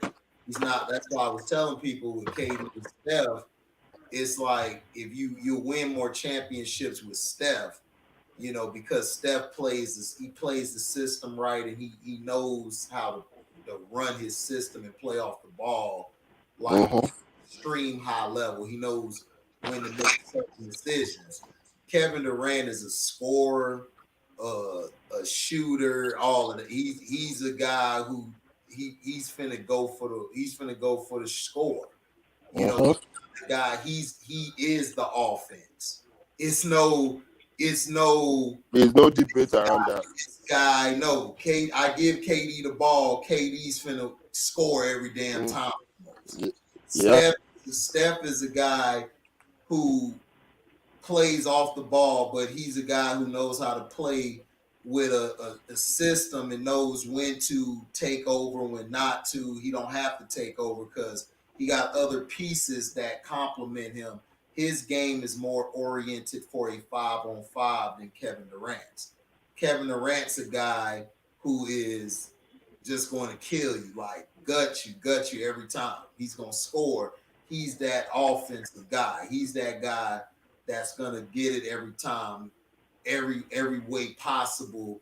He's going to destroy you. I don't need to run plays for Kevin Durant. Of course. Kevin Durant can get the game done, get it done himself. Yeah. So that's the problem. I mean, that's just the only issue and everything. It's like you got to understand your personnel. Like True.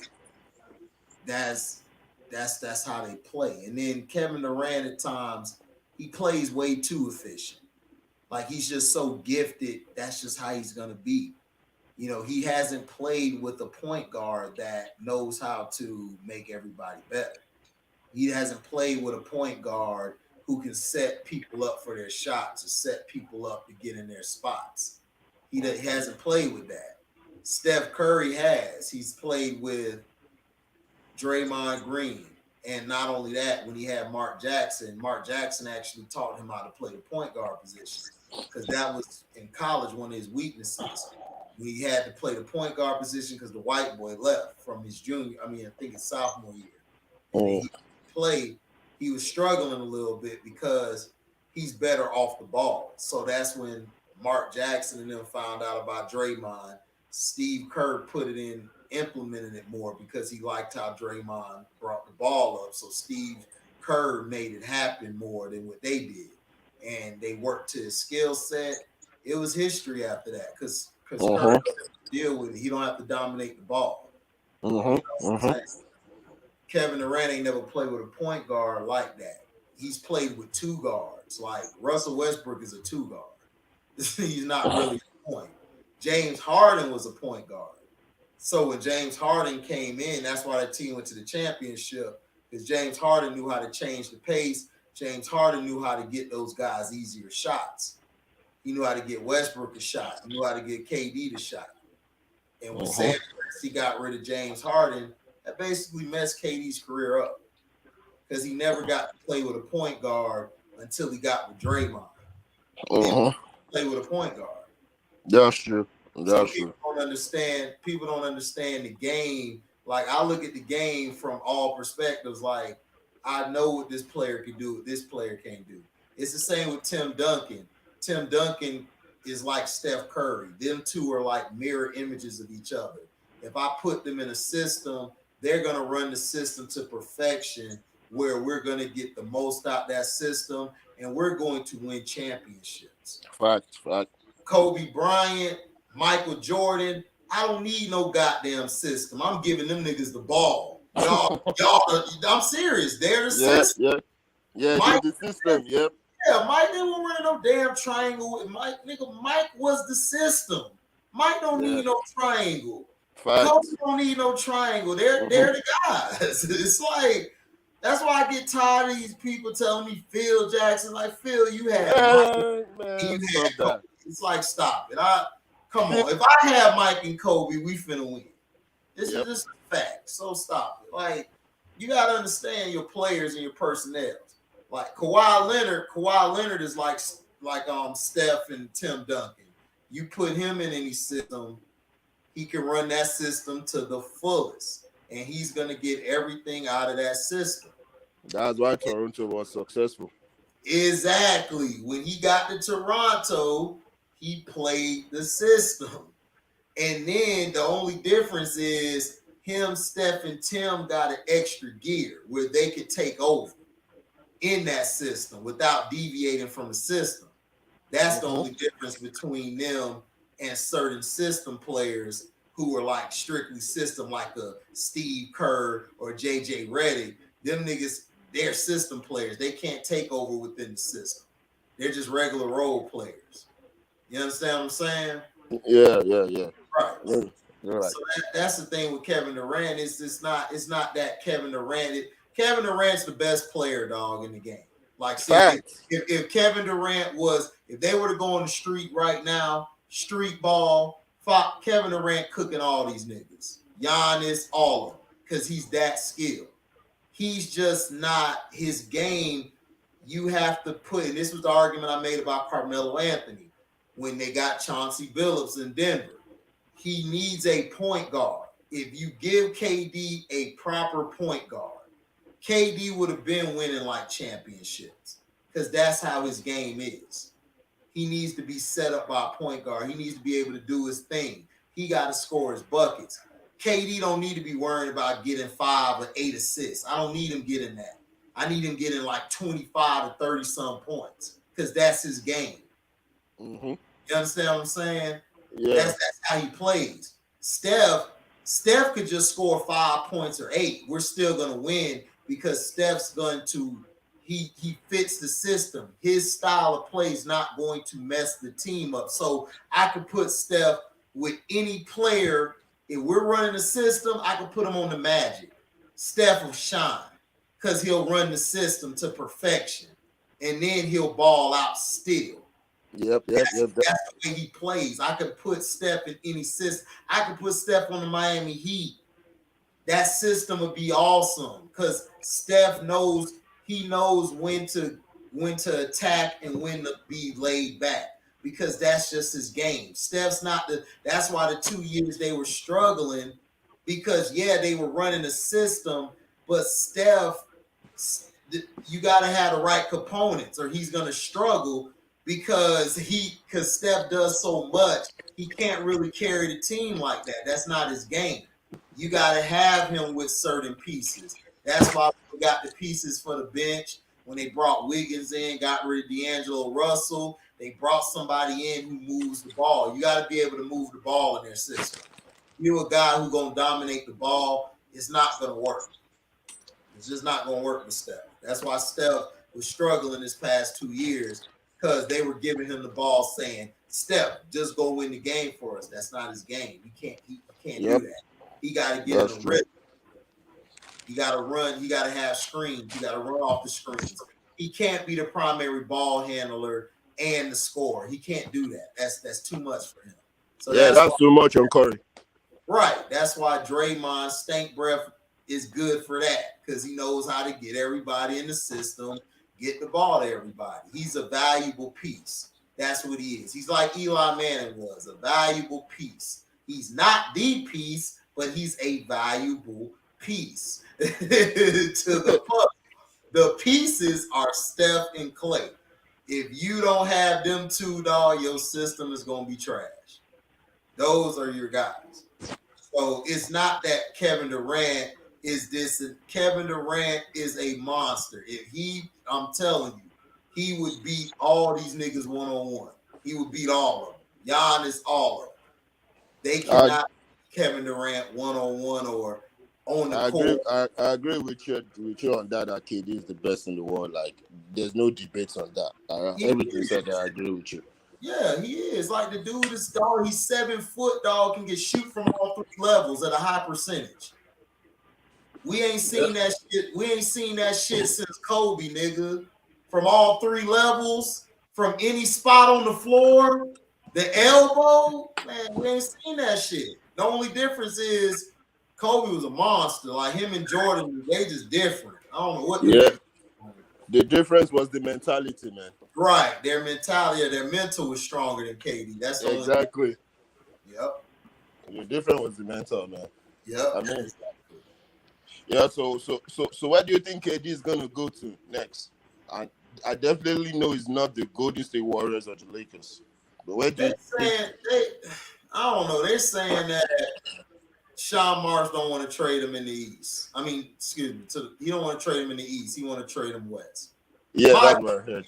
My opinion, if I'm Sean Marks, I'll say screw that, and I would try to trade him to either Toronto or Miami. He can get more bang for his buck than he do with the Suns. Sure. But at the end of the day, I mean, this is a good opportunity for the Brooklyn Nets to get assets, picks, and all that. This is a very good opportunity for the Nets to like get a lot of pieces back, get a lot of like assets, young talent, because KD is going to be probably one of the most expensive trades. I mean, look at what this guy got, Rudy Gobert. Rudy Gobert went for 4-round first picks. Yeah. Like Rudy Gobert? They messed it all up. That's ridiculous. Look, man, and to be honest, it wasn't just the draft picks that surprised me. You guys let Pat Bev go.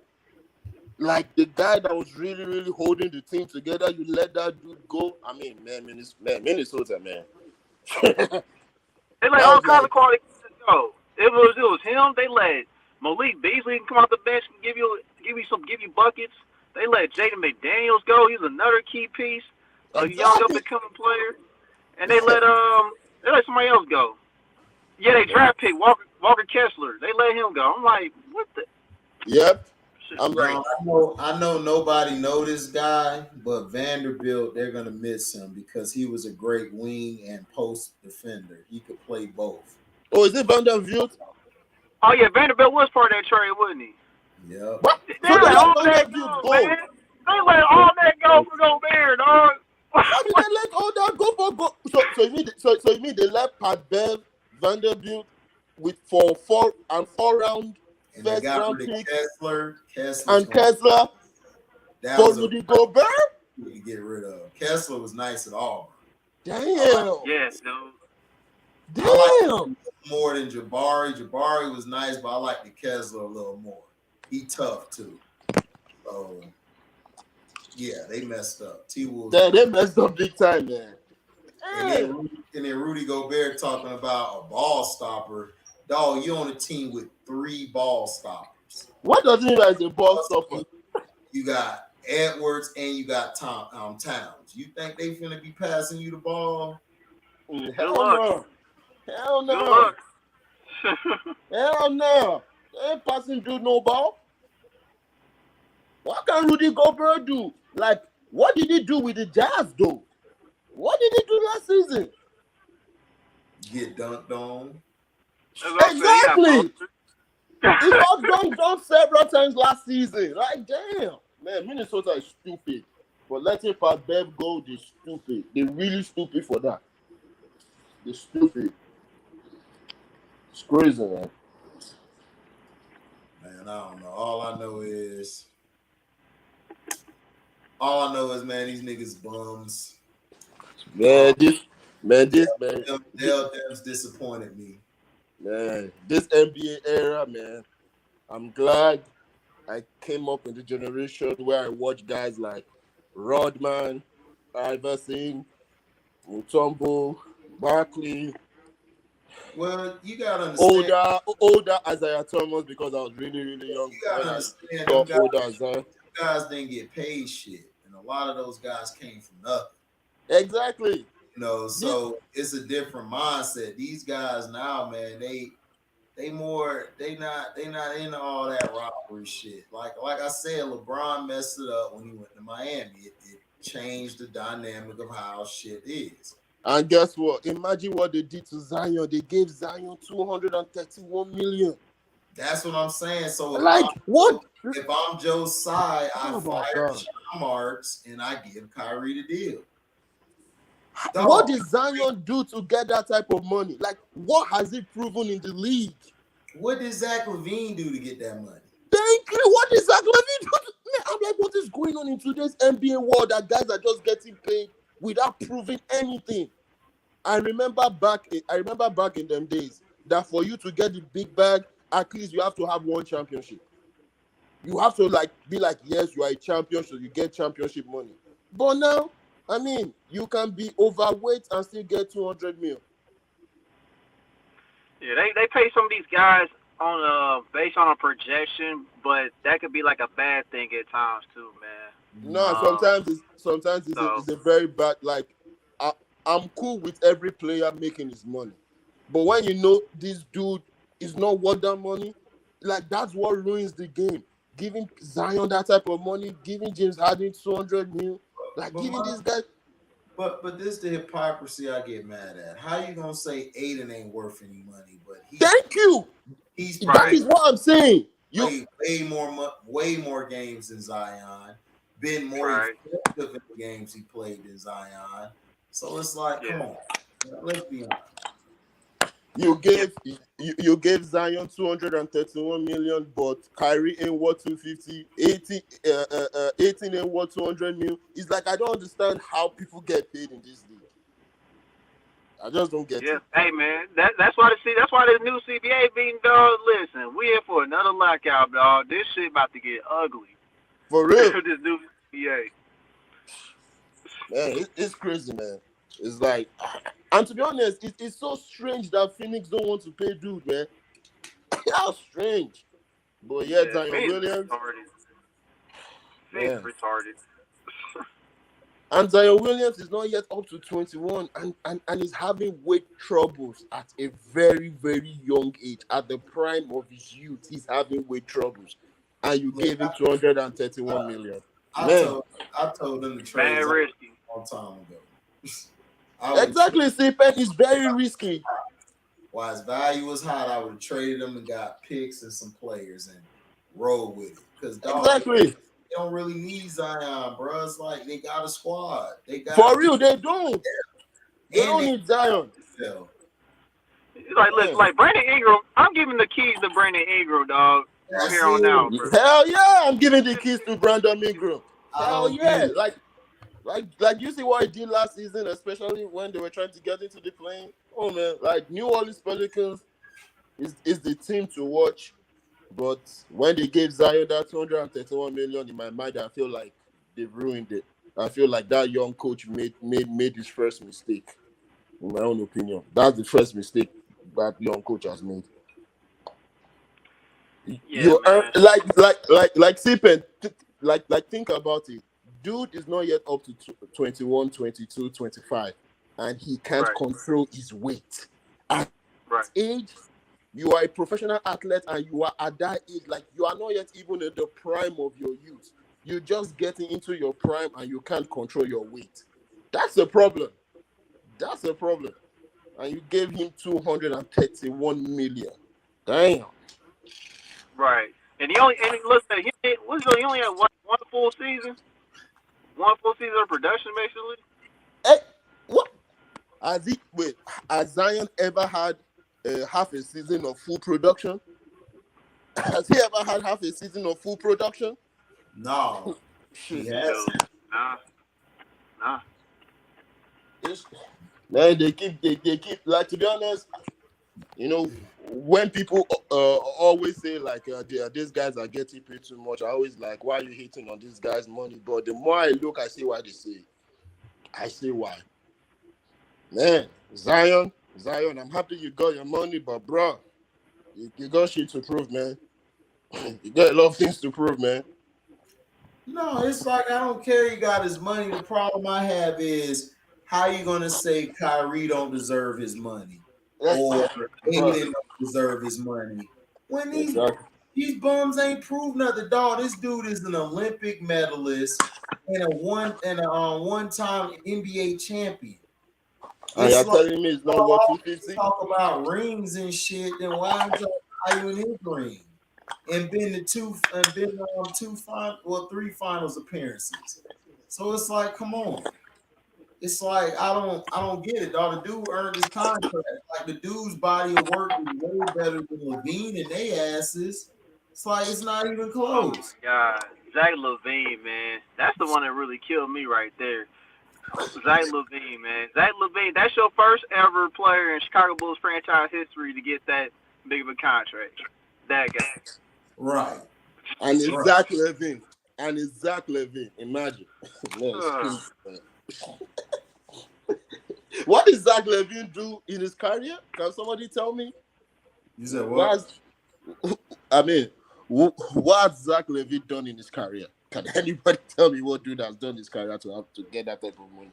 Because I don't get it. Just score 20 points per game. That's it. I guess that's good enough to get a big contract like that these days. This is crazy, man. Hey, woo, man. Like, dog, you didn't beat a top 3 team in either conference, and you still getting paid that much, bro. Mm-hmm. If I was the Chicago Bulls, I would have traded Zach LaVine a long time ago. James Covington Smith, What up, Billy James? King, JP in the house. What's up? JP, what up? Just chilling, man, talking shit. Diligent King, what up? Talking about this highway robbery that I did. He robbed them quick. Man. He can't get his money though. Shit. Never seen no shit like that before. Man, Josiah, like I said yesterday, to be honest, I mean, HG, remember what I said yesterday? Fuck Kyrie, fuck the Nets, fuck Sean. And you went and hit him up on all of them. Man, bro, like, these guys, everybody in the NBA just pissing me off right now. Man, acting like little kids, man. I hate it when these players go diva mode, man. Like, bro, hey, man, and all these owners acting petty. Just give Kyrie the 250 mil and let's just move on. Like, damn, like people stupid, man. Yeah, but that's what I'm saying. Like, everybody not saying nothing about Sean Marks. It's like, dog, all you had to do was give him the money. You would have Should been fine. And you would have had some more money to go and get some free agents. Now exactly, you cash. exactly. Should I tell you why nobody's talking about Sean Marks? It's because he has the right color. Simple. Exactly. Yeah. Imagine if that was a black GM losing both KD and Kyrie. Imagine that was a black GM losing both KD and Kyrie. Come on, man. Yeah. But yeah, dog, because like I done seen people talking about, man, well, Kyrie, he's not really a max player because of this many games played and all that stuff. I'm like, first of all, That's stupid, man. That's a stupid thinking. Right. Kyrie can't control what this thing in New York was doing with the pandemic and stuff. Right. Second of all, in the years Kyrie has played, I remember didn't Kyrie have a season where he averaged like 25 points a game on like 50, 40, 90? Dog, he played damn near the whole season the year he got hurt in the playoffs with KD and them. Yeah. When he got hurt in the Milwaukee series. Like, he played that damn near the whole season. So I don't know what people talking about. You know, human beings easily forget. They only remember the last thing they see. So a lot of people have forgotten. Like that season where Kyrie played, or like had a full season and got hurt in the playoffs. People forget that. No, people don't forget shit. People just choose to pick what the hell they like. Like, they always do this 1 foot in, 1 foot out shit. Like, you can't say that this dude ain't earned shit, and then all these people around him who he's good as if not better than these guys, he should be getting paid. Exactly. Like, I'm not going to next season knowing my history. I get hurt during the season and shit. Then what? Kyrie wanted to secure his future, and it's not a bad thing. For Christ's sake, Rudy Gobert is getting paid, and you're telling me Kyrie shouldn't get paid? Like, guys, think about it. Rudy is gonna get paid, and you're telling me Kyrie don't deserve to get paid? Come on, man. Yeah, man. It's like what are we doing? Exactly. Like, what are we doing for real? Like, Rudy is getting paid. Rudy is getting paid. I mean, look at what the Minnesota did to get him. And you think he ain't gonna get paid? And you're telling me Kyrie, at least, even if you don't want to give Kyrie the full 250, right? At least give him 153 years guaranteed. They could have done that. They could have made that deal. 3 years, 150, they could have made that deal. But man, they just didn't want to give Kyrie guaranteed money. That was the problem. They didn't want to give him guaranteed money. Yeah, and like from what Sion said, they try to put him on this contract talking about you guaranteed 2 years, and then the other 2 years. Exactly. Yeah. You know how many games you play. It's like, what the hell? I ain't never heard no contract like that. Exactly. Like, I heard that on Sino's page, so I was like, what the hell? Like, what type of contract is that? Like, for a superstar? Like, are you crazy? Like, I wouldn't take that shit either. Like, good for Kyrie, man.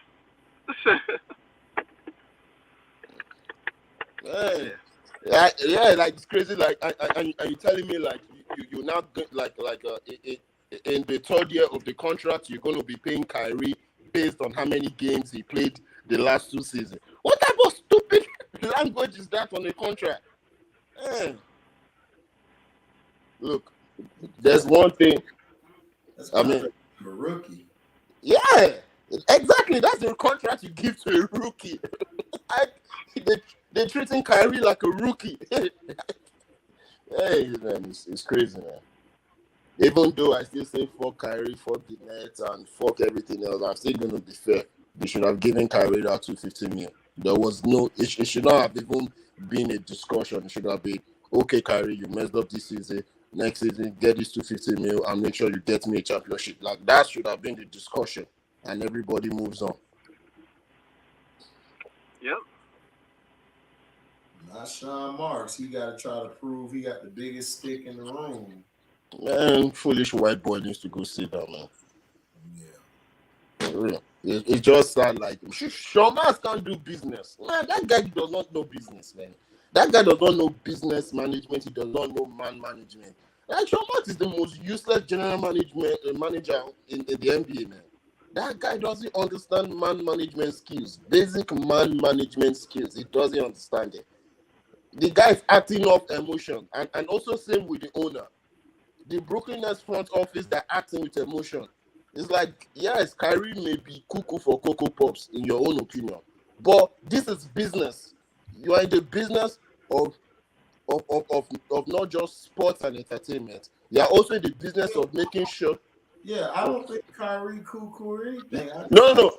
Kyrie Yeah. who just does what the hell he wants to do. Yes, I'm just saying what the media thinks. I'm just saying what people think. I'm just saying, even though what I'm trying to say that even though the media thinks Kyrie is cuckoo for Cocoa Puff, Josiah could have been like, I don't care what people think about you. I am in the business of entertainment, of sports. I have to make sure I sell tickets and put butts on seats. KD and Kyrie provides me that. KD and Kyrie will make people buy season tickets. KD and Kyrie will make people buy VIP tickets. I'm still going to make back my money. So fuck it, I'm still going to give Kyrie 250 mil because I know dude is going to sell tickets. It's simple. It's business. This is business. Let's take away the emotion. This is business. I'm in the business of making money and winning games. Man, I don't care if Kyrie is crazy. Can Kyrie play? Can he ball? Take this dude and let me make my money. Simple. That's how I see it. Yeah. It's like, man, Josiah does not know how to run an NBA team. I'm sorry. He doesn't know how to run it. He doesn't understand, like Josiah doesn't understand that running a sports and entertainment company is different than running a business. It's different than running a regular business. I do business. But running an entertainment company, I have dudes who have record labels back home. Like, it's different. It's different because you are trying to draw attention. You are trying to draw crowd. Like, it's a different way you do business. That's why a lot of record labels sign all these artists that are still in the gang life because they bring people to the shows. So you have to deal, So you have to deal with some type of attitude when you are in the sports and entertainment business. I also watch soccer as well. It is the stars that run the soccer world as well. The stars to get what they want, like how the NBA. So you have to do business differently, not like you just running a regular goods and service company, man. Josiah and Sean Marks, they really messed up on this one. They really messed up, man. It's sad. Yep. Yeah. Anyways, HD, man, I gotta go, man. About to head to work. Time to go make this dollars. I'll catch you guys later, man. Yep. I'm about to head out too, man. Appreciate I'm about to head out too, man. Yeah. All right, man. Salute, guys. Oh yeah, salute to you, man. Thanks for coming by, man. We got No all problem. this